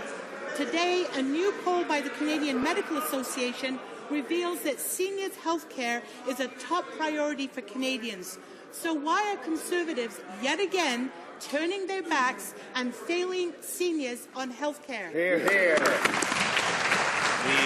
Honourable Minister of Health. Well, first, Mr. Speaker, the member knows full well that we are transferring more money to the provinces for health care than ever in the history of Canada. But specific to seniors issues, we've, since our government's taken power, invested $650 million in research areas related to aging, including more than $100 million just last year alone. Economic Action Plan 2014 also delivers a further $15 million to expand patient-oriented research and to tackle the growing onset of issues like dementia and related illnesses. And in fact, Mr. Speaker, we're hosting a summit with France in September to honour our commitment with our G8 partners to find a cure for dementia by 2025. Well done. The honourable member for Chicoutimi-Le-Fjord. Mr. Speaker, the Conservatives are not listening to seniors groups that are complaining about this government's policies. We know that access to health care for our seniors is a priority for Canadians. The needs are increasing, but what is the government doing? It is making drastic and unilateral cuts to health funding. 12% less over the next 25 years is huge, and seniors will suffer. Will the government finally agree to work with the provinces to develop a pan-Canadian seniors health care strategy? The Honourable Minister of Health. That's categorically false, because our government has increased transfers since we've been elected government by almost 50% to the provinces and territories. And I would challenge the member to stop being so negative about the work the provinces are doing. They are doing their best to deliver health care, Mr. Speaker. Many of them are doing a great deal of work on trying to manage some of the very difficult issues around inefficiencies in our healthcare system, and acknowledge that more money is not going to make a difference. But, Mr. Speaker, I do work closely with the provinces and territories, specifically on issues around seniors like dementia and Alzheimer's, and I'll continue to do that. Honourable Member for Châteauguay-Saint-Constant. Thank you, Mr. Speaker. Another issue on which the government is dragging its feet is veterans, who are still waiting to find out if they will be compensated for their reduced pensions. The federal court ruled in their favour years ago, and veterans are having to go back to court yet again to make the government take action. This is another example of blatant lack of respect for those who have served our country. When will our veterans get the benefits they are entitled to? And why are the Conservatives forcing them to fight yet again before the courts? The Honourable Minister. Our government has strong record when it comes to standing up for Canada's veterans. Our government has voluntarily increased monthly financial benefits for veterans across Canada. More than 5,000 veterans will benefit from these important changes, which includes more money each month, in addition to more veterans eligible for home cleaning, grass cutting services. In addition, Mr. Speaker, more money for medical rehabilitation and retraining programs. What's more disappointing is, Mr. Speaker, the opposition, the NDP and the Liberals have voted against every single initiative we brought forward. The Honourable Member for Sackville Eastern Shore. What utter nonsense. What we're talking about is the earnings loss benefit that was wrongfully clawed back from disabled veterans from April 2006 to just the other day. Now, Mr. Speaker, two previous Veterans Affairs ministers said very clearly they would deal with this issue in an honourable way. But in the omnibus legislation, it only went back 2 years. They should have gone back all the way to 2006. Why should disabled veterans and their families have to go to the courts to fight this government to get the benefits they so richly deserve? The Honourable Parliamentary Secretary to the Minister of Veterans Affairs. Mr. Speaker, that member knows full well that the courts did not impose anything on Veterans Affairs on their programs. Our government voluntarily increased benefits for veterans receiving earnings loss, Canadian Forces income support, and the War Veterans Allowance, Mr. Speaker.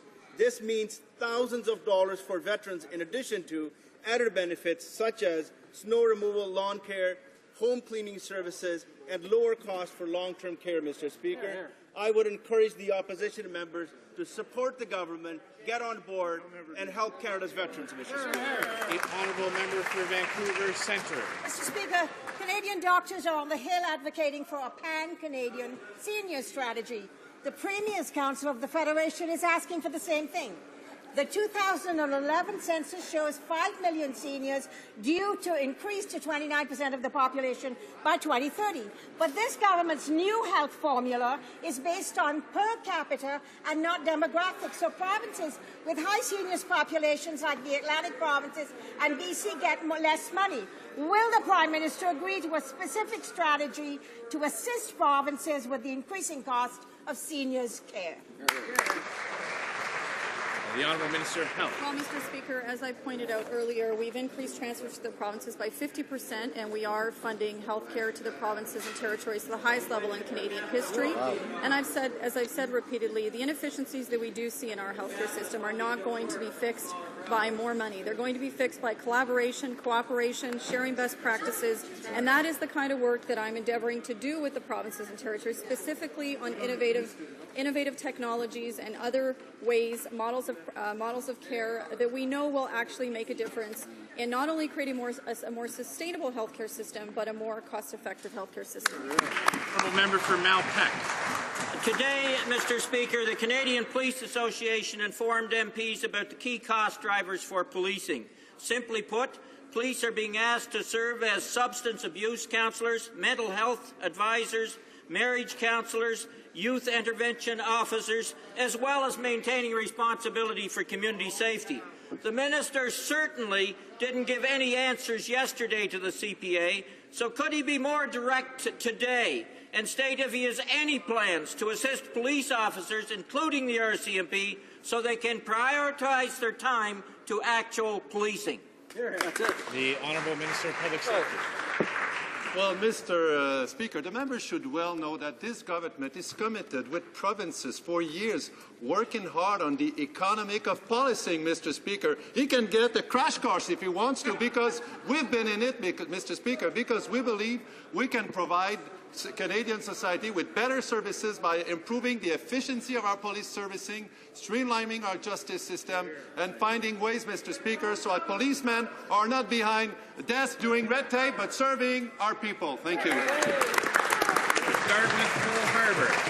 Thank you, Mr. Speaker. The Department of Fisheries and Oceans' last-in, first-out policy has meant that inshore shrimp harvesters are being asked to shoulder an unfair burden of the deep cuts to quotas off the coast of Newfoundland and Labrador. These fishermen and their families, Mr. Speaker, have been depending on the shrimp industry since the cod stocks collapsed. Now this decision could decimate the inshore shrimp fishery. Will the minister now agree to rethink this last-in, first-out policy? The Honourable Minister of Fisheries and Oceans. Thank you, Mr. Speaker. Allocation and quota decisions are never easy when stocks are in decline. Science must be respected. Stakeholders have recognized the need for catch reductions, Mr. Speaker.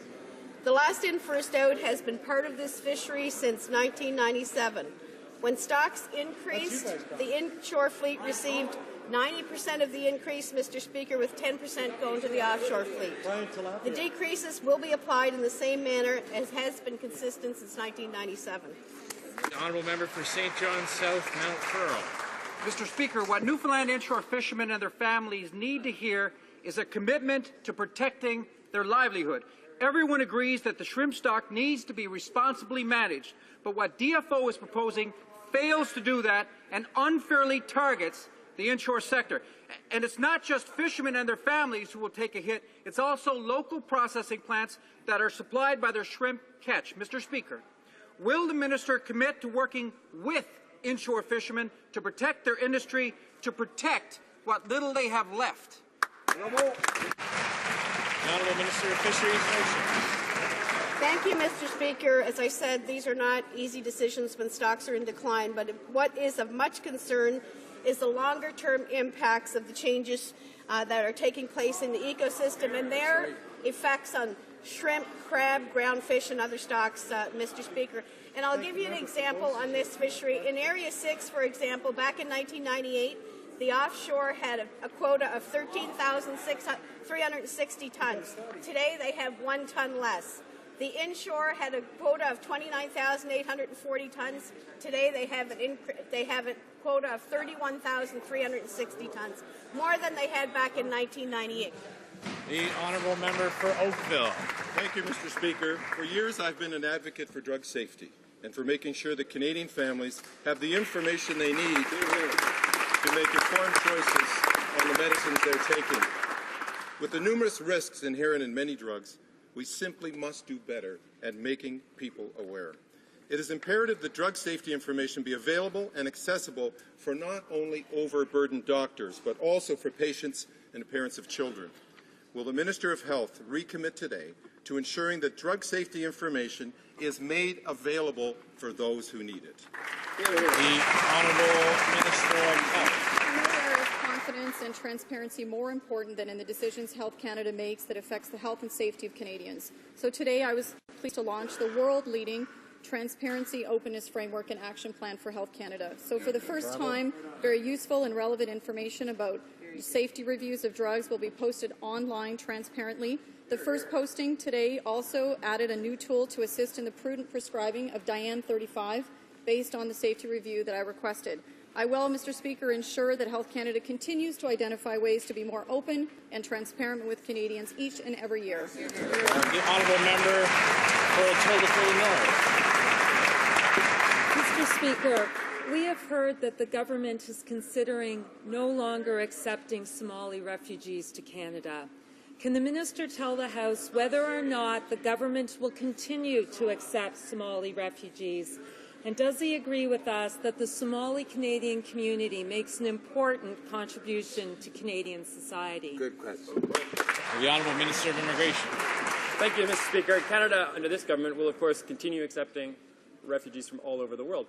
What Somali Canadians understand, though, is that only a few years ago, we were among the top 10 source countries for refugees coming to this country. Half of them were safe countries. In 2011, 6,300 asylum claims came from the European Union, more than we had either from Africa or Asia, in spite of much larger continents, with populations with much larger rates of conflict. Thanks to our reforms, Mr.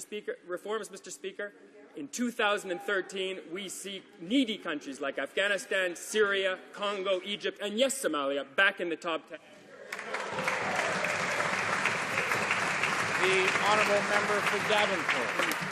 Mr. Speaker, dozens of workers have lost their job at Pearson International Airport, and they've been replaced by temporary contract workers.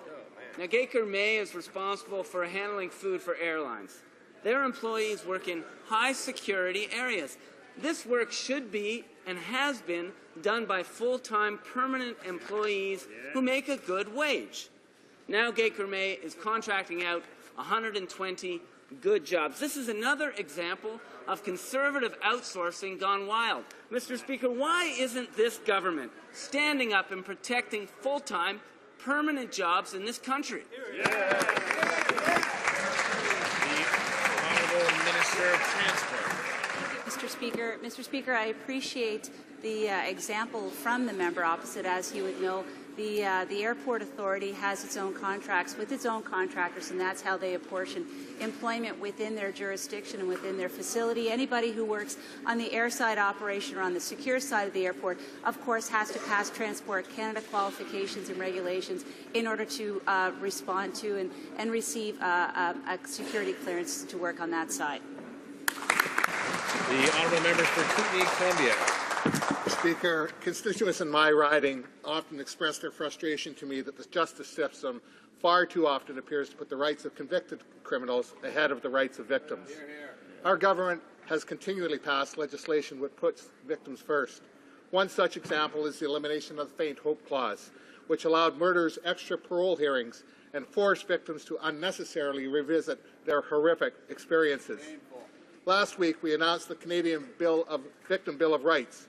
Could the Minister of Justice please inform this House about how this legislation is being received by Canadians? The Honourable Minister of Justice. Mr. Speaker, I'd like to thank the member from Kootenay, Columbia for his long-time work as a law enforcement officer as well as an advocate for victims. I know that he and many others support the new Canadian Victims Bill of Rights. People like ex-NHLer Sheldon Kennedy, who said today was a great day for creating a balance within the justice system. Or Sharon Rosenfeld, who heads up Victims of Violence, who said, we are pleased that the victims of crime now have a federal Victims Bill of Rights, calling it a major step for victims in Canada. Or Yvonne Harvey of Canadian Parents for Murdered and Missing Children, who said the Victims Bill of Rights is taking the lead on developing a consistent, equal, and accountable framework for national standards. Mr. Speaker, these are a few of the examples of the widespread support for the legislation. The Honourable Member for Laval. Mr. Speaker, my constituents are worried about the future of their postal system. Small businesses see their operating costs skyrocketing. People with reduced mobility and seniors will have to walk long distances in ice, snow, and rain to get their mail.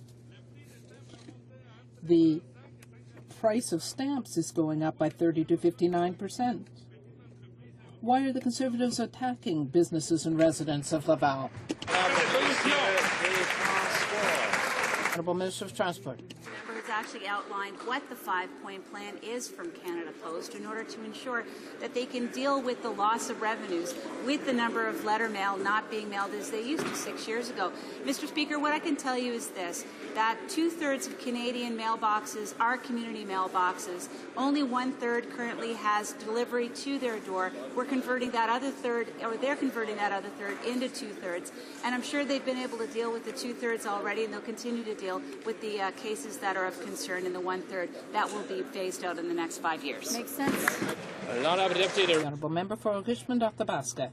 Mr. Speaker, in the night of Friday to Saturday, Sister Gilberte Bussière, who comes from Asbestos and taught for a number of years in Victoriaville in my riding, was kidnapped in northern Cameroon. She has dedicated her life to educating African children, but is now in the hands of armed groups. Her family and her religious congregation are very worried about her safety and her health, especially because she needs regular medication. Can the minister tell us what steps are being taken to make sure she is found safe and sound? And can he confirm that there is direct communication between his department and her family and community to keep them informed of developments? The Honourable Minister of Foreign Affairs. Thank you very much, Mr. Speaker. We are aware of this situation in Cameroon, and we are exploring all avenues to get more information. We are in contact with the officials there, and I am pleased to work with my colleague on this issue and to work with the family as well. Question period for today.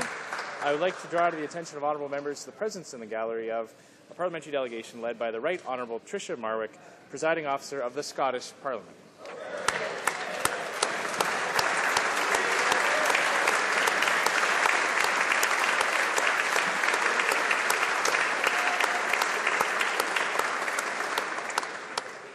Orders of the day. Oh, point of order. The honourable member for King's Hants is rising on a point of order. Mr. Speaker, during question period, the Prime Minister said that he was unaware of the letter I referenced in my question. As such, I'd like to seek unanimous consent to table the letter from the Canada-Nova Scotia Infrastructure Secretariat, in which the province stated clearly that the province has not signed an agreement with the federal government and no details have been released to us on the application process. Yes, I agree with this. Does the honourable member have unanimous consent to the House table? There doesn't seem to be unanimous consent. Orders of the day, ordre du jour. Government orders, Government Bills Commons, resuming debate at second reading on Bill C-31, Economic Action Plan 2014 Act Number 1.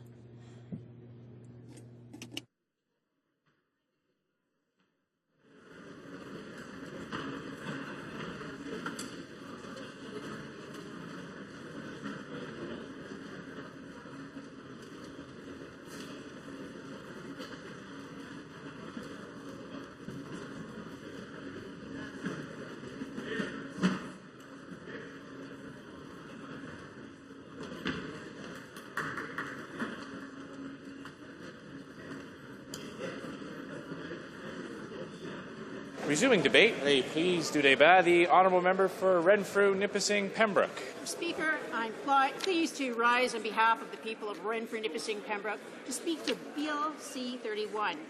In my previous remarks on the federal budget, I focused on the $117 million that was allocated to ACL to maintain operations at its Chalk River laboratories and prepare for the transition to a government-owned, contractor-operated governance model.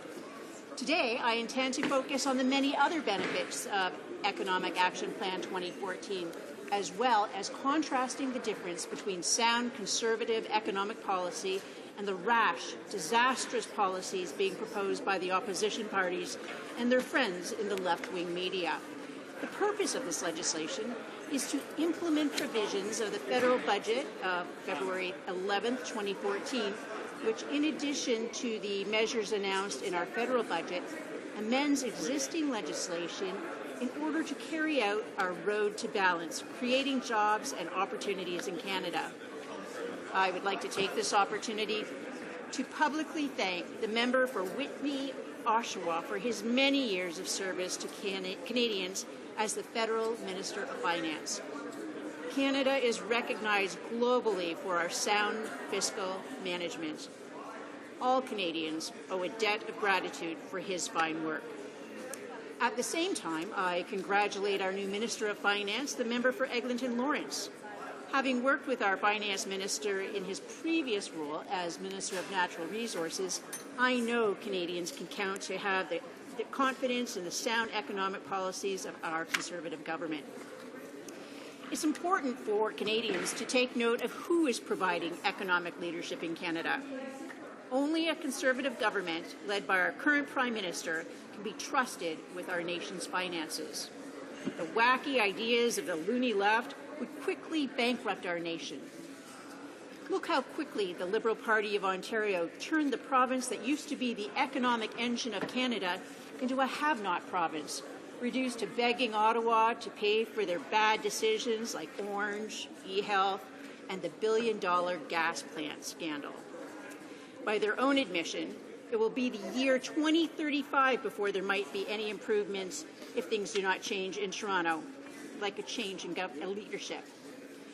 Yes, it does matter who is in control of the nation's finances. This Act proposes to legislate key elements of Economic Action Plan 2014, which commits to return of the balanced budget in 2015. And let me remind you, Mr. Speaker, that we are balancing the budget without raising taxes. Raising taxes is what's demanded by the Liberals and the NDP. Their so-called pollution tax is just another name for a carbon tax. A tax is a tax is a tax. A tax is just a way for socialists to spend your money in a way you would never do voluntarily.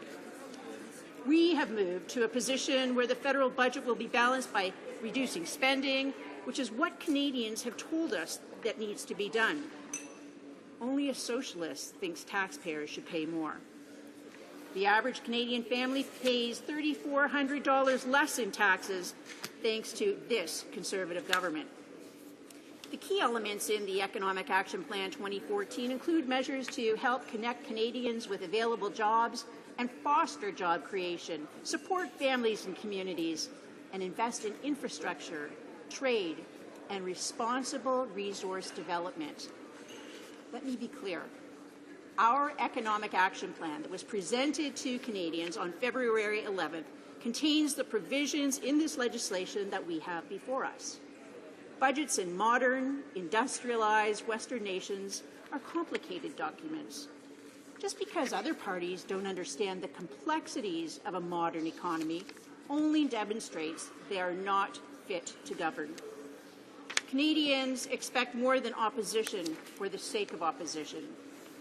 Unlike the opposition in Ottawa that opposes just to oppose before they even read the legislation, I encourage all Canadians to read what we have proposed.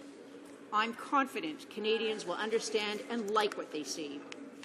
Canadians understand what it means to have a steady hand on the tiller of the ship of state. It means having a job and being able to afford to buy the products from the countries we sell to. This is called trade, and it's something our Prime Minister takes very seriously, because we know that trade brings prosperity.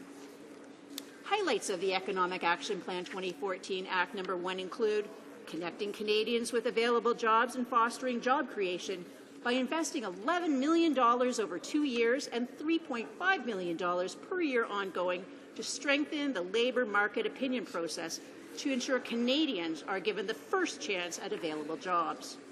Providing $14 million over 2 years and $4.7 million per year ongoing towards the successful implementation of an expression of interest economic immigration system to support Canada's labour market needs. And providing apprentices registered in Red Seal trades with access to interest-free loans up to $4,000 per period of technical training. We're cutting red tape on more than 50,000 employers by reducing the maximum number of required payments on account of source deductions. Canadians recognize that people create employment, not bureaucracy. when it comes to financing a G7 economy, it's not a matter of budgets balancing themselves, which is what Canadians hear from the trust fund child who relies on his name, not ability, to pursue power for the sake of power. His reliance on the former advisors of the disgraced Ontario Liberal leader, Dalton McGuinty, is dangerous to the financial health of all Canadians. Their policy of forcing communities to accept industrial wind turbines that enrich the pockets of wealthy Liberal Party insiders like Mike Crawley have created a new term in Ontario, energy poverty. Mr. Crowley went from being the president of the Ontario Liberal Party to being the president of the Federal Liberal Party. He now sits, along with Gerald Butts, co-authored of the so-called Green Energy Act of Ontario that's causing electricity prices to skyrocket, as one of the Liberal Party's most senior advisors. Mr. Butts is another example of replacing economic common sense with some wacky left-wing ideology. He was the principal advisor to the provincial leader of the Liberal Party of Ontario in Toronto. These Liberals use Hollywood accounting. Ontario electricity consumers paid out over $1 billion to American border states last year for them to take unusable electricity from industrial wind turbines. The money to pay for that foolishness is taken out of the pockets of seniors and others on fixed incomes who are now faced with monthly electricity bills that are greater than their incomes. Worst of all, Mr. Crawley received a $475 million 20-year contract from the Liberal Party of Ontario, paid with taxpayer dollars, to build those wind turbines. Wind turbines that nobody wants, that generate power we cannot even use the majority of the time because of when the wind blows. Mr. Speaker, that is Liberal economic policy. Be thankful there's a Conservative government in Ottawa and a firm, responsible hand on the finances of Canada. We use common sense in supporting families and communities by encouraging competition and lower prices in the telecommunications market through capping wholesale domestic wireless roaming rates, preventing wireless providers from charging other companies, who may be their competitors, more than they charge their own customers for mobile voice, data, and text services. Introducing a search and rescue volunteers tax credit for search and rescue volunteers who perform at least 200 hours of service per year. Increasing the maximum amount of the adoption expense tax credit to $15,000 to help make adoption more affordable for Canadian families. Exempting acupuncturists and naturopathic doctors' professional services from the goods and services harmonized sales tax.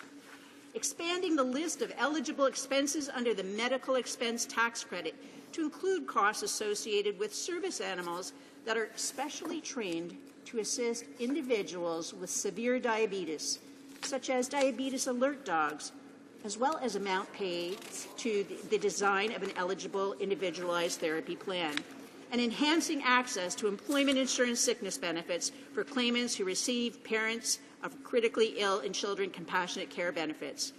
We are investing in infrastructure, trade, and responsible resource development by reducing barriers to the international and domestic flow of goods and services.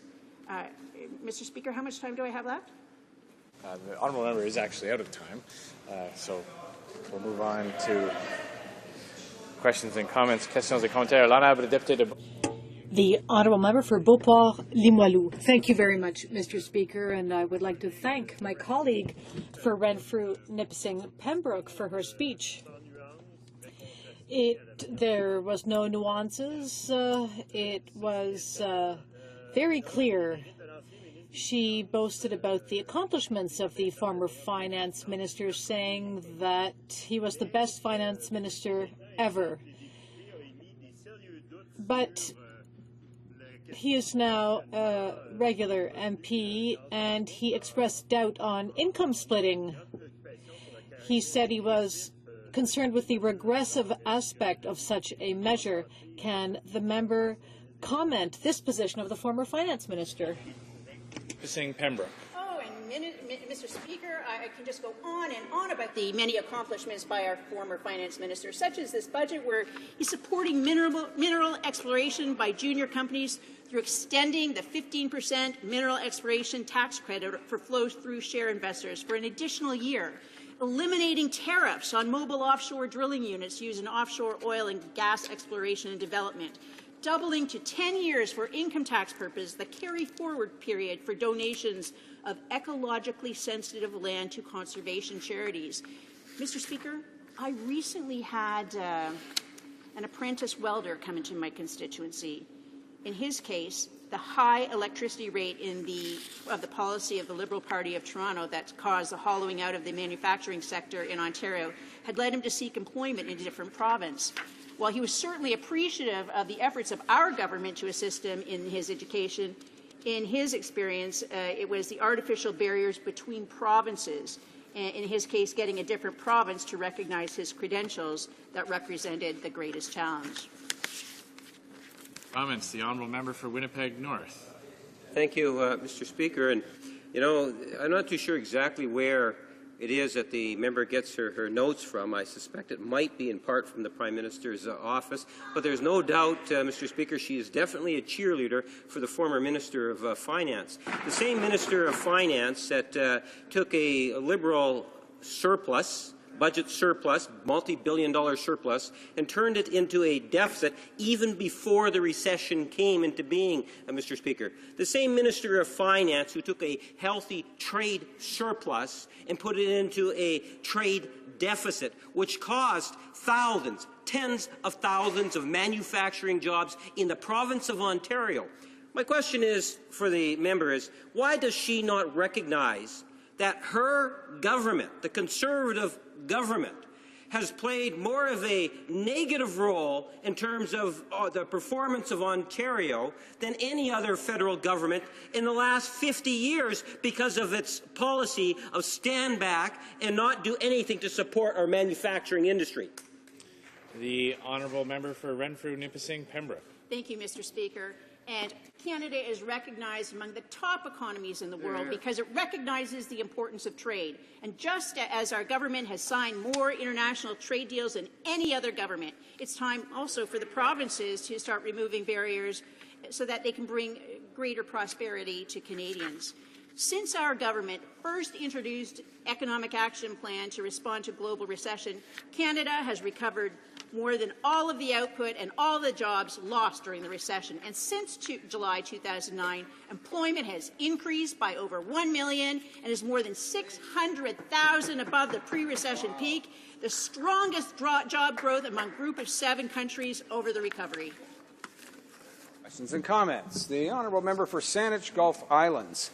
Mr. Speaker, I thank my honourable colleague, and I want to zero in on she's very pleased in her speech that the budget is providing money again to Atomic Energy of Canada Limited.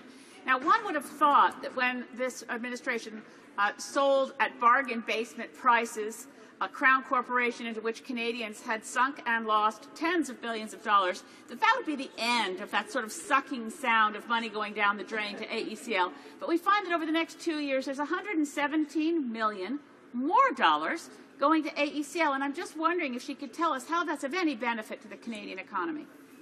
Honourable member for Renfrew-Nipissing Pembroke. Thank you, Mr. Speaker. And AECL, because it has diversified and the commercial end is under a command of a company that has penetration in more countries throughout the world, the local Chalk River Laboratories is better positioned to continue to provide jobs and continue with the innovation and the commercialization of that innovation.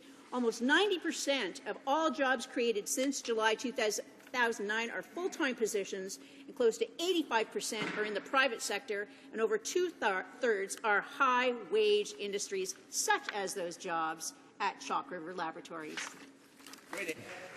Resuming debate, the honourable member for Oakville. Thank you, Mr. Speaker, and I'm very pleased to have this opportunity to speak today regarding its Budget 2015 and this new budget implementation bill. Because, you know, I think it's its significance is so easily understated. In this budget, former Minister Flaherty and our new Finance Minister, Joe Oliver, with the aid and support, I beg your pardon, I apologize, Speaker, and our former Finance Minister and our current Finance Minister, with the support of a highly principled Prime Minister, a dedicated caucus, and a hard-working civil service, have brought Canada within a hair's breadth of a very significant goal. And that goal is a balanced budget, which will be achieved next year. This has been accomplished with many tough decisions by our government, saying no to many requests for funding, ending programs that were not necessary. It includes a 3-year wage freeze for members of Parliament, a change that will demand civil servants pay half the cost of their own pension plan, and a demand that MPs who serve an average of less than 6 years also pay half their own pension plan moving forward in 2015. That means an additional $1,733 will be taken off MP paychecks every month at that time. So we cut our own benefits too. My point is, Speaker, that balancing budgets requires sacrifice and principled leadership. It's very difficult to do. It's no fun. And that's why most of Southern Europe couldn't do it year after year for decades until their debts overwhelmed them. And every member of this House knows what happened there. Economists who have never been in government say balanced budgets are not that important. They themselves are a very well-paid group who can afford more taxes. But what about ordinary Canadians? What about the people who spend most or all of what they earn on daily life? Because life is just expensive. They're trying to pay a mortgage or save for a house or a family vacation or post-secondary education for their children. What about them? I don't think most economists who work for banks that earn tens of millions of dollars on interest from loans to governments or universities or corporations where they have generous pension plans, I don't think economists feel it so profoundly if their taxes go up year after year. That is, it won't affect their lifestyle very much. For everyone else who are taxed out, 3 or 4 levels of government are taking too much. And no one believes most governments spend all that money wisely. Balancing a budget means that the government is spending the same as it takes in. It isn't creating more and more debt that working people will pay their entire lives, plus interest. Balancing the budget also means that the federal government can start paying back the $619 billion it has borrowed in the taxpayer's name. Bill C-31 is the track to this reality. It means families can truly plan their own future with less fear that some future government will get its hands on more of their paycheck before they even get it, for something that no one really needs. Balanced budgets means we aren't mortgaging our children's future, saddling them with debt that they will pay their entire lives. They mean we pay our own way. Balanced budgets mean investors worldwide want to invest in infrastructure in Canada because they know they'll get their money back with a return.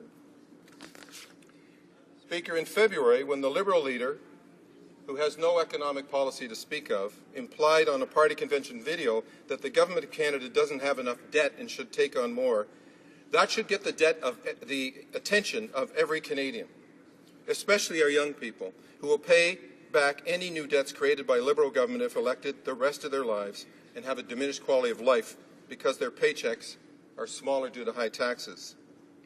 The Liberal leader, who, as everyone knows, has always had the benefit of an inherited trust fund, is trying to convince the middle class that he is their new best friend. All he talks about these days is the middle class. It's like he's trying to join it. He wants to help us. All of a sudden, ordinary working people are his priority.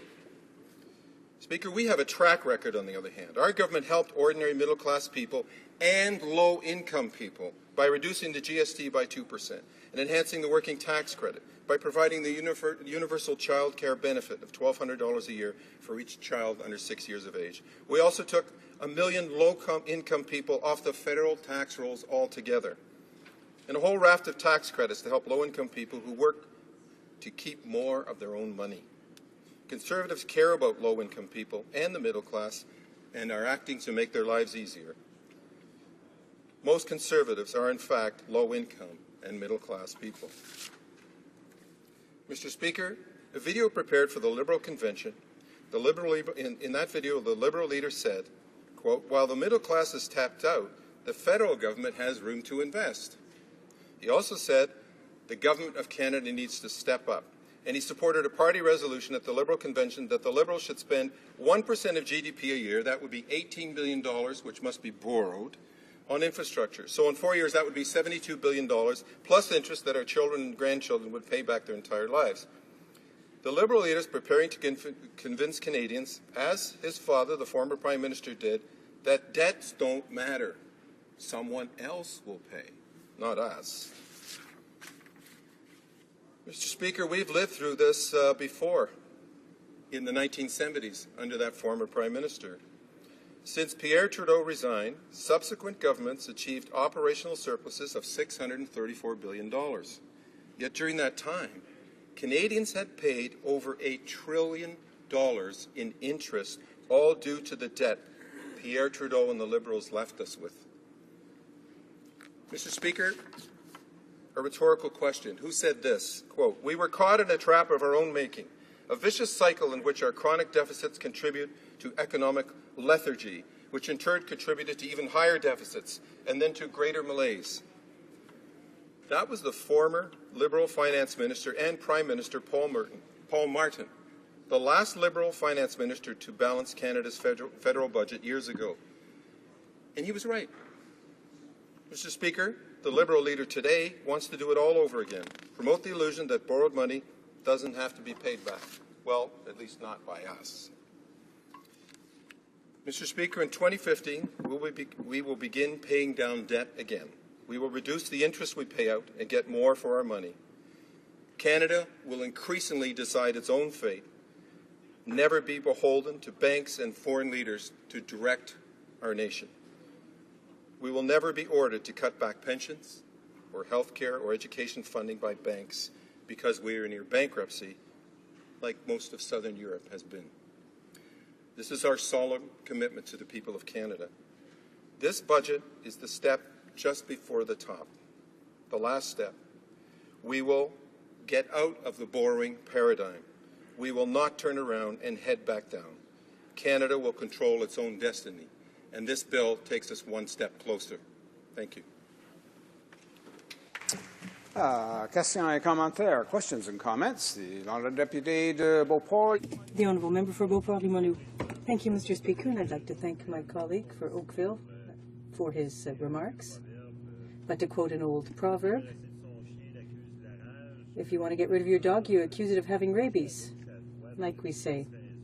So for a number of reasons, he's picking out a number of obscure ideas to support his position, denouncing economists and experts, and that way he can diagnose the economy and explain the outcome of this situation. Now, Mr. Speaker, as you know, earlier on, I put a question to a colleague, the member for Renfrew, Nipissing Pembroke, regarding income splitting, and unfortunately, she was too focused on her notes and didn't really answer my question. So I'd like to ask the question of the member for Oakville, the former Minister of Finance, the so-called extraordinary Minister of Finance, had some serious doubts about income splitting because he said it was very costly. What does the member for Oakville think about the position of the member for Whitby, Oshawa? For Oakville. Thank you. I want to thank the member for the question. I will say this, I'm not the former finance minister or the current finance minister, but I knocked doors in my riding of Oakville and promised families income splitting, who had families with children under 18, income splitting. And I believe that's what my government is going to do. And I'd like to tell you why I support it. It's because of what I said earlier in my speech. It's extremely expensive to live, especially people with children. The costs of having children, well, it's the greatest honor in the world to have children. I don't mean to complain. I just want to say how costly it can be. When children start the things they do after school, for example, in Oakville, we have 12,000 children and coaches in soccer. And soccer's not that expensive sport. It's a fraction of the cost of hockey. But when the children go into the extracurricular activities, choirs or soccer or hockey, it starts to really bear on the finances of the family. So it's extremely expensive. Income splitting will give those families relief to give their children the opportunities that they so deserve. Questions and comments. The honourable member for Ottawa South. Thank you, Mr. Speaker. I'm very, very disappointed in what I've just heard from the member from Oakville. I know him to be a reasonable person. I'm shocked at the extent to which he followed up hard on the heels of the member from Renfrew, Nipissing, Pembroke with personal vitriol. I'm shocked at the extent to which he's focusing on the leader of this party instead of focusing on the so-called benefits of his own budget. Very disappointed in his conduct and his words. I'd like to ask him two specific questions. He calls himself a man of fiscal probity, of responsibility. Maybe he could explain to Canadians why his government spent $550 million on legal fees and over $600 million on advertising, $42 million this year alone on Economic Action Plan advertising. How does he justify that? The Minister of Finance wrote to all members of this House, asked for lower, no-cost solutions. I wrote to him and said, eliminate this despicable and unjustifiable advertising.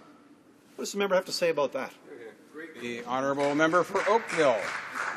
Well, I thank the member for the question. I think, what we do in this House and what we as members of Parliament do all day, and then when we go back to our ridings, is try and communicate with people. So it's two-way. We do our best to listen.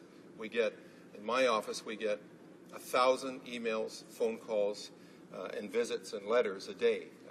A week, 1,000 a week. And you try to deal with that. And then you try to get messages back out. And it's a blur for people. It's extremely difficult to get messages to people. And so having a background in marketing, I can tell you, it's people get home at the end of the day and they will have taken in a number of messages from billboards, from things they've read on the GO train or on the streetcar or whatever, things they've heard on the radio. And that's the way people get information. A lot of people don't sit down and go through all the letters they might have had from their member of Parliament. They don't read all the papers and they don't watch all the news programs. Sometimes it's the only way to get messages to people, important messages about our economy, arguably the most important thing the government does, is to advertise on television and tell them what the government's doing. If people don't know what the government's doing, how can they possibly vote as an informed voter? Resuming debate, the honourable member for St. John's South Mount Pearl. Thank you, Mr. Speaker. I stand in opposition to Bill C-31, the Budget Implementation Act. My opposition, Mr. Speaker, comes on two fronts, content and process. This budget bill is not just about the budget. If only this budget bill was about the budget, how simple and straightforward, Mr. Speaker, our opposition would be. Mr. Speaker, this bill is what's known as an omnibus bill. It contains everything but the kitchen sink. It is massive. This bill is more than 350 pages. It contains almost 500 clauses. It amends dozens of bills and includes a slew of measures that weren't even mentioned in the former finance minister's budget speech. This bill, Mr. Speaker, touches on tax measures, veterans, railway safety, hazardous materials, temporary foreign workers, the Atlantic Canada Opportunities Agency, a new bridge for the St. Lawrence, new Canadians and access to old age security and guaranteed income supplement. On and on, Mr. Speaker. And, oh yes, Mr. Speaker, it also mentions the budget. This bill is all over the map, Mr. Speaker. It's a monster bill that undermines Parliament because it denies members of Parliament, like yours truly, the ability to thoroughly study the bill and its implications. Because it's so big, because it's so far-reaching, because it's all-encompassing. I can't shake the feeling, Mr. Speaker, I can't shake the feeling of déjà vu, like I've stood in this very place before and made the very same point. That's because I have, Mr. Speaker. I stood in this place in early December and called out this government for introducing an omnibus bill, the fourth omnibus budget implementation bill. That omnibus bill, back in December, amended 70 laws, Mr. Speaker, or regulations in just a single bill, ramming That much legislation in one bill, Mr. Speaker, is an easy way to get one past the electorate. It's also, Mr. Speaker, an easy way to make a mistake. It's irresponsible, it's bad governance, it's poor management, it's a slap in the face to democracy. We debate legislation in this chamber, Mr. Speaker, for a reason, to make the best legislation it can be. We can't do that, Mr. Speaker, with an omnibus bill. We can't do that with this Conservative government. Another point, Mr. Speaker. One day soon in this House, a Conservative member of Parliament will take to their feet and criticize Her Majesty's loyal opposition for voting against a particular piece of legislation. But there's a good chance, Mr. Speaker, that legislation was rammed into an omnibus bill, which undoubtedly has some positives guaranteed, Mr. Speaker. For example, now there's a measure within this bill that reverses this Conservative government's previous attempt to tax hospital parking, to tax the poor, Mr. Speaker. So that's gone. And that's undeniably a good thing. But this bill also most definitely includes horrible legislation that rips into the very fabric of Canada, Mr. Speaker, and we'll vote against it. So when a Conservative MP or minister accuses us of voting against a particular measure in a piece of legislation, there's a good chance it was in an omnibus bill. And there's no way we can vote for those, Mr. Speaker, because they're horrible. Let me quote columnist Andrew Coyne from the National Post. He had this to say, Mr. Speaker, in 2012 about omnibus legislation, about transparency and about accountability. And that quote from 2 years ago is just as relevant today. Quote, "Not only does this bill make a mockery of the Confidence Convention, shielding bills that would otherwise be defeatable within a money bill, it makes it impossible to know what Parliament really intended by any of it. We have no idea whether MPs supported or opposed any particular bill in the bunch, only that they voted for the legislation that contained them. There's no common thread that runs between them, no overarching principle. They represent not a single act of policy, but a sort of compulsory buffet. There's something quite alarming about Parliament being obliged to rubber stamp the government's whole legislative agenda at one go." End of quote, Mr. Speaker. Yes, Mr. Speaker, it is quite alarming, but it's also old hat for this Conservative government. It's their go-to trick, Mr. Speaker. They're all reliable. Mr. Speaker, let me tackle some of the meat in this Budget Implementation Act. First, in terms of the economy, Mr. Speaker, this is a do-nothing budget. It basically bides time until 2015 election year, Mr. Speaker, when the government purse will reopen and Conservatives will attempt to buy the electorate with their own money. They'll try to swing the election in their favor with the changes in the Unfair Election Act and then use taxpayers' own money to sweeten the deal, Mr. Speaker. Mr. Speaker, I'm the official critic for the Atlantic Canada Opportunities Agency, and it's been a very busy file, Mr. Speaker, with more Conservative patronage than you can shake a stick at. Where to start, Mr. Speaker? To simplify about patronage, to simplify and to borrow a description from the Halifax Chronicle-Herald. Hiring rules at HoC have been twisted into pretzels to accommodate Conservative Party loyalists. Pretzels, Mr. Speaker, awful tasting pretzels. Patronage at HoC, and it's been blatant and it's been steady. Patronage at HoC walks like a duck. It looks like a duck. It quacks like a duck, Mr. Speaker. It even tastes like a duck. But the Conservatives, who use science as more of a political art, say the duck, say that duck that's been feeding out of the Conservative hand right in front of us is a figment of our imagination. Maybe the duck, Mr. Speaker, is invisible to Conservatives the same way that climate change is invisible to Conservatives, or the unemployed, Mr. Speaker, or veterans. So while patronage has run rampant at HoC, what does this Budget Implementation Act do about it? What does this act do about it, Mr. Speaker? Let's see. Instead of increasing accountability and addressing patronage, they're gutting it, Mr. Speaker. This act will eliminate the need for the President of HoC to table a report to Parliament every 5 years, showing the impact of the agency's work on regional disparities. In other words, Mr. Speaker, no more report card. ACOA's board of directors will also be out the door, Mr. Speaker. In theory, the board of directors could have blocked ACOA patronage, only they didn't do that, Mr. Speaker. I asked the Federal Auditor General last year to investigate the Enterprise Cape Breton Corporation, a branch of ACOA, after it gave a $4.8 million grant to build a controversial marina. The Auditor General agreed to investigate, and what did the Conservatives do in advance of that report from the Auditor General, Mr. Speaker? They fold the Enterprise Cape Breton Corporation into ACOA. How convenient. So to tackle the blatant, out-of-control patronage, this government actually gives more power, Mr. Speaker, to itself. To itself. This budget should have been about making life more affordable and reducing household debt. This budget should have been about making credit card rates reasonable.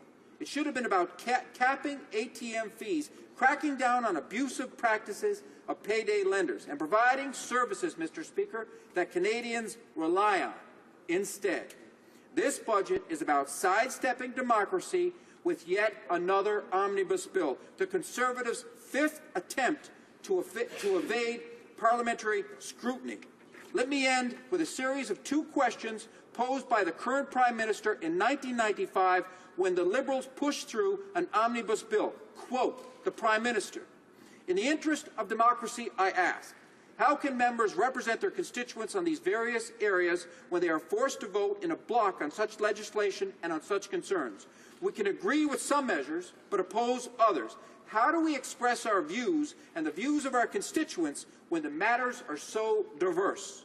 That's a good question, Mr. Speaker. So what's the answer? What's the answer, Mr. Speaker? The answer is we can't represent our constituents, Mr. Speaker, in dealing with such massive omnibus legislation. What's the solution, Mr. Speaker? The solution is to show this arrogant, entitled, out-of-touch Conservative government, a government that's forgotten right from wrong, a government that's trying desperately to cling to power by changing the rules in their favor. The solution is to show this government the door. Thank you, Mr. Speaker. Questions and comments. The honourable member for Cape Breton, Canso. Thank you very much, Mr. Speaker, and I appreciate a number of the comments made by my colleague. Certainly his reflection on the approach that the government's taken with the omnibus bill in successive budget implementation bills. They've gotten worse and worse with it. It's sort of like the I said yesterday, it's like the Police Academy movies. You know, the sequel is even worse than the one previous. So, Mr. Speaker, he did reference ECBC and ACOA, and the minister, when he arrived in Cape Breton to disband the office in ECBC, he said it would enhance the ability for that community to deliver programs. Now, certainly, I'm concerned about the lack of flexibility. I'm concerned with the fact that the programs with ECBC are completely different than considerably different than the ACOA programs, and I'm concerned about the lack of flexibility around that. And that money will lapse. Money will be sent back. I'm quite certain of that, and programs will not get supported. Is there anything that my colleague sees in what the government has undertaken here that is going to enhance the economic development opportunities for the people in Cape Breton that have just seen their Crown Corporation closed? Good question. Honourable member for St. John South Mount Pearl. Thank you, Mr. Speaker, and I thank the honourable member for the question. The shorter answer is no, Mr. Speaker. I don't see any way that rolling the Enterprise Cape Breton Corporation into ACOA will actually enhance the services for Cape Breton. I don't see that. I mean, the Conservatives can spin it any way they want, but this is not a good thing. And another point, and I made this point in my speech, Mr. Speaker, the fact that the Conservatives take the ECBC and roll it into ACOA in advance of a report by the Federal Auditor General of Canada into a controversial grant that was given by the ECBC for a marina development. The fact that the Conservatives get rid of the ECBC in advance of this report is highly suspect. And I suspect that the AG will have found the Conservatives guilty of even more Conservative patronage. Questions and comments? Honorable Député de Beauport. The Honourable Member for Beauport-Limoilou. Thank you, Mr. Speaker. I want to thank my colleague, the member for St. John's South of Mount Pearl, for his speech. He criticized, and rightly so, the omnibus nature of this bill. Unfortunately, we won't be able to study the bill in detail. In my area, in Limoilou, there are residents, parents and children who have a school near the railway, but the Conservative government is acting in secrecy about the decisions that will be made by Cabinet with respect to railway safety and the transportation of dangerous goods. So I wonder what my colleague has to say about this determination by the government to act behind closed doors in these areas. Now, Pearl. Thank you, Mr. Speaker, and I thank the honourable member for the good question. I see this omnibus legislation, Mr. Speaker, this omnibus legislation for the fifth piece of omnibus legislation for budget implementation bill, the fifth, Mr. Speaker. I see this personally as an affront to democracy. The honourable member mentions the railway, but besides the parts of the budget to do with the budget, you've got the railway, you've got hazardous materials, you've got temporary foreign workers, a COA, as I've already outlined, a new bridge for the St. Lawrence. It goes on and on and on, Mr. Speaker.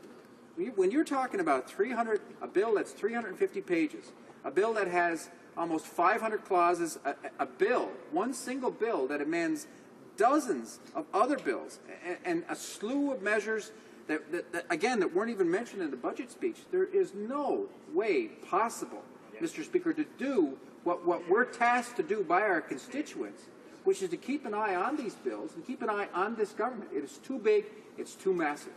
Exactly. Resuming debate, the honourable member for Prince George, Peace River. Thank you, Mr. Speaker. Well, thank you, everybody. Mr. Speaker, I'm pleased to rise in the House today to speak on Economic Action Plan 2014. This budget will bring enormous benefits to my riding of Prince George, Peace River, and to all of Canada. Natural resource development is critical to the economic prosperity of British Columbia, and a great deal of that is in my riding. We have an abundant amount of natural gas resources in the Peace region and Northern Rockies, further coal deposits further south, and lumber operations spanning northeastern BC. I am encouraged by our government's commitment to supporting responsible resource development, which will continue economic growth in northeastern BC and create jobs across British Columbia. Our government is also working hard to encourage investment in other areas of natural resource development as well. There are vast coal and mineral deposits in northern BC and in the territories, and these projects need proper investment and a system that will ensure that those resources are being extracted responsibly. I'm encouraged by our government's plan to extend the 15% mineral exploration tax credit for flow-through share investors. This will further bolster investment in mining operations in the north. The District of Tumbler Ridge has seen benefits of proper investment incentives in the mining sector. Since in 2000, there were fears that the town would turn into a ghost town after the Quintet mine had closed. And, Mr. Speaker, I had worked on the original site with my father, and it would have been a shame to see Tumbler Ridge go, but it's still here. For years, Tumbler Ridge has struggled with low coal prices, and low demand attracted little investment. That began to turn around in 2011 as market demand grew for the high-quality metallurgical coal that is present in the South Peace. Now Tumbler Ridge is once again a vibrant and prosperous community. Mining companies in the area provide crucial financial support, and mining activity has yielded significant archaeological discoveries and ongoing research material on dinosaurs and other prehistoric animals in the South Peace. The revival of the economy of Tumbler Ridge would not be possible without incentives to invest and the ability for mining companies to seize market opportunities. The motto for Tumbler Ridge is Latin for invitation to prosperity, and that is a motto we as Canadians need to encourage. Through our government's investments in our budget, we're inviting continued prosperity for my riding and the rest of Canada. This budget invites prosperity by extending that 15% mineral exploration tax credit. This budget invites prosperity through $40 million in strategic investments in northern economic development. This budget invites prosperity through investing $90 million in the forest industry transformation program. This investment will advance cutting-edge technologies to enhance the competitiveness of Canada's wood products and pulp and paper sectors. In the BC interior, I believe we all appreciate how much the mountain pine beetle has hurt the forestry sector. New technologies will develop new uses for the wood and open new markets for Canadian wood products. This kind of investment is vital, as sawmills in BC interior are being consolidated due to the spread of the pine beetle throughout the province. This budget also invites prosperity by ensuring timely reviews for pipelines. Canada's natural resource sector supports 1.8 million jobs across the country. That's a massive number, Mr. Speaker. And it is vital. It's a vital sector for our economic development, our position as an energy superpower, and as the sector grows, it will create thousands of skilled and well-paying jobs. But in the oil and gas sector, it's not a matter of if you build it, they will come.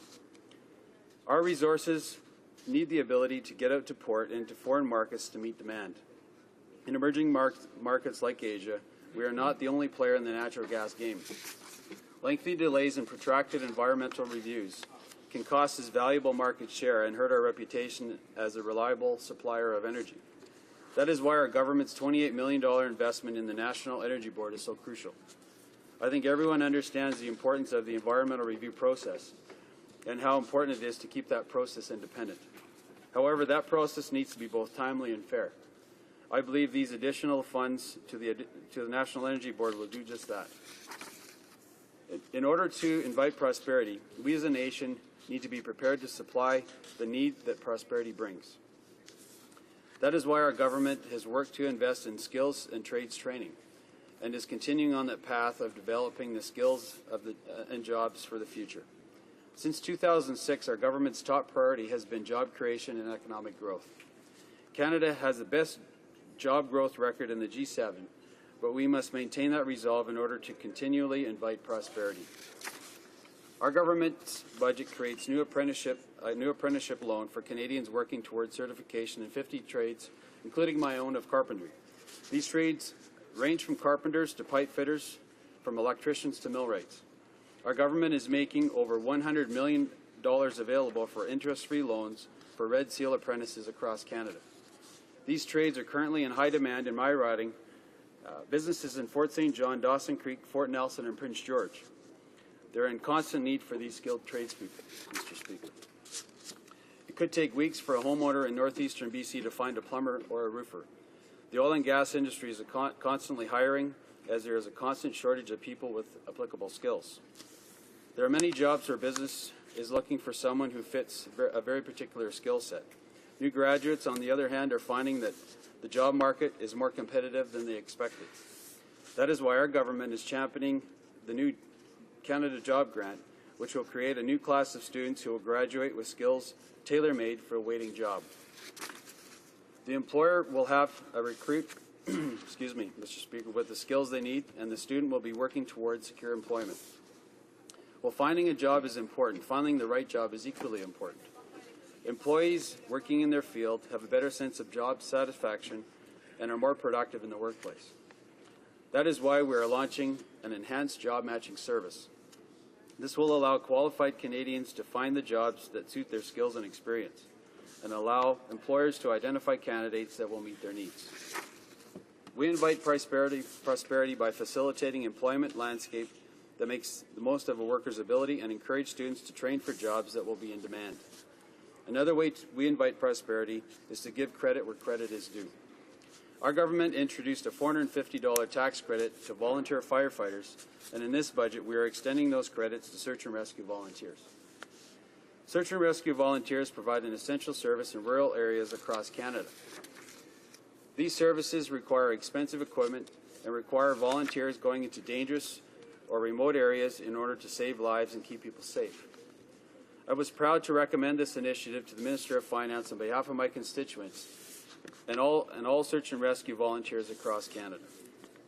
The reason we as a government work so hard to invite prosperity is to maintain our way of life in a financially responsible manner. We have fulfilled our promise to continually increase healthcare funding across this country. Despite what the opposition says, we have maintained that increase at 6% nationally and continue to work with the provinces in ensuring that healthcare dollars are spent wisely. We have delivered on our promise to veterans as well. Our government has increased funding to nearly $4.7 billion to enhance benefits, programs, and services for vets and their families. We've expanded Veterans Affairs Office's services to more than 600 Service Canada locations across the country, so rural veterans will no longer have to travel long hours to receive the service they deserve. In my hometown of Fort St. John, veterans can find a place to receive service, but they couldn't before. We have invested heavily in rehabilitation for injured veterans and transition programs for soldiers preparing for a return to civilian life. Unlike the opposition, we believe that our veterans remain skilled and capable people, even after a serious injury.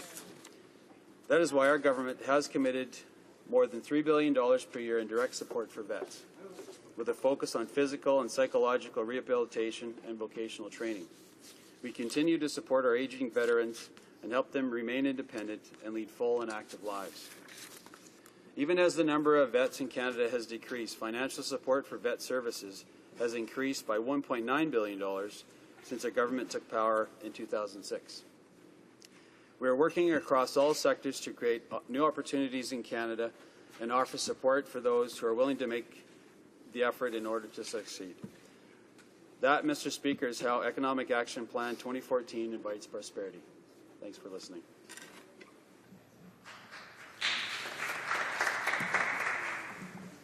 Questions and comments. The Honourable Member for Timmins, James Bay. Thank you, Mr. Speaker. So a couple living in a rural border town have to go for an emergency birth, and they go to the nearest hospital, which happens to be in Vermont. The baby's delivered okay. 50 years later, that baby, who's now a grown adult, finds out that she's considered an American citizen, and that she is actually now under everything that she's done in Canada is open to investigation by the IRS. Now, the protection of the rights of our citizens is a fundamental role in this Parliament, and yet this government has not talked to the families who are being affected by FACTA. In fact, they pushed it into page 99 of this bill to slip it through the House of Commons without any proper consultation with the Canadian people. So I sit here and I listen to my honourable colleague with all the spin notes that's coming down from the PMO. But I want to ask him, why is it that in a supposed Budget Implementation Act, this government has used the omnibus legislation and shutting down debate in this House to force through an act that's going to compromise the rights of Canadian citizens? Honourable Member for Prince George, Peace River.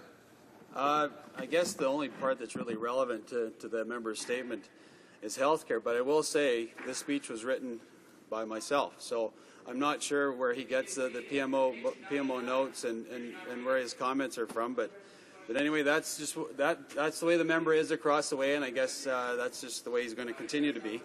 But I would like to just continue to say about what the increase of healthcare dollars that we're spending, and it's 6% per year. And often the opposition says that there's a decrease in spending across Canada in healthcare, and I tell my constituents all the time it just simply isn't true what they're saying, and that there's been a 6% increase, and there'll be increases well into the future. So, Mr. Speaker, the fact of the matter is we support healthcare, and we will continue to do so.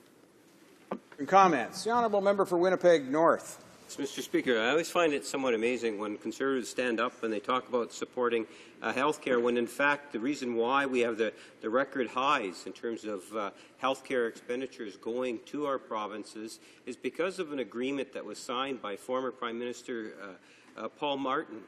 It was a 10-year health care accord. That health care accord, correct, has expired. It's expired by just a couple weeks ago, Mr. Speaker. And this is a very important issue to Canadians. They believe and they want the national government to have that sense of commitment. This Prime Minister has never had a First Ministerial Conference to talk about important issues to Canadians such as health care, the importance of the health care accord. My question to the member is that in recognition of the importance of the health care to his constituents, to all Canadians, why does he believe that his government has not taken the time or demonstrated leadership to renegotiate a health care accord that would take us for the next 10 years or so? Member for Prince George, Peace River. Yeah, an old saying is proof is in the pudding, and I guess we'll just back it up that we believe in health care, and health care for all Canadians is simply the fact that we're continuing to fund it. And the fact that we've extended health care spending well into the future at 6%, and then beyond that based on GDP. The fact of the matter is that we continue to fund health care, and despite what the opposition would say in rhetoric, to the opposite, the simple facts of the matter are we believe in health care, and we'll continue to support it well into the future. Questions and comments. The honourable member for Burlington. Speaker, I've been listening to the debate today, and it's amazing that somebody could be here for so many hours in this place and not know exactly what they're talking about. It's unbelievable, but it does work. But I do have. I'm speaking later. Yeah, I'm happy to answer your questions. My question for my colleague is this: he talked about improvements in terms of the throw-through tax credit that for mining, for forestry, for the us supporting our apprentices and training and matching people up who have skill sets to jobs, and it's all about prosperity. Why, Mr. Speaker? My question is, why is it important for the government to take action and not just talk about it? Thank you, Mr. Speaker. The honourable member for Prince George, Peace River. Well, I'd like to thank the honourable member for that question. I guess it goes back to the simple principle. We see the opposition that says makes statements like budgets will balance themselves and similar. The fact of the matter is, to have a prosperous economy, we need to be very deliberate in what we do, and that involves skills training. It involves tax incentives for corporations. It makes for a positive economic environment in Canada, and it's a very deliberate act and acts that we've done, and our budgets have all been very deliberate, and they're far from accidents as the opposition would think they are. Here we are. Resuming debate, the honourable member for Beaches East York. Thank you, Mr. Speaker. I'm rising to speak to Bill C-31 today, a Budget Implementation Act. As always seems to be the case, the government, using their majority for purposes that are less than democratic, has limited debate on this bill. For the fifth time, Mr. Speaker, this Conservative government has done its best to evade parliamentary scrutiny of what it puts forward as an economic agenda through time allocation. I'm lucky enough to get my thoughts on the floor today, just before debate closes. But, Mr. Speaker, my thoughts on this bill are not kind ones. And, of course, the conduct of this government, its approach to the business of this House, does not incline any of us to be particularly charitable. Some have described the budget and C-31 as substantially irrelevant documents. Not so, Mr. Speaker. Parts herein are quite stunning. I'm not sure whether they're stunning in their audacity or stunning in their timidity, but stunning nevertheless, Mr. Speaker. What Canadian could have imagined the surrender of sovereignty and betrayal of citizenship that is bound up in the Foreign Account Tax Compliance Act, FATCA as it's known, and buried deep amongst 500 clauses in over 350 pages. As I just found out from my colleague from Timmins, it's on page 99 of a 350-page document. But what characterizes this bill as a whole, Mr. Speaker, is incoherence. One might argue that that is the nature of the omnibus bill. They are certainly fundamentally undemocratic beasts, but I think, Mr. Speaker, there's something else going on here in addition. This bill betrays a government bereft of any understanding of this country in its complicated entirety in this century, much less this year, 2014. 8 years into power, and this government still doesn't see the urban fact of this country, the fact that over 80% of Canadians live in urban communities, from downtowns to suburbs and places in between. It still governs like this isn't true of Canada. It doesn't understand the relationship of Canada's cities to the rural and resource economies that surround them and the opportunities that flow from that relationship. It still governs like these are separate and unrelated economies, separate and unrelated environments, separate and unrelated societies. It still governs, in fact, as though urban economies, environments, and communities don't exist, much less have their own peculiarities and needs and present their own and great opportunities for this country. And it does not grasp the relationship between our cities and the rest of the world, to the global economy. It still governs as though the federal government is our only interface between Canada and the global economy, failing to grasp that what defines the global economy is a network of urban economies, a network into which our cities from coast to coast to coast are connected, and increasingly so. This was a budget and a budget implementation act that contains no plan for Canada through its cities to succeed in a global economy. Let me tell you, Mr. Speaker, about what my city of Toronto needs to succeed at a minimum. Toronto grows by 100,000 people every year. We add to the population of our city, and by city I'm speaking about our city region, not the municipality per se. We add to the population of that city a city the size of Calgary or Ottawa every decade. According to the Conference Board of Canada, an economic growth rate of 2.5% annually is required just to keep up with that pace of population growth. And that growth rate must also be distributed evenly, but it isn't. Says the Toronto Region Board of Trade, quote, "The 21st century city-region economy is creating a new kind of urban social structure. It consists on one side of well-paid, highly qualified professional and technical workers, and on the other, an increasingly precarious and growing proportion of low-wage, service-oriented workers." Recent studies, Mr. Speaker, by the United Way and McMaster University, by the Institute of Competitiveness and Prosperity and the Martin Prosperity Institute, by the Metcalf Foundation, all of which I've referenced in this House before, point to the growth of precarious employment in Toronto's labour market and confirm the emergence of this polarized labour market and consequent social structure in Toronto. Even closer to my home and to my riding of Beaches East York, Mr. Speaker, a recent study entitled Economic Survival Strategies of Immigrant Communities in Toronto captured the extent of the shadow economy. Half of the respondents in that survey reported getting paid less than minimum wage. Over one-third of respondents didn't get vacation pay, statutory holiday pay, or paid holidays of any kind, Mr. Speaker. So we are witnessing a city, once admired for its mixed-income neighbourhoods, dividing into a city of low-income neighbourhoods and high-income neighbourhoods. In 1970, two-thirds of Toronto's cities were middle-income neighbourhoods. As of 2005, 29% were middle-income. Extrapolating that trend out to 2025, it's the story of a sharply polarizing city where less than 10% of Toronto's neighbourhoods will be middle income, just over a decade from now. But long before we get there, and in fact now, we have a critical housing challenge that needs to be addressed.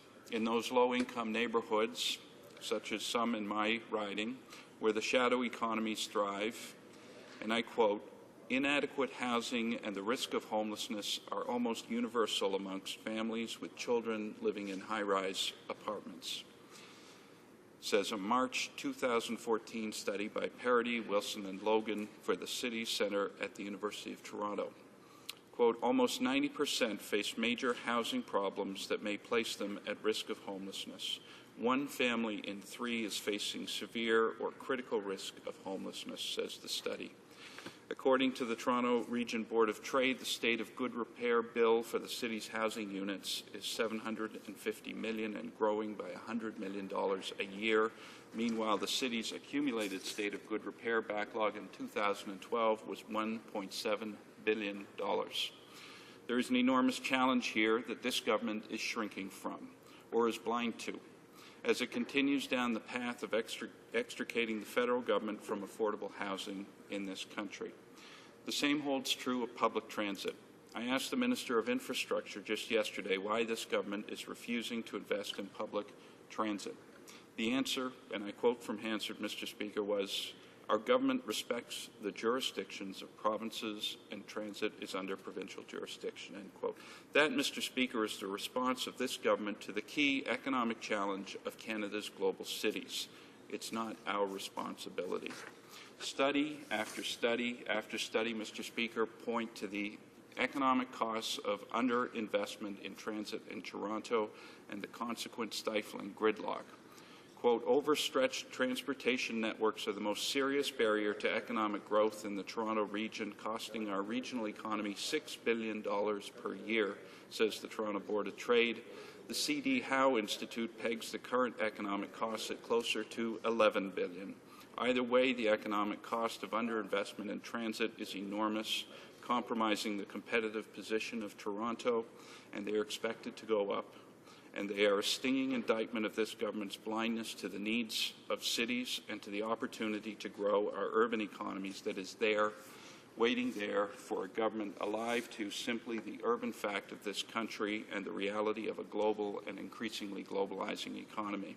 It's very simple, Mr. Speaker. The success of our cities is vital to our national interest, and Canada needs a national agenda that is alive to our urban reality, to how cities work, their needs, their vulnerabilities, and their potential.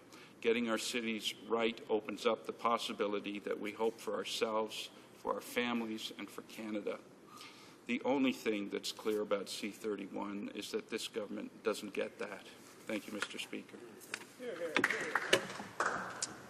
Questions and comments. The honourable member for Winnipeg North. Yes, thank you, Mr. Speaker. And the member did a good job in terms of summarizing some of the issues related to the City of Toronto.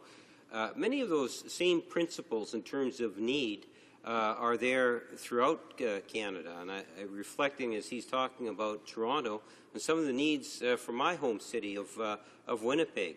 And there is a huge demand for infrastructure, infrastructure renewal. As we try to move more into rapid transit, we've been fortunate in the sense that our city has been growing. We hope to be able to sustain that growth and to help facilitate it. And quite often, in order for our cities to prosper, they need to be able to look to Ottawa to assist in infrastructure dollars. And quite frankly, it's as simple as we have billions of dollars of infrastructure debt across Canada. And it's into the billions of dollars, Mr. Speaker.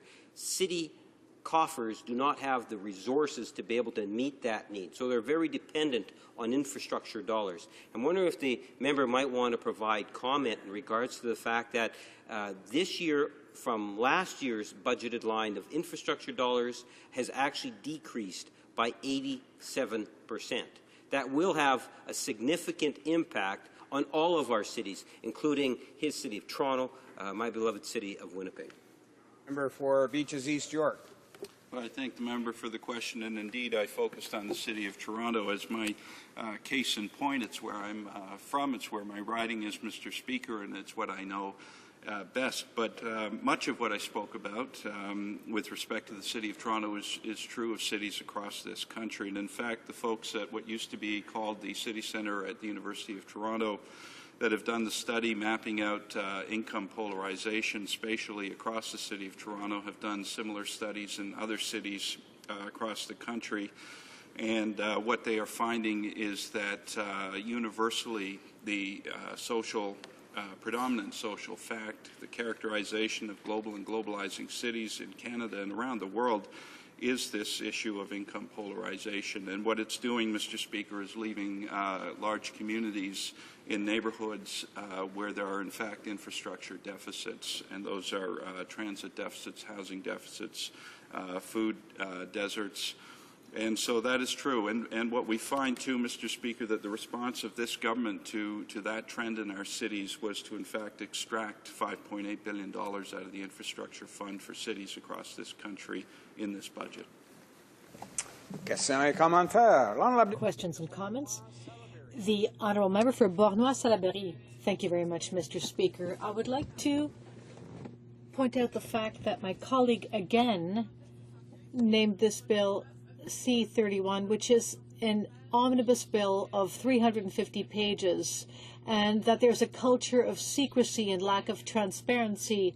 He also mentioned the fact that there is no new funding in really hardly any areas, and there is no job creation for Canadians, and there's no investment in organizations which help young people like the cadets, or organizations which organize social activities and activities to encourage youth involvement. Squadrons 24 and 25, the Air Cadets, the cadets of the Royal Canadian Marine, and the 2698 Squadron are not receiving any more money, just like the Canadian Little League Championship, which will take place this year in my riding. It did not receive any federal funding.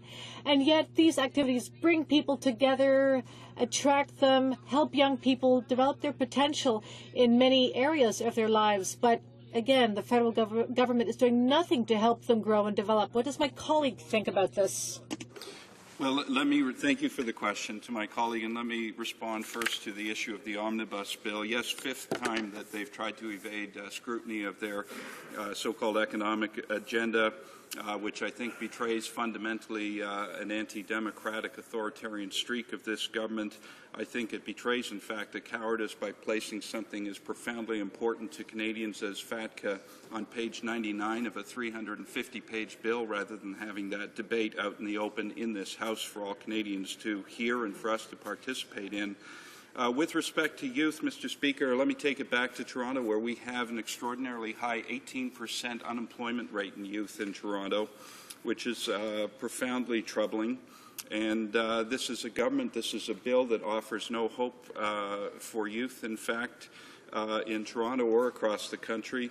And the cancellation, Mr. Speaker, of the hiring credit for small business in this bill, I think, is a betrayal of youth in this country and is only going to make it increasingly difficult for them to find work and hope in today's economy. Thank you.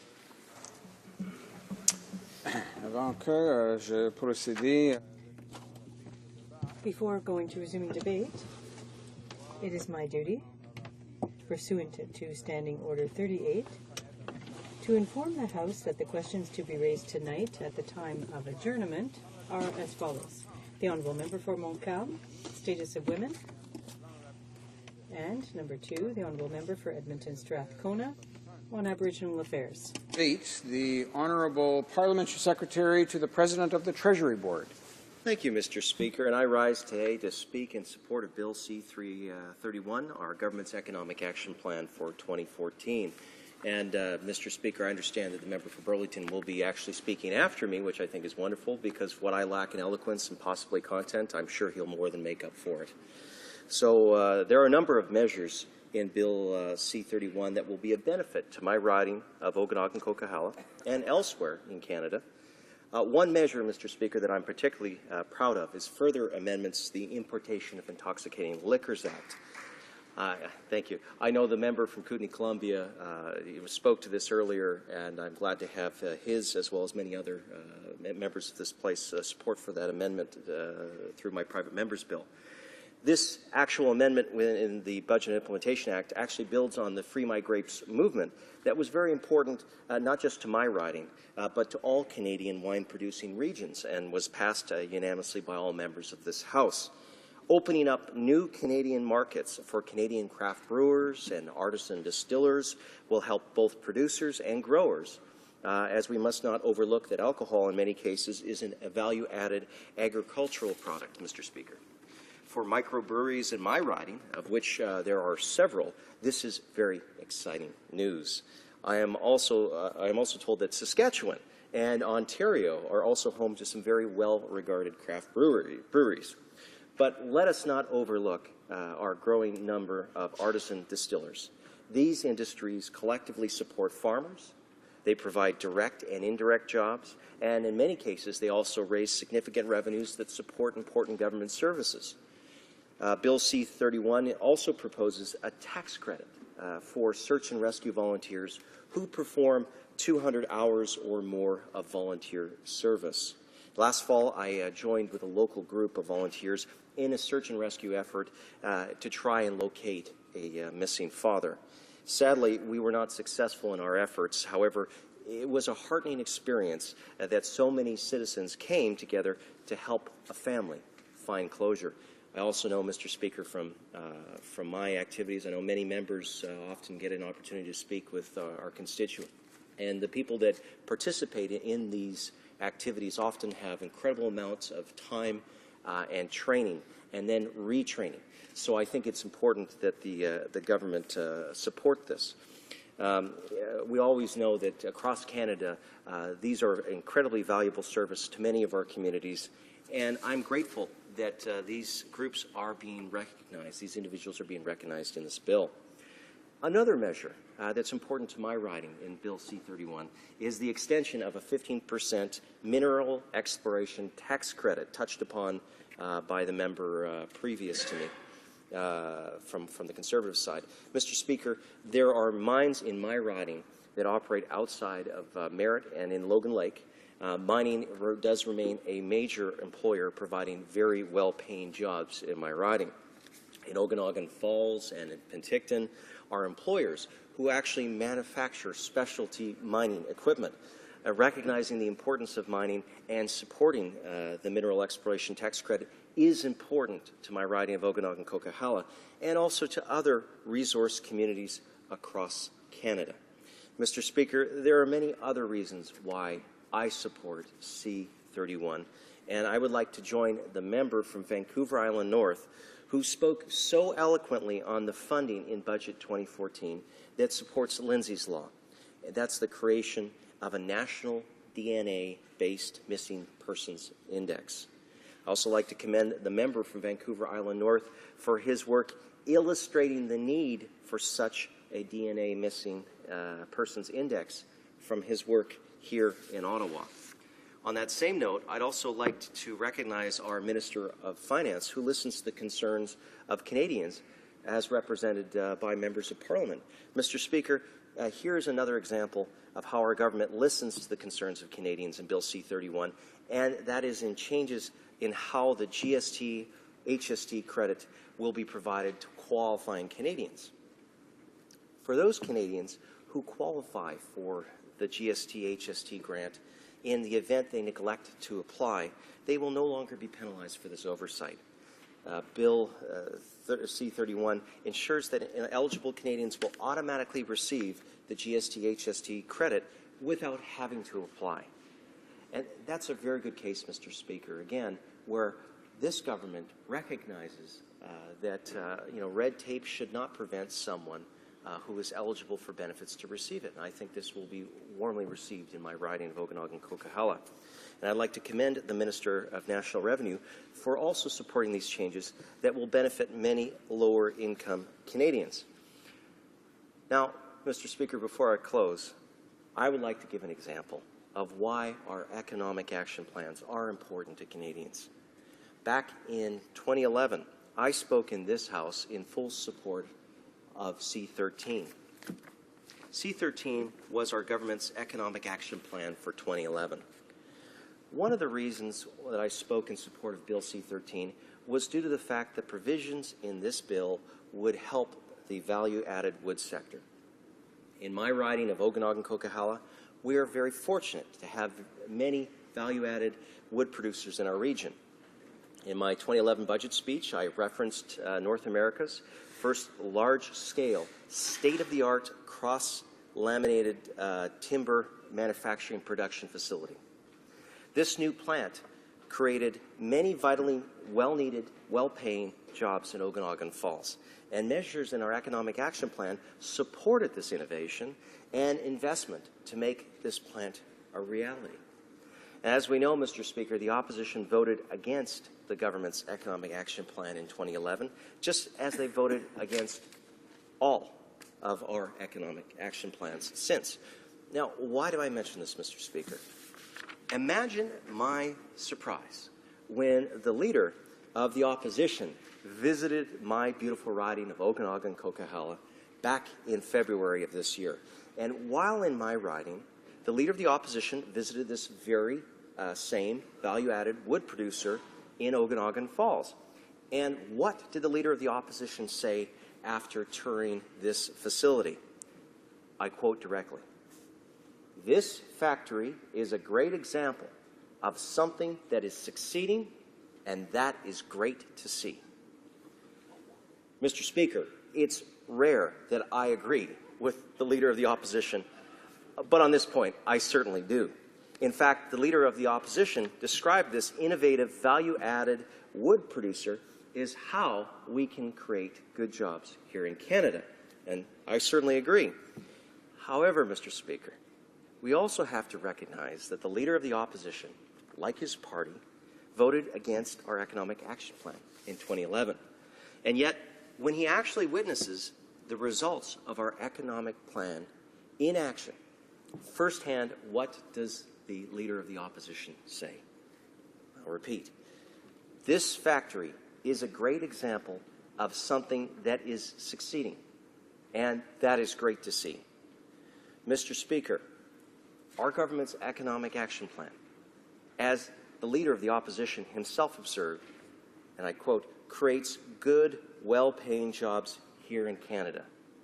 And that is one of the reasons, one of the many reasons, Mr. Speaker, I will be supporting C-31.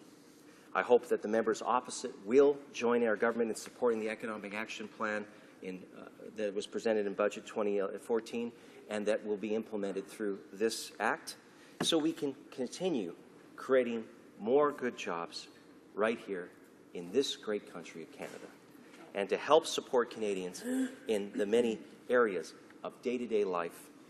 Mr. Speaker, thank you. I look forward to the questions. Questions and comments. The Honourable Member for Newton North Delta. Thank you, Mr. Speaker, and I want to thank my colleague from BC for his well-presented speech. I have a question for my colleague across the way. We keep hearing about what the NDP voted against. And I want to say to him, when you present the opposition with a bill, a budget bill that is more like a phone book, actually much thicker than a phone book for many of our municipalities, and you bury in that phone book many bills that have nothing to do with the budget but need to be debated on their own, and then on top of that, let's get to this bill, where close to 400 pages, impacting hundreds of statutes, are tabled, and even before the first speaker gets up to make their speech, you have the government side standing up to say that they will be giving notice of motion for time-limited debate. So how can I, as a parliamentarian, vote on bills or a telephone book of a bill where I haven't had the opportunity to debate it? Could you vote for something you have not had the opportunity to debate or listen to open debate on? Honourable Parliamentary Secretary to the President of the Treasury Board. Thank you, Mr. Speaker, and I welcome the question from my colleague, also from British Columbia. We're very proud of our province, and I know when she speaks up, she speaks from that perspective. But, Mr. Speaker, getting to the point, we all in this place will get an opportunity to express our democratic values in votes, and every member has the ability, either through the committee process or through amendments at report stage, to put forward amendments that they feel are important, and then to stand in their spot and say what side of the coin they stand on. But, Mr. Speaker, I've heard many criticisms about omnibus legislation, and I'll just point out that any time you seek to amend more than two pieces of legislation, that automatically creates an omnibus situation. But I've heard people say the Hazardous Products Act, what does that have to do with it? Well, Division 3 of Part 6 amends the Hazardous Products Act to better regulate the sale and importation of hazardous products intended for use, handling, or storage in a workplace in Canada in accordance with the Regulatory Cooperative Council Joint Action Plan Initiative for Workplace Chemicals. Mr. Speaker, we're part of a global chain. We need to see action on these things so in North America we can have a better regulatory position where trade can flow, but also we have better harmonization of standards so that Canadians and Americans are going to be safer. So, Mr. Speaker, I appreciate the sentiment, and I look forward Questions and comments. The honourable member for Ottawa South. Thanks, Mr. Speaker. I beg to differ with the member in his answer just a minute ago. It isn't true that every member of Parliament has access to this massive bill in every committee where members sit. Furthermore, last year in the Committee of the Whole, when the Minister of Finance appeared here to defend his past omnibus bill budget, he couldn't answer two-thirds of the questions himself. He didn't know the details. He wasn't briefed. He didn't have the officials with him from his own finance department. So it's really unfortunate for the minister to speak this way. But I have a question for him on infrastructure in BC. Instead of playing a shell game and trying to perform a card trick with Canadians, can you tell us what share of the $210 million available on April 1st? Because that's all that's available. We've confirmed that today with letters from the Nova Scotia government. The $210 million for the whole country. What share does he expect British Columbia to avail themselves of when it's such a minuscule amount of money? Honourable Parliamentary Secretary. Thanks, Mr. Speaker. I welcome the question from the member for Ottawa South. I guess we'll just have to disagree on some things, but the Liberal government prior had 13 long years, Mr. Speaker, to speak up and stand up for municipal infrastructure, and British Columbia received $1.5 billion. In the 7 years that this government has been in office, British Columbia has received $4.5 billion. This member voted against making the gas tax statutory, so it no longer had to be voted in every year. We doubled the gas tax. We indexed it to inflation. And, Mr. Speaker, I find it incredibly interesting that that member would try and stand up for British Columbia after continuing to vote against important infrastructure time and time again. But I welcome the debate, and I welcome further questions from the member. Thank you. Oh, it's just that we've run out of time to do that, so we're going to go to resuming debate. And the honourable member for Timmins, James Bay. Thank you, Mr. Speaker. I always begin, over the last 10 years, to always say what an honour it is to rise in this institution. And I am very honoured to represent the people of Timmins, James Bay. But I'm not very proud of what I see in this Parliament. And I'm not proud to see that the role of the Parliament of Canada continually is turned into an exercise where we're the marionettes of some kind of dumbed-down political show. And when we see the use of time allocation again and again to limit debate, when we see how the monkey-wrenching of committees, where reports are written by the government and basically brought forward, ignoring all manner of amendments, where the committees traditionally, when I was first elected, Mr. Speaker, the committees, as a general rule, tended to work together. I see the attack, the relentless attack on the independent bodies whose job it is to give us the information we need, whether it's Statistics Canada, whether it's researchers. I see the vicious attack by the leaders in this government against the offices of Parliament, whose job it is to maintain the integrity of the electoral system of Canada, and the absolute shameful attack on Mr. Mayrand by the so-called Minister for Democratic Reform. I think that this election fraud that is being perpetrated in this House with this Act and the complete ignoring of every single expert makes everything that's happening in this Parliament in 2014 a very unfunny joke. When the Prime Minister can stand up and not be able to name a single witness, credible witness, but yet attack personally him and his gang, the witnesses who represent democratic integrity in this country. It's a shameful situation, Mr. Speaker. And so we have an omnibus legislation that is being pushed through in this Potemkin Parliament. And we'll all get up and we'll stand at the end of the day and the Conservatives will say democracy was heard. But what's not being heard, Mr. Speaker, is the analysis we need on the temporary foreign worker program, on the hazardous materials, on railway safety, on the fact that now on the Champlain Bridge in Montreal, people are going to have to pay to go to work.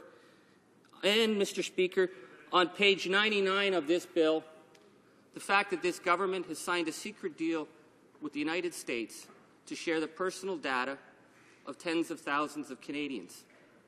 Canadians should look to Parliament to say that citizenship is something that is sacred, that is something that the role of parliamentarians will stand up and defend the citizenship of Canadians. And yet in this omnibus legislation that's being pushed through, Mr. Speaker, in this attempt to shut down debate, they've just decided to slip in the bill that will now make it possible and legal for the United States government to demand the personal financial information of Canadians who have lived their lives in this country, who pay taxes in this country, who have been excellent citizens in this country, all because they happen to have been born in the United States. Now, is this the case of people who just come over and are moved over here a few years ago and don't want to pay tax? No, Mr. Speaker. I'll give you a few examples. In 1958, a family had to go to the hospital, and the child was born in the hospital on the U.S. side of the border. And now this person in their 50s finds that their personal financial information is subject to whatever the United States government wants to do with it. We see the case of a young woman who went to university in the United States almost a half-century ago and had a baby. And a year later, she returned to Canada, and that baby grew up as a Canadian citizen. That baby paid taxes, and that baby is a proud Canadian citizen. And she looks to this government and finds that this government doesn't consider her a Canadian citizen. If the Americans want the information on her personal private information, they will give it. I see, Mr. Speaker, an 80-year-old woman who called me, who spent the last half-century raising her children in Canada. And she's now being told that her life insurance that she saved up that is to be for her children can be handed over. And what protection did this government bring forward when they negotiated the IGA, which is the intergovernmental agreement that allows this FACTA, which is the Foreign Accounts Tax Compliance Act? Well, we don't know what they agreed to because they're pushing it through, Mr. Speaker. They're pushing it through without the scrutiny that belongs in this Parliament. And so what we're seeing is that they're saying, well, this will be compliant under the Privacy Act. But we see major, major problems with this because the United States government don't see themselves to have any of the same commitments that the Privacy Act in PIPEDA is supposed to have to protect the personal information of Canadian citizens. For example, under the Canadian Privacy Act, financial institutions who collect personal information must only collect it for the purposes that they were collected. The United States, they haven't made any of those commitments. Under the Privacy Act, we have businesses that develop systems, including technology systems and protocols, including the use of encryption. They have to use it to protect the data against outside scrutiny. We have no idea how this data will be used when it's handed over to the United States. That under Principle 1, Schedule 1 of PIPEDA, it encourages the accountability by mandating data collector responsibility for the personal information of a data subject. And the person has to be responsible. Well, there's no such provisions that we know of that were negotiated when the United States decided that they would come knocking on this compliant little government here and they would say, we want to be able to gather information on any Canadian we want, and you're going to give it to us? And this government said, okay, we will. We'll just run it through omnibus legislation.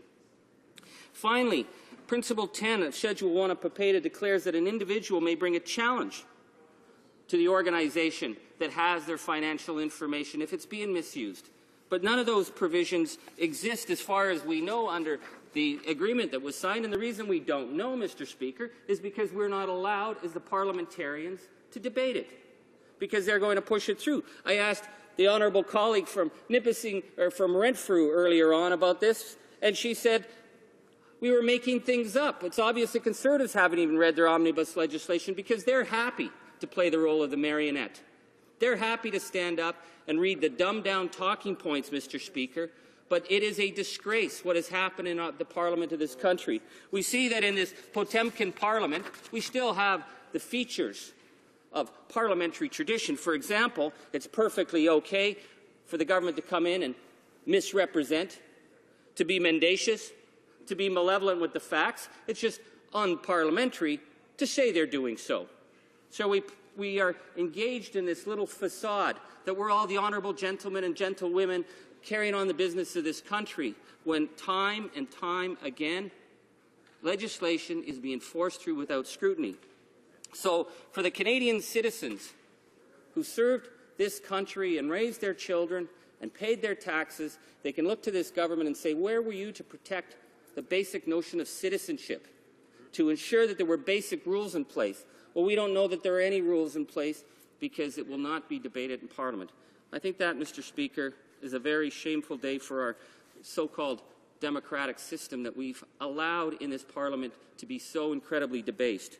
But we see that time and time again in the way that the time allocations are being used, on the use of omnibus legislation that has nothing to do with the role of budget implementation. We do remember, and Canadians remember, that it was the omnibus legislation that stripped the water and lake protection from 99.9% of the waters in this country to help expedite pipeline expansion without any overview of the potential impacts on the various lakes and river systems of this country. They just threw it out, just like they threw out the researchers and the scientists who stood in their way, just like they attacked the parliamentary budget officer. Mr. Speaker, the parliamentary budget officer's role in this House of Commons was to provide parliamentarians with the credible knowledge. I am embarrassed to tell the Canadian people how little facts parliamentarians are given about the implementation of budgets. It is pushed through. Go to committee.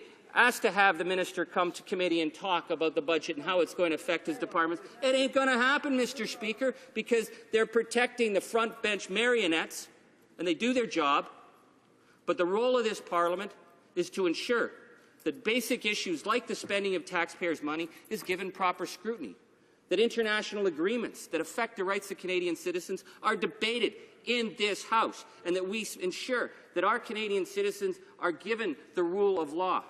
But that's not happening here, Mr. Speaker. And so what we're going to see for the rest of the day is the pom-pom acts and the cheery faces of they read out their dumbed-down notes while avoiding every key aspect of legislative change that's happening in this massive omnibus bill, just like in the previous omnibus bill, just like the omnibus bill before that. And we're supposed to stand here and pretend that this falsehood is somehow a real parliamentary process. It is the Potemkin Parliament, and I think Canadian citizens need to know that this government is using the legislative process to ram through changes that fundamentally affect the rights of Canadians. Questions and comments. The honourable member for Winnipeg North. Mr. Speaker, if I can, I'd like to pick up on what the member's talking about in regards to just the magnitude of the budget bill itself. And I think it is important that we recognize and we remind people that, in fact, since we've had this majority government, there has been a change in attitude where budget implementation bill is brought in, and they bring in various changes to other pieces of legislation. And they use the budget bill as an attempt to pass numerous changes to law here in Canada, many of which should have been standalone bills, which would have, in essence, have gone through the system of first reading, second reading committees, and so forth. And what makes the matter even worse is that they continue to use time allocation as a way of process, almost to say it's okay for us to use it.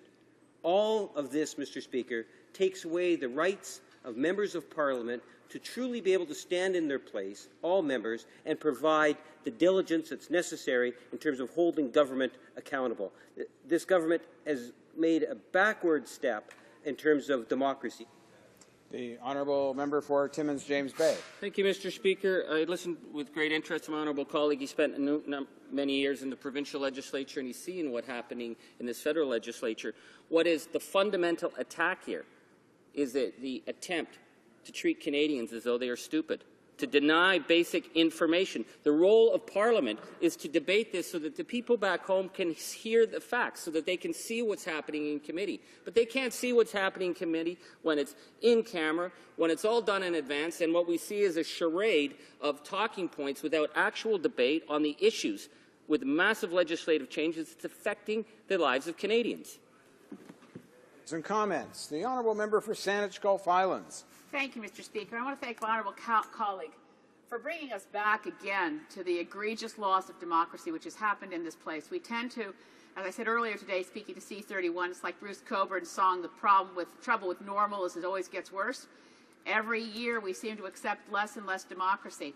Back in 2009, when my last book came out, late journalist Jim Travers was commenting on this, on my book release on CBC, and he said in answer to a question from Michael Enright, who asked, is it as serious as Elizabeth says? Is there really a crisis in Canadian democracy? Jim Travers said, yeah, well, he said it's worse than what she said. He said, you can visit Ottawa these days. But what you'll see is a democracy theme park. All the buildings are there, but Parliament is no longer respected. I asked my honourable colleague if he doesn't feel that we need to reverse these trends before we really lose democracy altogether. The honourable member for Timmins James Bay. Well, I will respond with the lyrics of Bruce Coburn. Where is it? He said that so they paid off the local bottom feeders, passing themselves off as leaders, kiss the ladies, shake hands with the fellows, and it's open for business like a cheap bordello, and they're calling it democracy. Questions and comments. Honourable Député de Member Beauport. for Beauport, Limoilou. Thank you very much, Mr. Speaker. I'd like to thank my colleague, the member for Timmins James Bay, for his speech. Mr. Speaker, I asked two members of the Conservative Party the same question. The member practically said that we should, this was in fact supporting the rich. The Minister of Finance has, the old minister has left, and now we have the member for Whitby, Oshawa. So I would like to know what my colleague thinks about what the Prime Minister's office is doing in this charade. I want to thank my honourable colleague. I think the really concerning thing here is we're not really debating the budget. What we end up having to deal with is a bill that deals with all manner of other things that have nothing to do with the budget. And because it's being forced through in a budget implementation bill with time allocation where things will not be addressed at committee, the scrutiny that's required to ensure that we have accountability in this place is gone out the way. And we count on our officers of Parliament to ensure accountability, and we see the vicious attack, the personal attacks against them. It's the attack on the institution of Parliament itself, because when Parliament stands in the way of this gang, they will be attacked. And Canadians need to step back and say, we expect more. We expect a level of dignity in this House, that we expect all parliamentarians, regardless of their party, to stand in this House and participate and be able to participate in the review of legislation to ensure that that legislation is to the benefit of all Canadians. Resuming debate, the honourable member for Burlington. Thank you, Mr. Speaker, and it's my pleasure to stand today in the House and talk about the implementation bill of our Budget 2014, and just a little bit about the process, because it seems that the opposition members have talked a lot about process regarding this bill, and talking about number of hours we're allocating to it, the size of the bill, and so on. So I think it's important for the public to understand, if anybody happens to be watching, what actually is happening. As we have the whole 8 years that I've been here, I don't know if it was any different before I arrived.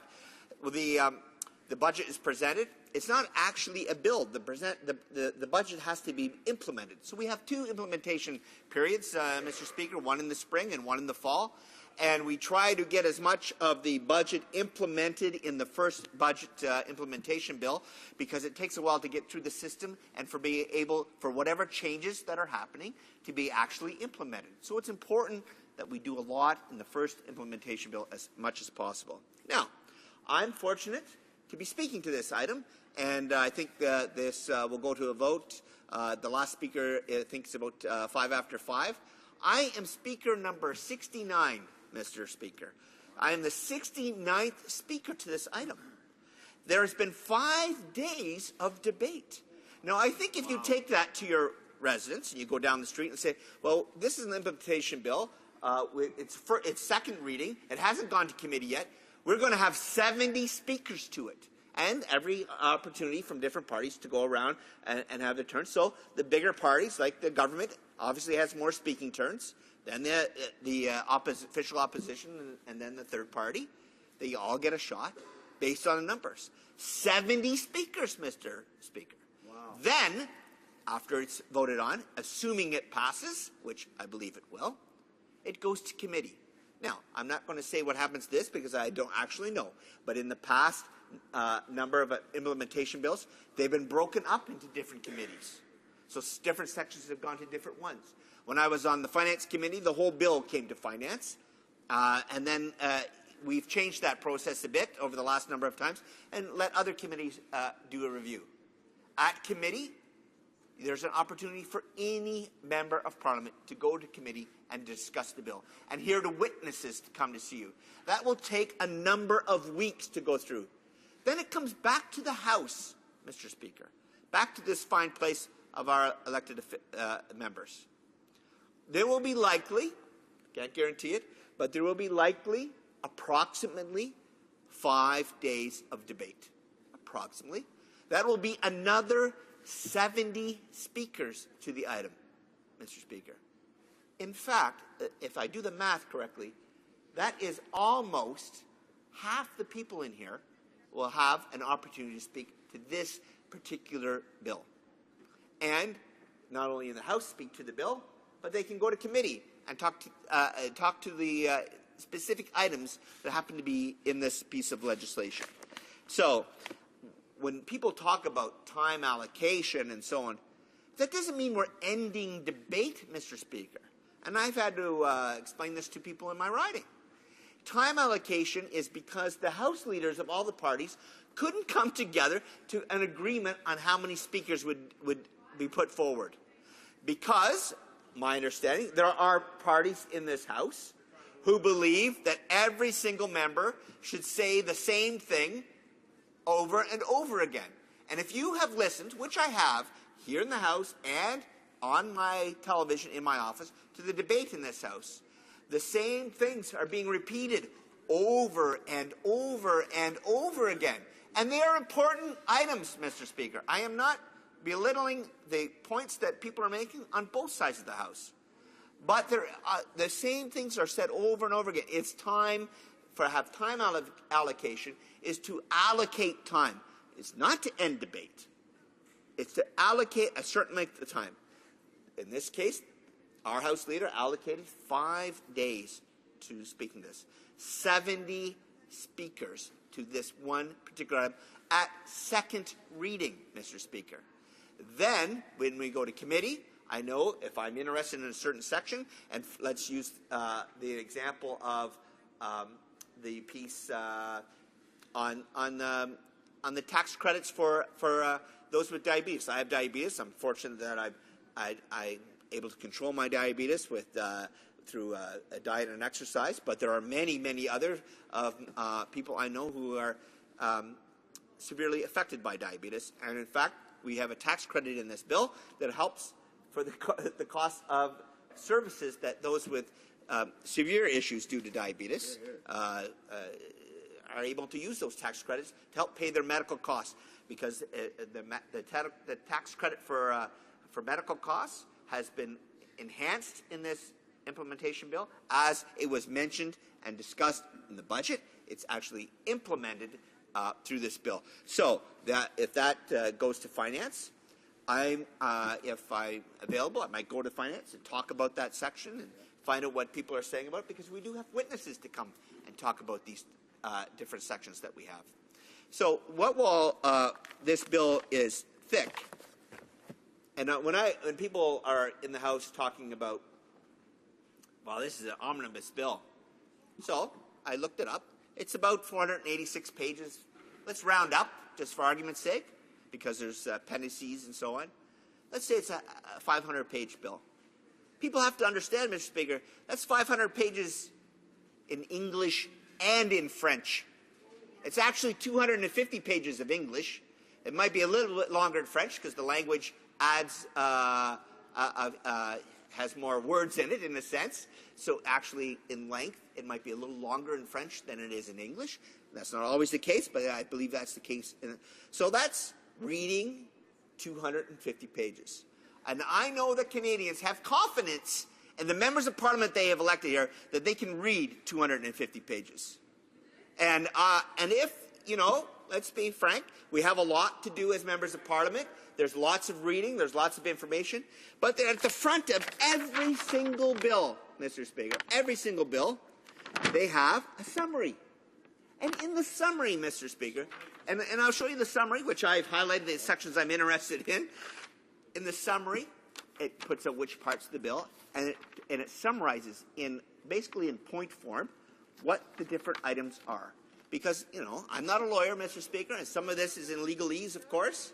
But after 8 years, I'm kind of getting used to the reading of it and understanding it. But at first, granted to people who are not used to it, it's a bit of reading. But there's a summary. And the summary, Mr. Speaker, on this particular 486-page bill is 1, 2, 3, 4, 5 pages long. And that's in French and in English. And so one side is French, one side is English, and we can read that. So then what I do, Mr. Speaker, which I would encourage all of my colleagues to do, there are some things in here that tax measures, like the mining tax credit my colleague mentioned earlier for the throw-through tax credit. Interest to me, happen to know about it from my previous days on finance. I know we're renewing it. I read it in the budget that we're renewing that tax credit. I don't need to go to page 265 and see exactly what we're doing because the summary tells me I understand what we're doing. I read it in the budget. I'm reading it here. We're implementing it. I don't need any more. There are certain sections that I didn't know, I'm not as familiar with. So I look in the summary.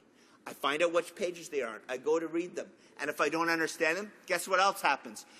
On our side of the House, our minister holds an information session open to all members of Parliament and their staff, Mr. Speaker, to come and ask questions about specific sections. They go clause by clause by clause, and not with political people there, with actual staff from finance and from the different departments to explain the change and why it's being implemented. Staff aren't there. The bureaucratic staff who do an excellent job for this country aren't there to say whether they agree or disagree. They are there to explain what is being implemented in the implementation budget. Mr. Speaker, there is plenty of opportunity to discuss the issue. There's plenty of opportunity to get this information. What we need to do as a country to keep moving forward is to keep implementing change, to keep implementing the things that we would like to do to see this country, from an economic perspective, move forward. And with that, Mr. Speaker, I'm happy to answer any questions. Thank you very much. Questions and comments. Honourable Deputy de Notre-Dame-de-Grâce. The Honourable Member for Notre-Dame-de-Grâce-Lachine. Thank you very much, Mr. Speaker. My colleague opposite seems to say that time allocation is normal in this chamber and that parties just don't agree on it. But when I look at a bill like this, like a budget like this, and when I know that my constituents are concerned about changes made to the transport of dangerous goods, the fact that there's nothing for the environment, and the fact that in my riding more and more companies are closing and it's harder to create good jobs, and I'm doing my job here to represent the concerns of my constituents, so it's normal that if I want to talk about my area, I should be able to do so, and this applies to all of my colleagues. Yet when time allocation is imposed, this removes our right. My colleague has the opportunity to rise and speak, but unfortunately not everybody will be able to do so since we are 308 MPs. So this time allocation seems to be a way for the government to go through bills more quickly and to move their agenda forward more quickly without taking into account the reality of each region. So I'd like my colleague opposite to please speak to this. Mr. Speaker, I'm very happy to speak to this. This is exactly to the point. I challenge my colleague from the other side to go door to door in their riding, in her riding, the riding, and say, we are allocating 140, maybe 150 people to speak to this item. And we're speaking to it, and then in addition to that, we are going to go to committee to talk about it at committee. And we are going to get it through in the House in about, well, when it's all done, it's going to take about a month. And I would bet to say that the general public in Canada would say, what the heck is taking you guys so long to get anything done in there? Could you imagine if we allowed all 308 a speaking turn on every single item? You know how many bills we would pass in this place? We would maybe get 3 bills. We would get 3 or 4 bills maximum passed through the House of Commons to move the agenda forward, whether that's with economics, whether that's with the justice system, whether that's with the social system. It would bring us to a grinding halt, and that is what the questions and comments. The Honourable Member for Ottawa South. Mr. Speaker, it's interesting to hear my colleague from Burlington. If you knock on doors in my riding of Ottawa South, here's what you do hear. Is there anything in the budget with respect to housing? Is there any support for our seniors who are having a hard time deciding between bus passes and medication this month? Is there anything here for infrastructure? Are we really seeing investments of the kind that we need for the next generation? Is there an innovation strategy for the country? And the answer to all those things is no, there isn't. So I'm not sure who the member from Burlington is speaking to in his riding, but the working people in my riding, the middle-class citizens in my riding, are looking. They're looking, but they can't find, Mr. Speaker, their priorities reflected in the budget. For Burlington. Thank you, Mr. Speaker, and I thank my colleague from Ottawa South, the hotbed of middle class, I guess, in Canada. But the issue isn't. It's very interesting that we talked about the digital strategy in his question. Could you imagine the fuss that the minister introduced the digital strategy a few weeks ago, or maybe it was last week, and maybe we will include that in our budget implementation bill. It was unbelievable. The fact of the matter is, not everything is in the. He's actually making our point. There's not everything is in this bill. It was in the budget. There is other legislation. That's why we have to use time allocation to get other legislation through. And the fact of the matter is, Mr. Speaker, they're not supporting it. You could go on for a list as long as this room is on things that are not in the budget, because we don't agree with them. We're not doing them. And there's liberal ideas that will never work. So thank you, Mr. Speaker. We have time for a short question. The honourable member for Prince George, Peace River.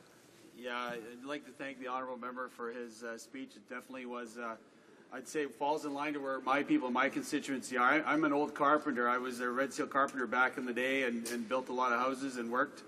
And I can assure the members across the way that would not be discussed, and Tim Hortons would be, give the guys more time to discuss something. Again, I just would like to ask the member if he thinks enough time has been allocated to discuss our Economic Action Plan 2014. For Burlington. Thank you, Mr. Speaker. Thank you, my colleague, for his question. He made an excellent speech earlier this evening. And I actually think 5 days, when I tell people we spent 5 days on the second reading before it went to committee, they believe that is plenty of time to discuss the issue. Thank you. Before we resume debate and the honourable member for Ottawa South, I'll let the honourable member know we've only got about 7 minutes remaining in the time allocated for the debate this afternoon, but allow him to at least get started, and we'll give him the usual signal just before we're out of time. The honourable member for Ottawa South. Well, thank you, Mr. Speaker. And 7 minutes is an appropriate amount of time, and I'm reminded of my contracts professor in law school who once said, it's very important to remember, unlike my colleagues from the Conservative side, that verbosity is no substitute for content. So I'm going to actually focus on two themes today, Mr. Speaker, that I think are important for citizens right across the country. The first is infrastructure. We know that we have to invest in the next generation of infrastructure in the country, that we're standing on the shoulders of previous generations who have invested heavily in our water and wastewater systems, our road systems, our bridges. And we know, of course, that we're going to be dealing with even more challenges on the infrastructure front because of the realities of adapting to climate change, something that the government still refuses to address. But on the infrastructure side, we know that the government, the Minister of Infrastructure, is regularly talking about large sums of money being available. But here are the facts. We know that as of April 1st, there's an 87% decrease between last year and this year in terms of the Build Canada Fund and the amount of money available for the entire country. The government's not denying that. It's exactly $210 million for the entire country this fiscal year. We're not talking about gas tax. We're not talking about HST rebate. We're talking about the Build Canada Fund. And when it comes to, for example, my own hometown, my city of Ottawa, the city of Ottawa would hope to receive $65 million from the Government of Canada to help improve our water and wastewater systems so that we can protect our incredible Ottawa River, the source of our drinking water, our surface drinking water. They'd like to be able to invest in this system before the 2017 anniversary of the country, to be able to actually strengthen that infrastructure. We know that in not investing in that infrastructure now, what we're really doing is we're compromising jobs. We're compromising giving rise to new technologies and new processes for the international, the global market that we ought to be able to do very well in. And at the same time, in not investing in infrastructure, we're compromising the support for our middle-class families, who would benefit not only from the infrastructure investments, but the economic spin-offs that follow. And when the government says otherwise, Mr. Speaker, we're really hard-pressed to believe them, because here's a letter dated yesterday on Canada-Nova Scotia Infrastructure Secretariat letterhead. Let me quote from it. This is the opening 2 paragraphs. You are no doubt aware that the federal government announced on March 28, 2014, that the New Building Canada Fund is, quote, open for business, close quote. Nova Scotia, like all other provinces and territories, was surprised by this announcement. It goes on to say, the province has not signed an agreement with the federal government for the NBCF, and no details have been released to us on the application process. It lends credence to the notion that it's a shell game and it's a card trick, Mr. Speaker, on the infrastructure side. We know in the last instance of the infrastructure investments made by the government that they forced every municipality in the country to put up a total of 9,000 vanity billboards. 9,000 billboards. Canadians recognize them because it infuriates them. And then they stuck the bill to the municipalities where the billboards were actually mounted. In the case of my home city of Ottawa here, the mayor of Ottawa, the former mayor, Larry O'Brien, confirmed in writing that $50,000 was spent by the city of Ottawa in putting up the vanity billboards for this government in different infrastructure settings across the region here. The second issue, Mr. Speaker, I want to raise is the transportation safety issue. And I see here that we've seen in the budget there's a cut to road safety investments, there's a cut to marine safety investments, there's a cut to airline safety investments, and there's a marginal increase in rail safety, about $1 million. Now, if we look at the real numbers on rail safety, this is a very important issue for Canadians in the wake of Lac Mégantic, Mr. Speaker. We know the government's spending more money on Economic Action Plan advertising, $42 million this year, $42 million this year alone, more money on advertising than they're spending on rail safety in the entire country. In the entire country. Now, that's a time when the Auditor General has told us that only 26% of the planned audits for rail safety were performed. The Via Rail's not been audited in 3 years, carrying 4 million passengers a year. That only 9 inspectors are in place when we need 20. You know, we're seeing massive increases in diluted bitumen being transported by rail, and we're going to have 1 million barrels of excess capacity of oil that can't go on pipelines in the next decade. But they find the money for the vanity advertising or the 24/7 show, the joke, the show of the Prime Minister at work, paid for with taxpayer dollars. Mr. Speaker, I'll be looking forward to coming back to these themes and others when my time comes back in terms of next speaking opportunity. But I did want to get these 2 issues, infrastructure and transportation safety, on the record and juxtapose both against some of the foolish spending going on by the Conservative government. Hear,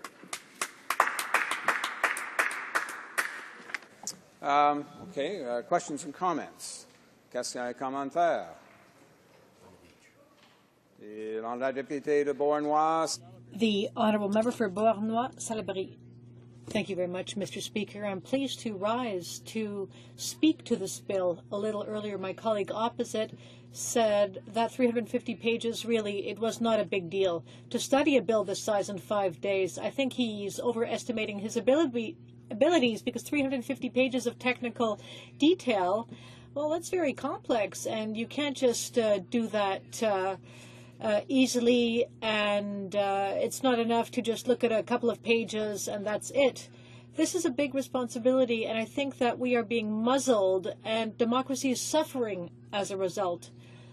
Again, taking one subject in particular, rail safety. Again, we're seeing that decisions are being taken behind closed doors. So instead of giving information to municipalities, in my riding, Huntington, Chesterfield, Saint Jacques des Mineurs, and other places, well, the Conservatives are going to decrease transparency. I don't know what my colleague thinks about this issue. The honourable member for Ottawa South. Mr. Speaker, everybody knows the jig's up. Canadians know what's going on. They're really not stupid. They follow this. They are aware of the kind of tactics that are being used by the Prime Minister and his front bench. They know that things are being pounded together. They know that they're being jammed through the House. They know that we're not being given ample and reasonable opportunity to debate parts of the bill that ought to be seen in different committees. They know that parliamentarians, as a result, aren't able to do the job they were sent here to do, which is to try to improve things for Canadians and to improve the country. These are the kinds of tactics that were developed in Ontario through a previous regime. They're unfortunate, Mr. Speaker. The Canadian people are catching on quickly, and I think they're going to speak loudly in 2015. Order. It being 5:15 p.m., pursuant to an order made Thursday, April the 3rd, 2014, it is my duty to interrupt the proceedings and put forthwith every question necessary to dispose of the second reading stage of the bill now before the House. La question est la suivante. The question is as follows. Mr. Duncan. Mr. Oliver, seconded by Mr. Duncan, Vancouver Island North, moved that Bill C-31, an act to implement certain provisions of the budget tabled in Parliament on February 11, 2014, and other measures be now read a second time and referred to the Standing Committee on Finance. Mr. Cullen, seconded by Mr. Caron, moved the following amendment, that the motion be amended by deleting all the words after the word that and substituting the following. Shall I dispense? Dispense? Oui? No. La Chambre refuse de donner... This House declined to give second reading to Bill C-31, an act to implement certain provisions of the budget tabled in Parliament on February 11, 2014, and other measures because it, A, adequate parliamentary debate and oversight, B, does nothing to create quality, good-paying jobs for Canadians and fails to extend the hiring credit for small business, C, n'annule pas les... C, fails to reverse devastating cuts to infrastructure and health care. D, hands over private financial information of hundreds of thousands of Canadians to the U.S. Internal Revenue Service under the Foreign Tax Account Compliance Act. C, at the Atlantic Canada Opportunities Agencies. F, imposes tolls on the Champlain Bridge. G, compromet l'indépendance. G, jeopardizes the independence of 11 federal administrative tribunals. And H, enables the government to weaken regulations affecting rail safety and the transport of dangerous goods without notifying the public. La mise en voix porte sur l'amendement. The question is on the amendment. Is it the pleasure of the House to adopt the amendment? Que tout ce qui appuie l'amendement. All those in favor of the amendment will please say yay. All those opposed will please say nay. In my opinion, the nays have it. Call in the members.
Order.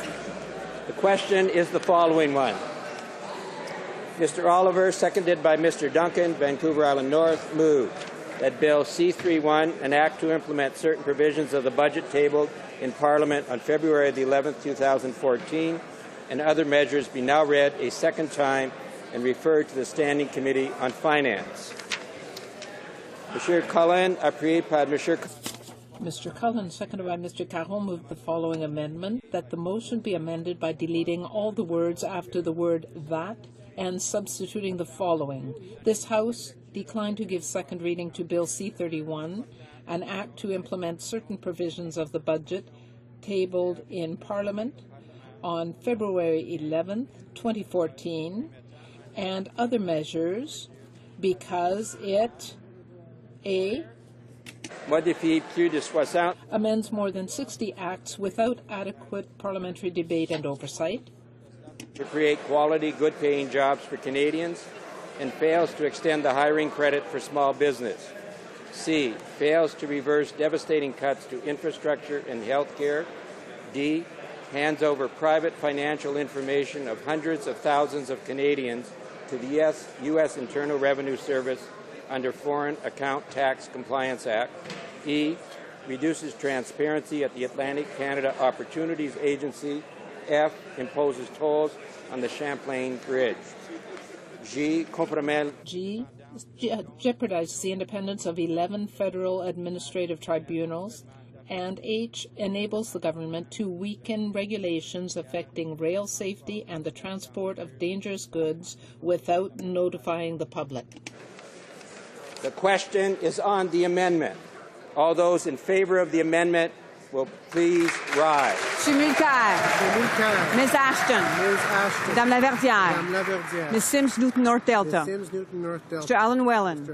Ms. Duncan Edmonton Strathcona. Mr. Dewar. Mr. Harris St. John's East. Madame Boivin. Ms. Leslie. Mr. Julian. Ms. Davies Vancouver East. Mr. Christopherson. Ms. Nash. Mr. Cullen. Ms. Crowder. Mr. Davies Vancouver Kingsway. Ms. Matheson. Mr. Godin. Madame Perrault. Mr. Martin. Mr. Scott. Mr. Bevington. Madame Day. Mr. Donnelly. Mr. Massey. Madame Leblanc, La Salle est mort. Mr. Kelway.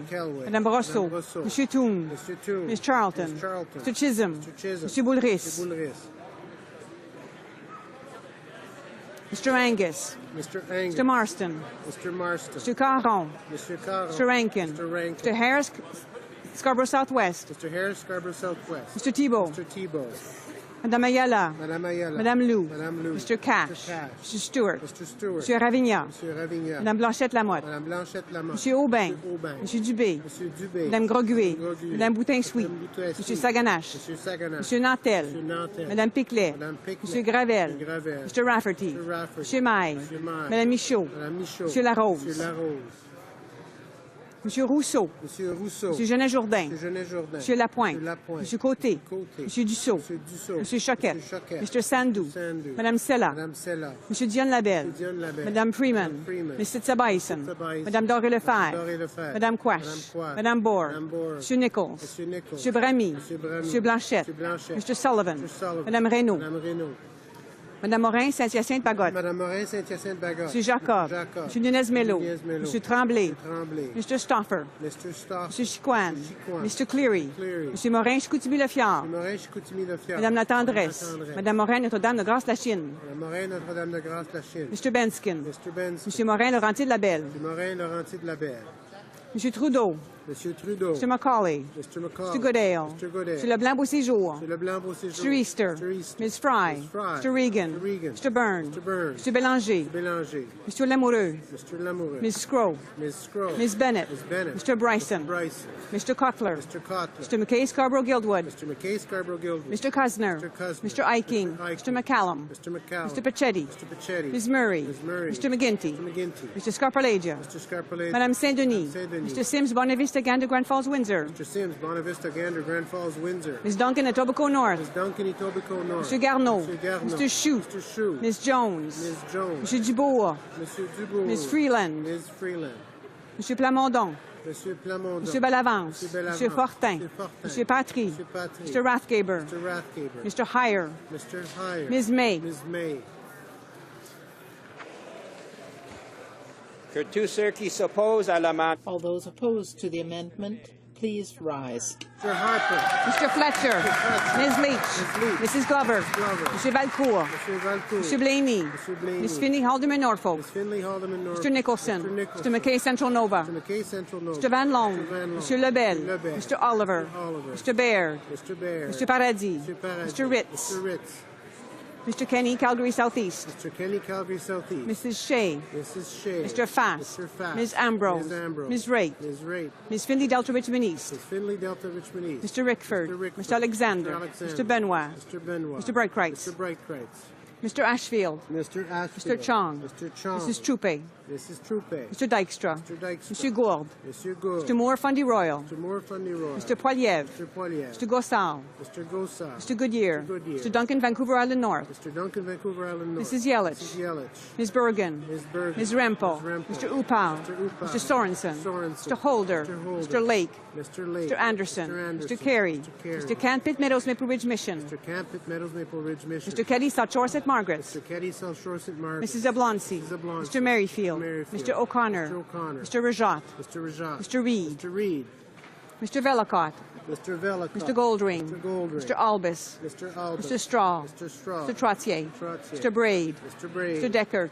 Mr. Gauguin. Mr. Bazan. Ms. Brown, Newmarket Aurora. Mr. Calandra. Mr. Lukiski. Mr. Gill. Ms. James. Mrs. Block. Mrs. MacLeod. Mr. Leung. Mr. Saxton. Mr. Lemieux. Mr. Armstrong.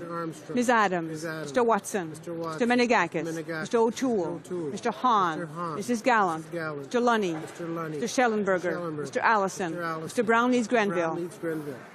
Mrs. Greywall. Mr. Hoback. Mr. Hebert. Mr. Komarnicki. Mr. Cram Prince Edward Hastings. Mr. Lauzon. Mr. Miller. Mrs. Smith. Mr. Preston.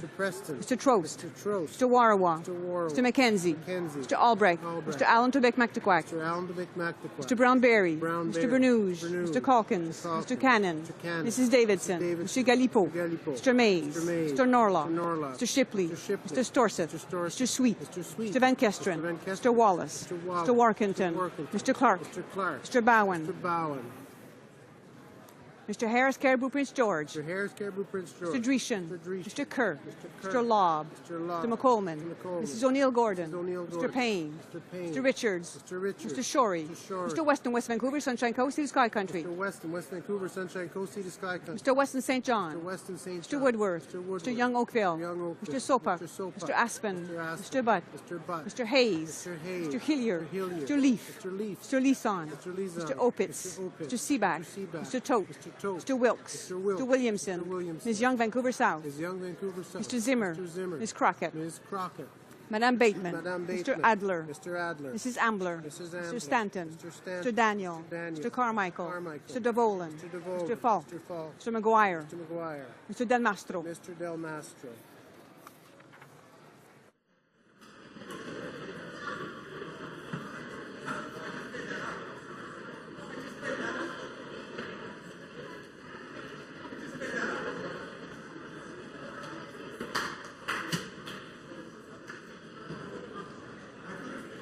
Yeas pour 125, 125. Nays contre 149, 149.